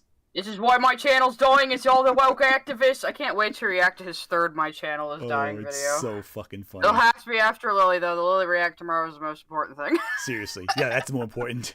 An arc that I, as a fan, would want to see. And I'm a little annoyed that it's not potentially just skipping over it. And look, Are you upset that Lois Lane will figure out who Clark Kent is? did I say that, you friggin' disingenuous moron? Did I say that? Listen to what I said. Yes, you did. We did listen to what you say repeatedly. You're a fucking dipshit. Yeah, you did say that just now here. Yeah. And it seems like I was right assuming that. Also, I don't think I ever get so said. mad. Also, Shad, I don't think I ever said you did say something. I asked a question. You answered the question just fine through all your words that you've said since. That was the answer I needed to hear. So thank you for answering my question with the affirmative. Right? And so he just ignored what I said and just making a straw man trying to say something completely listen again. Potentially just skipping over it. And so I'm sad that they're potentially going to skip over the part of the relationship where Lois doesn't know who Clark Kent is. Are you upset that Lois Lane will figure out who Clark Kent is? And then he's like, that means Shad clearly said he's going to be upset that Lois Lane figures it out. You freaking idiot. Did I say that? But you seem to actually answer my question just fine with your previous answer. Yeah. All I said was, does that mean it? It's a question. You know how questions work, right, Shad? I know you're a writer, so you know how words and punctuation marks work in a sentence. It's comical at this point. It's amazing. Like, really, dude. It is like, amazing. God, but he's not what losing you his think. mind. understanding the words that are coming out of my mouth. I know I've insulted you, Anthony. I don't like doing that. Oh, yeah, sure. Get you triggered do. by your disingenuous. don't. Okay. Shad, I'll be honest with you. I do enjoy it. And Yeah, I was about to say when Ant starts have talking like plenty- an anime villain, you know you're in trouble. Yeah, no. Listen, I would have been fine had you not been so manipulative of the situation. Oh, I'm just a poor man. I don't know. I don't want to do this. Oh no, it's so sad. Well, I'm just a poor Shad. Nobody Buddy loves me. I will start singing with you there. But no, but the thing is, your act is bullshit, and I can smell bullshit. I would have rather you just been blunt about it and honest, but the fact that you were trying to bullshit me really pisses me off. You see, for me personally, I can take disagreements. That's fine. Say my work is shit to my face. Hey, that's cool. But I don't tolerate bullshit to my face. I resent it when someone throws their bullshit into my face and tells me to sniff it, which is what you've done for the last several hours. That pisses me off. Of enough examples in this reaction to insult your intelligence a lot here. But I actually don't think you're an idiot. I think you are dishonest and you're driven called him by the an R word like 10 times. lens. Okay, you are wanting to be manipulative to try and. You think I'm manipulative, huh? What was that again? I'm not gonna play it again. I'm not gonna play it the second time. Fifth I think his time. blood sugar's Literally, you crashing, and now he's like coming back to reason a bit. because I Seriously. disagree with you more politically, because the things we clearly agreed on. But I do think you have the capacity to understand what I'm saying. The capacity. And I think you're purposely. We trying to understand, strengthen man. it You're and just not you're- saying what you think you're saying. Because this is more about a hit piece rather than an honest criticism. That's what it really seems like. Has not won me over. Well, that's great, Shad. Has won you over. It's won me over. Oh god, I Is hope that he the reason finds why my he's being video. so disingenuous and dishonest? He God. likes the trailer and he resents that I dislike it, and so he wants to just make up crap to try and dunk on me to win points with his audience. And that seems to be the case. Because like I said, I do think he is capable of understanding my actual arguments, but is purposely not doing it. Because what I'm saying is it because he lacks the intelligence and everything, or is it because he's being dishonest? I think it's the actual answer is just genuinely being dishonest, and because it's not about the truth for him, it's about winning a cultural George fight. Because then Rockwell's we have Smith comments parody like of this. him Oh, was using still on Fandom Pulse, point. using. Oh, wait, here he comes. Here's where Shad actually lies. Let's see what he said. Oh yeah, I'm still listening. I'm gonna get some water though, but yeah, you Go need to for explain it. this to me. All right, cool. Let's see. But I'm still listening, so don't worry. Cool. Let's see what he says. Here. John De La Rue's website. Yeah, in retrospect, I should have looked into this a bit more, and so I think Okay, there might he be some admits actual valid this criticism one. here. Let's see. That's the thing with these guys. They always stop with the headline. Well, if you haven't really dug deep or done more than a surface level false interpretation of what I've really? been saying, so dude, stones from glass houses. But I agree. In this instance, I would like to dig into that a bit more. On the surface, it does not sound good at all. And the other reason why I use this because I have seen more people criticize Superman for it's a fascistic power fantasy. People on the left get so triggered by tiny little things, and they claim so many All right, well, let's see works what of you media say. are completely fascist. And so this is not play a the whole line? disingenuous. Or unreasonable thing to hear Okay, people say Shad, about let's play me the clip. from the left. They accuse Freerin, an anime, of being fascist because it depicts demons as being irredeemably evil. Let's play right? the clip. And so What the I should, and I think I will look into this more to see He's the avoiding- proper context of what James is saying about that. We felt like we were all doing something good, both in terms of quality and in terms of it's not a fascistic power fantasy. Okay, wait, don't skip. Wait, you skipped almost all the quote. Hang on, you gotta play the rest of it. Wait, hang on. Here he is saying, leftists get triggered by little things. We saw him red in the face, hair disheveled, mad over Krypto the Superdog. Seriously. Wait, here's the quote, by the way. He skipped all of it. Hang on, here's the quote. Let's read the whole quote here. I guess he likes Freerun. I still need to watch it. It's a good show. Freerun's excellent. Everybody boo me in the chat. I haven't got done. I finally, excellent. my poor Otis brain has finally been allowing me to watch shows again. So. Oh yeah, no. Watch Freerun. Freerun and Delicious in Dungeon are fantastic. Oh, I've seen Delicious in Dungeon. Oh, it's so good. But I did a whole response to Lily Orchard. There you go. There you go. The camera if I could. No, Freerun's fantastic. All right, here's everything Shad cut. Speaking at a press conference for the launch of the trailer, Gunn explained, "We do have a battered Superman in the beginning. That is our country." Expanding on the idea, the 58-year-old added, "I believe in the goodness of human beings. And I believe that most people in this country, despite their ideological differences, beliefs, their politics, are doing their best to get by and be good people. Despite what it may seem like to the other side, no matter what the other side might be, this movie is about that. It's about the basic kindness of human beings, and that it can be seen as uncool and under siege by some of the darker voices." Oh, so that's definitely what's so funny about Truth, Justice, the darker voices. the American West. 100%. It's a weird. So I can see what you're saying. It's not exactly the plot of that comic, but it's taking the spirit of that comic. The division, exactly. That sense of divide. We all want to do the right thing, but Well, you know. but Superman is all about how the power of humanity is the real power, you know. Exactly. But it's funny because Shad completely skipped that to the last part right here. I'm excited for people to get actually skip past this part too. Been doing because it really has been like this private secret we've all been hoarding. We felt really. Here's the fascistic part. We felt really good about it from a moral place, even from the beginning. We felt like we were all doing something good, both in terms of quality and in terms of it's not a fascistic power fantasy. I'm not saying that about they other did quote hero mine the movies in fuck out general, of that. but it felt good to be doing something that was about a person's kindness. Yeah, it's just about Superman being optimistic in the face of bad belief. It's saying which is Superman's core, which exactly is the core of Superman's character. And when Shad read the article, in practice, all he read was this. I think I will look into this more to see the proper context of what James Gunn is saying about proper that. context. We felt like we were all doing something good, both in terms of quality and in terms of it's not a fascistic power fantasy. Okay, wait. Don't skip over that because Anthony's like, let's read the full quote. Nothing in what he's shared so far undermines. He skipped all of the quote. They're assuring people that that's not what the movie is, even though it's about America and the American spirit, which is also what Superman embodies, which recent adaptations have moved away from. Exactly. But what's so funny is he said... It's so back to basics. Exactly. But he demonstrably skipped almost all the quote to jump on the fascist part. My concerns from that headline, and then we get to the one where I had the most concern about. And so James Gunn says, we felt really good about it, like from a moral place, even from the beginning. We all felt like we were doing something good, both in terms of quality and in terms of actually something that's not a fascistic power fantasy. Holy crap, in context, that is him saying that previous Superman films were a fascistic power fantasy. No, it's not. Yeah, okay, let's see if he says right here. Other hero movies in general, but it felt good to be doing something that was about a person's... I'm not saying about other superhero films in general. I don't believe him. And I wonder if Anthony's going to try and use that. That makes the fascistic power. He's clearly referring to other superhero movies. Otherwise, there's literally no point for that comment to exist. So clearly he believes other films have fascistic power. Yes, there is, Chad. Because he's saying that Superman represents America at the very beginning, and he's assuring people it's not going to be some kind of fascistic power fantasy about America, fuck yeah, world police, you know? Plus he skipped all the context about it representing the divisions in America and how at no point is he saying other Superman adaptations are fascistic. At no point is he saying that. Not even even remotely. Assuming that's what he's saying. Because, you know, he's just... Chad is just too politically brain-rotted, because he's just like, oh, the leftists all say this, they're a hive mind. Yeah, meanwhile he's saying, like, oh, he's left. America left and right. Worry about your own dingo-ass country. Plus, like, he's saying, like, oh, America, the right, they say Freewin's a right-wing series. Like, I don't know anyone who says that. I've never heard a leftist say that. I've seen leftists argue sometimes that the demons could be more complex.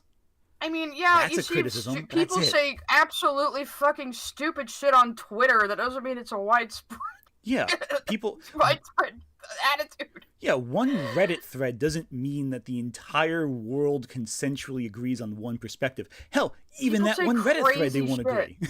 Yeah, like people say crazy shit like you, Shad. Jesus Christ. Yeah, seriously. And it's funny because this is the most political I've gotten in this entire video, and it's a statement saying, "Hey, all people want to ultimately do good despite the divisions politically." I mean, and that's also like the attitude of Superman. In Superman, humans are fundamentally good. 100%. And he's trying to frame it like he's saying something very different. But let's see what he says. Let's see how he twists the quote by ignoring 65% of it. The other superhero films, that makes it more sound like it's referring to the other Superman films, not the other superhero films like the ones he's made, but the other Superman films are a fascistic power fantasy. The greater context makes it worse, right? The greater context makes it worse, huh? This context, right? This is the context that you skipped for some reason. This part right here. This makes it worse, huh? We felt like. Okay, I went a little further back. Okay, here you go. Sorry. It can be seen as uncool and under siege by some of the darker voices or some of the louder voices. I think. Yeah, so you skip that entire first paragraph, the second paragraph, about 65% of the quote. Yeah, I'm sure if you move that context, it sounds slightly less positive than it did previously. It feels like James Gunn has that negative view of the other Superman films. You would know that, Shad, if you read past the headline. Seems like that's not a fascistic power fantasy, that's in context, and it's accurate. So now he's just kind of reading more into it, putting it... So again, he doesn't... Reading more into it, you mean reading it. Yeah, you mean reading less of it, actually, Shad. You mean just reading what it says on the page right there. Yeah, seriously. Nothing here indicates that anything about negatively about any of the previous Superman James movies. Gunn is a huge superhero fan. Why wouldn't he like the other movies? Yeah. Also, are you dumb? Also, James Gunn's centrist politically. He was more right wing when he was younger, and he's moved further left over time. But he's not. People change over their lifetimes. Yeah. It's like. But he's not like a left-leaning person. He just doesn't like Trump. No, you say it's Hollywood. They're all leftists. They're all fascistic leftists. They're all woke. But he's like more politically centrist than like really one or the other. He just leans left because he doesn't like the it's also possible to just not give a shit about politics. It's you are allowed to, I assure you. That's true, but James Gunn does get involved politically to an extent, but he's very publicly shifted over the last 2-3 decades. Good for him. Point is, though, exactly, he learns new information, he changes perspectives. So let's just finish this up. What a sensible fucking person should do. Exactly. All right, we're over 6 hours, so let's wrap this up. Oh God, are we? His own spin on it.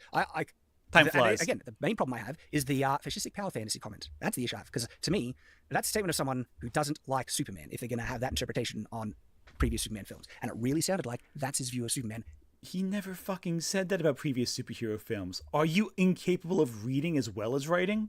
No, he did read it. He just says, I don't believe him. He's definitely talking about other Superman adaptations. He just straight up says, I don't believe him when he said, like, his movie isn't going to be that he wasn't talking about other movies. So he just basically went, I read what he said, I just think he's a lawyer. Oh my God. It's so dumb. Idiot. Guillermo Pena, thank you for super chat. Shad argues that Superman shouldn't struggle, but interesting. Let's just check something from the video. It's arguing with your super chats now. Now I'm reading a super chat, so you going to argue with the chat now? In the film. Now, I'm not, there are ways in which he could get injured like this, and I'm not saying you can't have moments in the film, but that would be in the film itself, where it's justified, where we don't know what's led up to this, what's caused this to happen. Yeah, that's clearly what I'm saying. I'm saying Superman shouldn't struggle. But if Supergirl didn't struggle, he would be the first calling her a Mary Sue. No, bullcrap. And he's saying 100%. Not if she had his wife's facts. Yeah, right? 100%. And oddly, because as I've shown, I never said he shouldn't struggle. But now Anthony is doubling down, like, yes, yeah, Shad believes Superman shouldn't struggle, lie. And that if, Supergirl didn't struggle, I will call characters either Mary Sue or Gary Stu based on evidence if they qualify for it. I'm not calling Superman a Mary Sue, interesting. Like a fucking book I'm hero. not asking him to be I'll call one your either, main as I character showed. Mary Sue, certainly. Every single concern that the trailer shows, as I just explained, based on reading what he actually said, confirm those concerns again. Yeah. And you didn't explain the Game of Thrones comment, by the way, either. You said, that wasn't there, so... Yeah, you couldn't be there's no evidence there was a Game of Thrones comment. further from the truth. No, the fascistic power fantasy thing Yeah, Oh, did they and just like those are put a the fake main Game things. of Thrones comment in the headline? Yeah, I couldn't find a single quote about the Game of Thrones thing. What the fuck? Yeah, so this That's is I just couldn't terrible. find a single bit about that. Not saying it They didn't just happen, did but that to get clicks, didn't they? probably. Most likely they probably maybe someone asked a question, "Oh, is it like Game of Thrones?" and he might have said yes. That's about it. But I can't find a single thing about it beyond this article. Or he mentioned Game of Thrones, or maybe he was mentioning like the practical effects or something. They just quote mined it around it. Or different perspectives, maybe. Who knows? It could be anything. The problem is, it's just I couldn't find the source, so I didn't even mention it. I still haven't found the it. Game of Thrones comment, the Fishy Power Fantasy comment, which was confirmed. It's almost like you know the full quote ruins your argument. No, it doesn't. We just did. Okay, and it confirmed it. But No, it doesn't. Did you notice He that had He the giggles like a normal stuff. maniac when he gets caught out. Because Yeah, he's so pissy about it. I think Anthony is aware that that is validated in the context of reading the whole thing. It actually makes it worse. And No, it isn't, Chad. No one who reads that with a fair perspective thinks that saying Superman not being a fascist means that James Gunn thinks that Superman's a fascist. That is so ridiculous that All you could... he's saying is his movie isn't a fascistic power fantasy, even if Superman is representing America and the conflicts in America. And it's clearly an off-the-cuff comment. You didn't think that much about it. And well, you could argue because like the Snyder films did have a lot of like military porn in them, so he could have also been referring to that. Oh yeah, plus the authority of Batman, a guy who takes the law into his own hands. In the Zack Snyder films, he is the executioner by branding criminals. It definitely takes on a more... And there have been a lot of criticisms of the Frank Miller Batman of being more fascistic. Can I say that word correctly? Which is a whole thing. I don't know if I buy into that necessarily, but there is an argument to be made Frank for it. Miller's a weird Frank Miller's dude. nuts. Frank Miller's Holy Terror is definitely more fascist. That Holy Terror is a freaking mess of a book. But again, It's mostly edgy, to be and honest. I think the further you get away from Batman Year One and The Dark Knight Returns, the more that argument applies. But that's a whole discussion. Point is, nothing about it implies it has anything to do with previous film versions of Superman or previous comic versions of Superman. So he hasn't addressed the Fishy Power Fantasy comment at all. He's just pretending that, oh, the full thing has contradicted every concern Shad has. So right here, I address right it. there. I'm excited for people to get to see. This means that James Gunn thinks Superman is a fascist power fantasy, which is not what James Gunn said whatsoever, but is typical of the cowardly approach these people take by misconstruing what someone says and taking it out of context to form an argument that someone else is saying to demonize them before they can even speak. I think it was just for clicks, to be honest. That too. Well, I think it's both. John De La Ruse has an agenda. He's the same guy who did the Sad Puppies thing. Yeah, okay, fair, yeah. Yeah, John De La Ruse has a bone to pick. He's an idiot and he's lying. I was like, that's not the case. Now Anthony's lying because he is avoiding the thing that gives merit to my concerns. How can you watch a trailer where a kid raises a flag to Superman and begs for his help? That's playing with triumphant imagery while Superman flies around the world, and think it's deconstructionist. For all the reasons I just explained. He's trying to think because it has a kid with a flag, that means showing him broken, defeated, and undignified and dragged through the snow. And they reference it even towards the end of the show. He's not dignified and he gets injured sometimes. Kid with a flag in it. That's all the other things don't exist. It seems like. Especially because Shad has not explained how. I've done this so many times, and this is just a lie. How okay? what? This is just a lie. But he hasn't explained how what, Chad. Why'd you cut it off before you finished the sentence? Because wants he's to just pretend assuming what like your a straw argument man. is again. That's Exactly. my argument doesn't make sense when it clearly does. How something is deconstructionist. And the other thing, I said multiple times in the trailer, that because now Anthony's focusing on how is it deconstructed, because I've explained how Superman, I feel, is what's the core of his character, how he should be portrayed, right? And I said, I'm concerned. These are big red flags for me that the film is going to be deconstructionist. And at the moment, from what I've seen, especially, James Gunn's broader comments, that's what I think it's going to be. I hope. You didn't answer the question. How is it going to be deconstructionist? What components are being deconstructed? What All he tropes ever are being says is deconstructed? he was shown broken in the snow for a few seconds. That's a deconstruction. Exactly. The problem is he doesn't understand what deconstruction means. No, he just thinks it means angsty, which again was what the fucking Snyder films were. But they were trying to do realistic deconstructed Superman, and those weren't very good.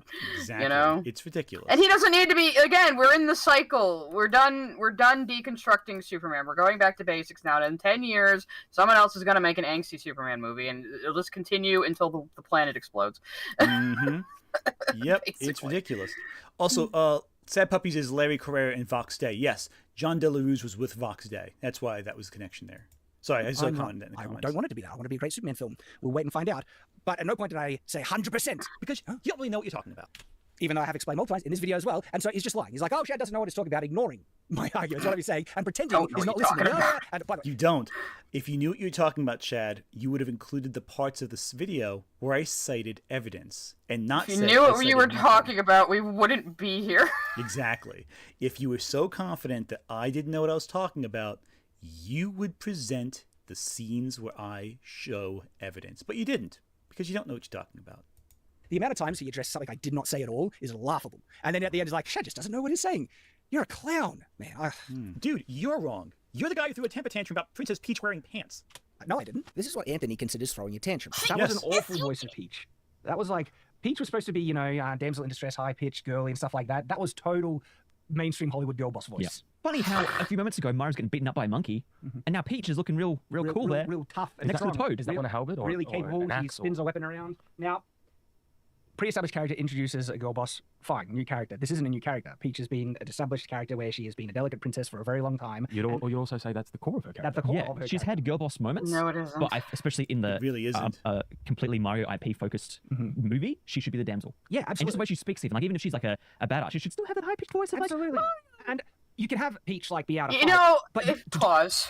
I don't think that's the scene I quote either. Let me show the scene. I Only conservative men could see a woman wearing all pink and a full face of makeup with a still feminine voice and say, "Oh, they're making her a man."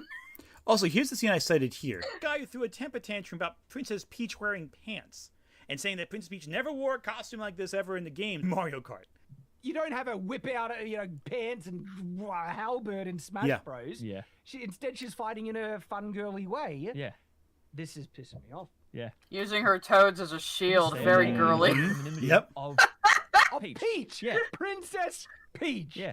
Of giving her pants. It's funny when you use a different clip that I used. It's like, oh, here's what he said. I don't think I used those clips there, Shad. Yeah, funny use a clip where you sound slightly more reasonable, but still like a complete tool. Also, the clip I used followed these clips. You can look at the do it video in, to find like, out. in line with the character in a girly, fun way, like they do in Smash Bros. All right? I'm definitely You gonna don't go have her whip react out to her those. pants and Seriously. halberd in Smash This Bros. is what made me Instead, she's unsubscribe fighting in from a him. fun, girly way. Mhm. This is pissing me off. Yeah. Yeah, see? There we go. They're Peach taking is away right the at the anonymity end. of This Peach. is pissing me Princess off. She's in a Peach, full yeah. pink Give her outfit, but pants. she's wearing pants. Right? Next saw women will iTunes think they can strike. drive. So stupid. Next It's they'll so be dumb. voting. It's... No, God, can you imagine them? It's not right for women to read. First they get ideas, then thinking. Women can't ride bicycles. It'll make them promiscuous. Exactly.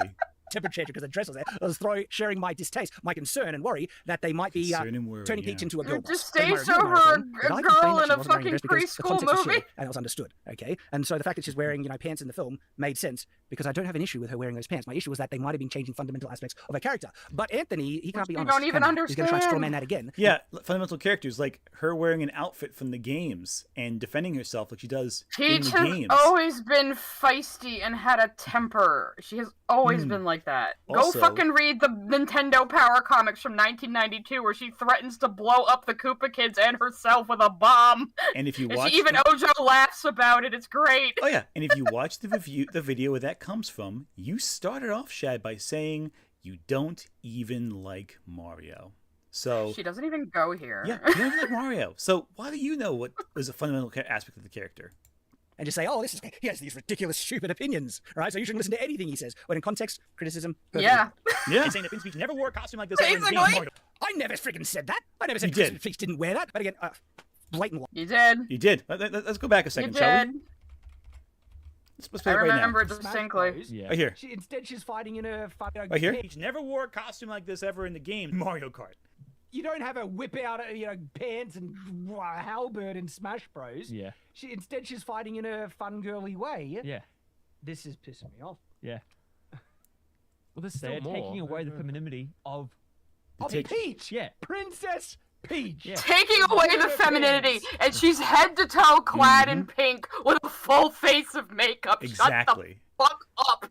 And by him saying they're giving her You pants. assholes can't even trim your beards. Exactly. And the fact of the matter is that he's saying they're giving her pants when she's had them the whole time in Mario you Kart. Can you can clearly see, even if you've never heard of Mario Kart, you can tell that's a motorcycle outfit. It's a biker outfit. It's so base And you obvious. don't ride a motorcycle in a gown, Shad. That would be incredibly dangerous. She even has the scarf here too. It's the same outfit. Yeah, it's so obviously a riding outfit. It's like so goofy because yes, you did say, Shad, she didn't wear pants because they're giving her pants, which implies she didn't have the pants at any point previously. Again, words. The right ones matter, especially in a scripted video. Oh wait, you didn't script them. I still need to get that Princess Peach dress-up game. Oh, it's good. It's very good. Yeah, I've heard it's good. Just the I don't use my Switch a lot, so. Yeah, I'm more of a PC gamer myself, so I know the feeling. Like, Yeah. You don't have her whip out pants and halberd in Smash Bros. Yeah. Instead, she's fighting in a fun girly way. Yeah. This is pissing me off. Yeah. so hang on, does she whip out pants and halberd in Smash Bros? That was, my concern, that they might be turning her into girl boss. Is that incorrect? What I said, does Princess Peach... It whip out is pants? incorrect. Yeah, and if she does... Yes. Actually, no, they give her an axe and a Incredibly sword incorrect. in Smash Brothers, actually. She gave her an axe, a sword, and all that kind of stuff in Smash Brothers, actually. So, and a lightsaber and bombs and all that. Happy to admit I was wrong, doesn't invalidate the concern I was sharing. Because one of the things that made the Mario movie worse, and you can check out my I forward, actually think they do have a halberd in Smash as a weapon. I think it's an item. What is he gonna say made the Mario movie worse? What is he gonna say? Let's find out. is that Princess Peach, she was a bit of a girl boss, okay? Didn't ruin the film, but I'm sick of that type of stuff. How? They're taking away the anonymity of Peach. Yeah. Princess Peach. Yeah. We've given her pants. Yeah. Freaking come off of it. Yeah, and that was my concern, that they might be removing one of the core things. She was a celebration of girliness. Now, the fact that she wears pants in the film didn't bother me, and the fact that she wears pants Can't be what they could be girly? potentially doing with the Fucking character. seriously, And dude? some of those concerns were true, some of them not as much, as I share in the actual review itself. But Anthony doesn't want to share the correct context, share the truth of the matter. He wants a straw man that he can try and dunk on. So forgive see, me, that You goes a showed lot the better. context yourself, you moron. Yeah. You were like, they gave her pants. She's supposed to be girly. Yeah, besides... Even though, again, the whole outfit is fucking pink. She has long hair. She has a full face of makeup. What is not, quote-unquote, feminine about that? That is the kind of pressure women are put under to, spend 2 fucking hours getting ready in the morning to look like that. Also, you do realize that the fact that You don't have to do. Also, you realize the fact that he cited Smash as the core thing is because it's the only frame of reference he has Yeah, it's for probably Peach, the only, right? Nintendo thing he plays at all. Yeah, so. almost Or the only, certainly. Mario thing, at least. 100%. All right, we're almost done with this. Let's power through. Yeah, she does own a kingdom, says someone. She is a fucking monarch. How do you Yeah. get more girl boss than monarch? Exactly. Of how accurate this material is from a non-comic book fan. See, again, he's a non-comic book fan, suddenly, right? It's I never said I wasn't a fan of the comic books, but he can't help it. You did. You said you never read the comic books. That means you're not a Yeah, he fan of said the he never comic read 'em. books. I think he said he dishonest. read some, but even I've read some, but I he's- would not he's- call he's- myself He's a flip-flopped. reader of superhero comics. He's flip-flopped his opinion then, because when this video started, he said he never read any comics. So he's changed a little bit. He's changed his story. He's a habitual liar at this point. it's ridiculous. You're a woke activist and a habitual liar I now. love it. Okay, you're But I don't want to purposely insult He you. is It's just fine. making crap up. How does anyone take lying. this seriously? How does By listening and understanding what I'm saying, something that you seemingly are pathologically against doing. anyone take this guy seriously? Yeah, a good amount of people do. When he was just talking about swords, we didn't know enough about weapons to actually call him out in his inaccuracies and lack of knowledge. Give some examples, mate. Go on. If you really want to go into an area that I have a lot Oh my of God, background he's in, and so yes, this is my butthurt. area of He's expertise, so I'll butthurt. talk about weapons and stuff today, and I've debated people who are a lot more informed than you on, where you're attempting to try and call me out on inaccuracy about medieval Always weapon won every history. debate he's ever Absolutely. had. But he wants to, again, straw man is he doesn't know what to talk about weapons. In fairness, though, he has debated people who know a lot more than me and lost. So I don't need to debate him. Examples, exact examples, and he can't bring any because I would call him out on them, obviously. And No, the problem I'll is I debate you on Princess Peach's history, Shad. the reason why I can't give you examples is because you'll edit them the fuck out. Also, that isn't what the fucking video was about Yeah, at all. exactly. And my point ultimately is we didn't know enough to talk about it. But we know saying enough he about doesn't this. know something pisses him off that much. Yeah. I don't know the answer to that question, nor am I going to bother trying, because I don't debate topics which I don't understand fully. Yeah, wow. But I understand imagine this. doing that. Yeah, because I'm not arrogant enough to pretend I'm the right person to debate on a topic I I'm not understand informed comics about. history and storytelling and visual storytelling, so that's more than you, Shad. Yeah, but this is an area we know decently well, and you demonstrated some inaccuracies, we'll say. and we demonstrated how those inaccuracies might reflect on a poor comprehension of the character's history. And we also lost our shit laughing because holy shit, It was bro, very you're funny. so mad. It was very You're funny. so mad. So When it comes to weapons, delete history this and stuff, video. there are some Seriously. really strong objective kind of references that you can bring to the table, like medieval art and stuff. I've had arguments with people in the past and they've lost dramatically about, did medieval people shoot on the outside of the They've bone? lost dramatically. There I'm are sure. arguments I'm sure online they have. that were trying to say that medieval Right, archery was a certain way, lady. and I came with direct evidence from history and proved them wrong. All right, and it was interesting. That actually All right, shifted all right, a okay, large okay, perception all right. of I won, all right. a portion of our understanding of medieval history. Those videos that I made, but he wants to try and undermine that side of my credibility as well, and he's got nothing with that apart from just saying Shad's wrong. I think you Yeah, said you that. are, bro. You Now he are knows what he's wrong. talking about. He's talking about a field he knows much less about. Thing is, though, I've brought receipts and responded to all your criticisms here. You've just been full of crap, Anthony. You've actually cut out my receipts, my dude. Yeah, by cutting out half your Oh, argument. Shad, you made a mistake. Oh, You no. actually Oh, tried to no. pick a fight with someone who enjoys fighting. Oh god. See, like I said, everybody thinks I'm the crazy one, but it's really Ant. Yes, it's always been me. I've always been Ant. I've always been the more ruthless of most Ant and I literally met because he walked up to me and says, "Hey, if you need to sue Lily Orchard, you can joint file with me." And I was like, "You'd really seriously get a lawyer and go scorched earth?" And he was like, "Yes." I was ready to destroy, how to we take away met. every cent of it she had. Oh my goodness, I love it.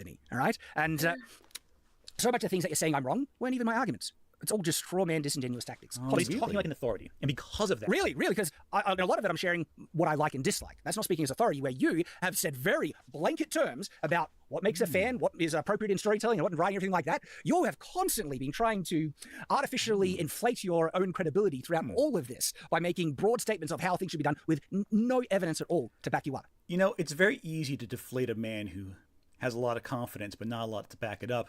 All you have to do is just repeat what they say back to them a couple times and see if they deflate. Right? That happens a lot with conservatives, I've noticed. yeah. You repeat their own words back at them and they flip the fuck out on you. 100%. It's funny how that works out. You see, here's the thing. I don't say anything unless I'm pretty confident I can back it up. Mm-hmm. I don't Same. think he is. Yeah, exactly. If I can't back it up, I won't say it. Or I'll qualify by saying, hey, you know what? I think this But is the case. I don't know for if sure. you criticize him, he'll just go, "You're disingenuous, you're a lawyer, you're a woke activist." Mm-hmm. Or just re at the shot to cut out content. Or just pretend that your argument was his all along. Yeah, or just steal my fucking argument. Exactly. I'm still annoyed by that. That's funny as anything. But it's just funny because, like, He's just so, he's just so incompetent. oh, yeah. That's why he doesn't even piss you off, he's just hilarious. Yeah, that's the thing. Nothing he said so far has gotten me even remotely angry. No, not It's more- really. You have to talk slowly to make sure he gets it, but I'm not angry. Not in the least. Should be lucky he didn't get us angry. You should be lucky we're not EFAP. God, yeah, seriously. He kept going smuggling on about, well, EFAP's reacted to him, so you know he's bad. Yeah, and even then, EFAP reacted. I lasted a week, and then you get over it. You take the criticism that means something, you make something of it, and you go from there. That's life. I don't complain about the reason mostly that I responded to this at all was because he was so full of shit in his response that I had to take out a few wipes. To And clean it I all just up. put up my reaction to his reaction of this trailer, so you invited me here, and this has been great. 100%. All right, let's wrap this up, then we'll close the night. I'll read a few last super chats. And then This we'll is all end it. about blowing smoke up your own rear end. That's what this really comes off like. it's so much easier to say, hey, Shad doesn't know what he's talking about with this. Maybe he didn't know about anything else either. Bring the receipts. You brought nothing in this video. brought It's a been few pretty receipts. pathetic, honestly. And Hey, Not about Shad. his short shit, though. Hey, Shad. How about this video for receipts? Go ahead, Shad. Respond to it. You have 7 hours of content for you to respond to. Go ahead. Have You know, at the fucking very least, fun. he is going to watch this entire thing. Hi! Oh, hello, Shad. This is directly to you, Hello, of Shad. course. I don't think you're going to say anything in the next minute of this video, so I'll stop it here. But if you are so inclined in responding to anything I say in the future, please don't hesitate to ask for a debate formally. It'll be much less embarrassing than me clipping through everything you said to illustrate your shortcomings at editing a stream I currently have up. Please, Next time, don't even make it more of a challenge for me. You're right. It'll just be nothing but face cams all over the screen if he tries to respond to this. Seriously, it's gonna be 15 face cams. I won't respond to this. If he responds to this video, I won't respond directly to it. I don't want to. We'll probably laugh privately at it. Yeah, I'll laugh my ass off privately, but I'm not going to have a public response to a response. No, I am exhausted doing this. No, this was rough enough. To be honest. I just wanted to leave something. And I have my stream in 12 hours. Seriously. What I wanted to do was just leave something so definitive that no matter what he does, it's going to be diminishing returns afterwards. This is the peak of what we're going to do with this back and forth in this particular topic with Shad. I mean, yes, we knew going in that this was a very dumb, silly thing we're doing here. 100%. But let's read a few last super chats, and then we're going to fall asleep because I have. Then we're going to go to bed. Yeah. Yeah, seriously. 2 a.m. now. I'm going to read these real quickly. So Zorku, thanks for the super chat. Sai is the mini boss. Ant is the final boss. That's valid. It's true. Wings. It's true. Oh, thank you. Wings of shoe. Something smells. Did he shat his pants? That's funny. I wish I thought of that one. That's a good one. I should have thought that one too. I hate when Chad is funnier than me. Seriously. Corins, thank you for super chat. The other day I saw a screening of The Brutalist. This film is a modern American epic that rightfully deserves every single one of its Oscar nominations. Haven't seen The Brutalist yet, but I hear it's fantastic, so I'm hoping it's good. Zorku, thank you for super chat. First they'll drive, then they'll boat, then they'll fly. It's blasphemous. Yeah, right?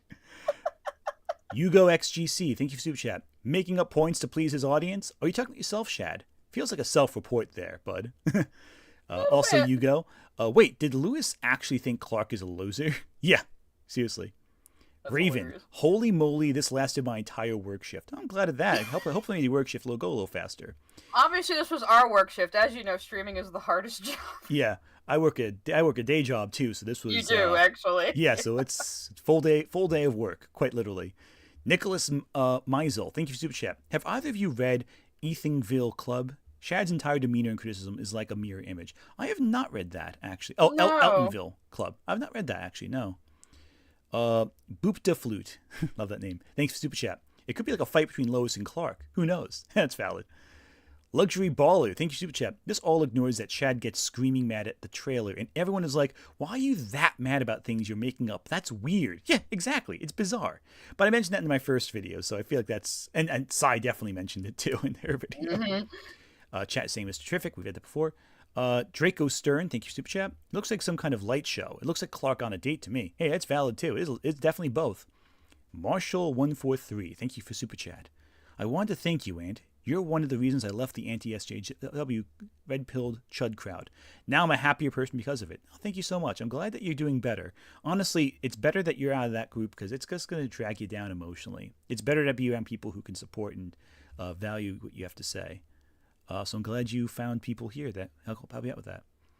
Comets, thank you for super chat. Joshua Graham is the only good Mormon I know.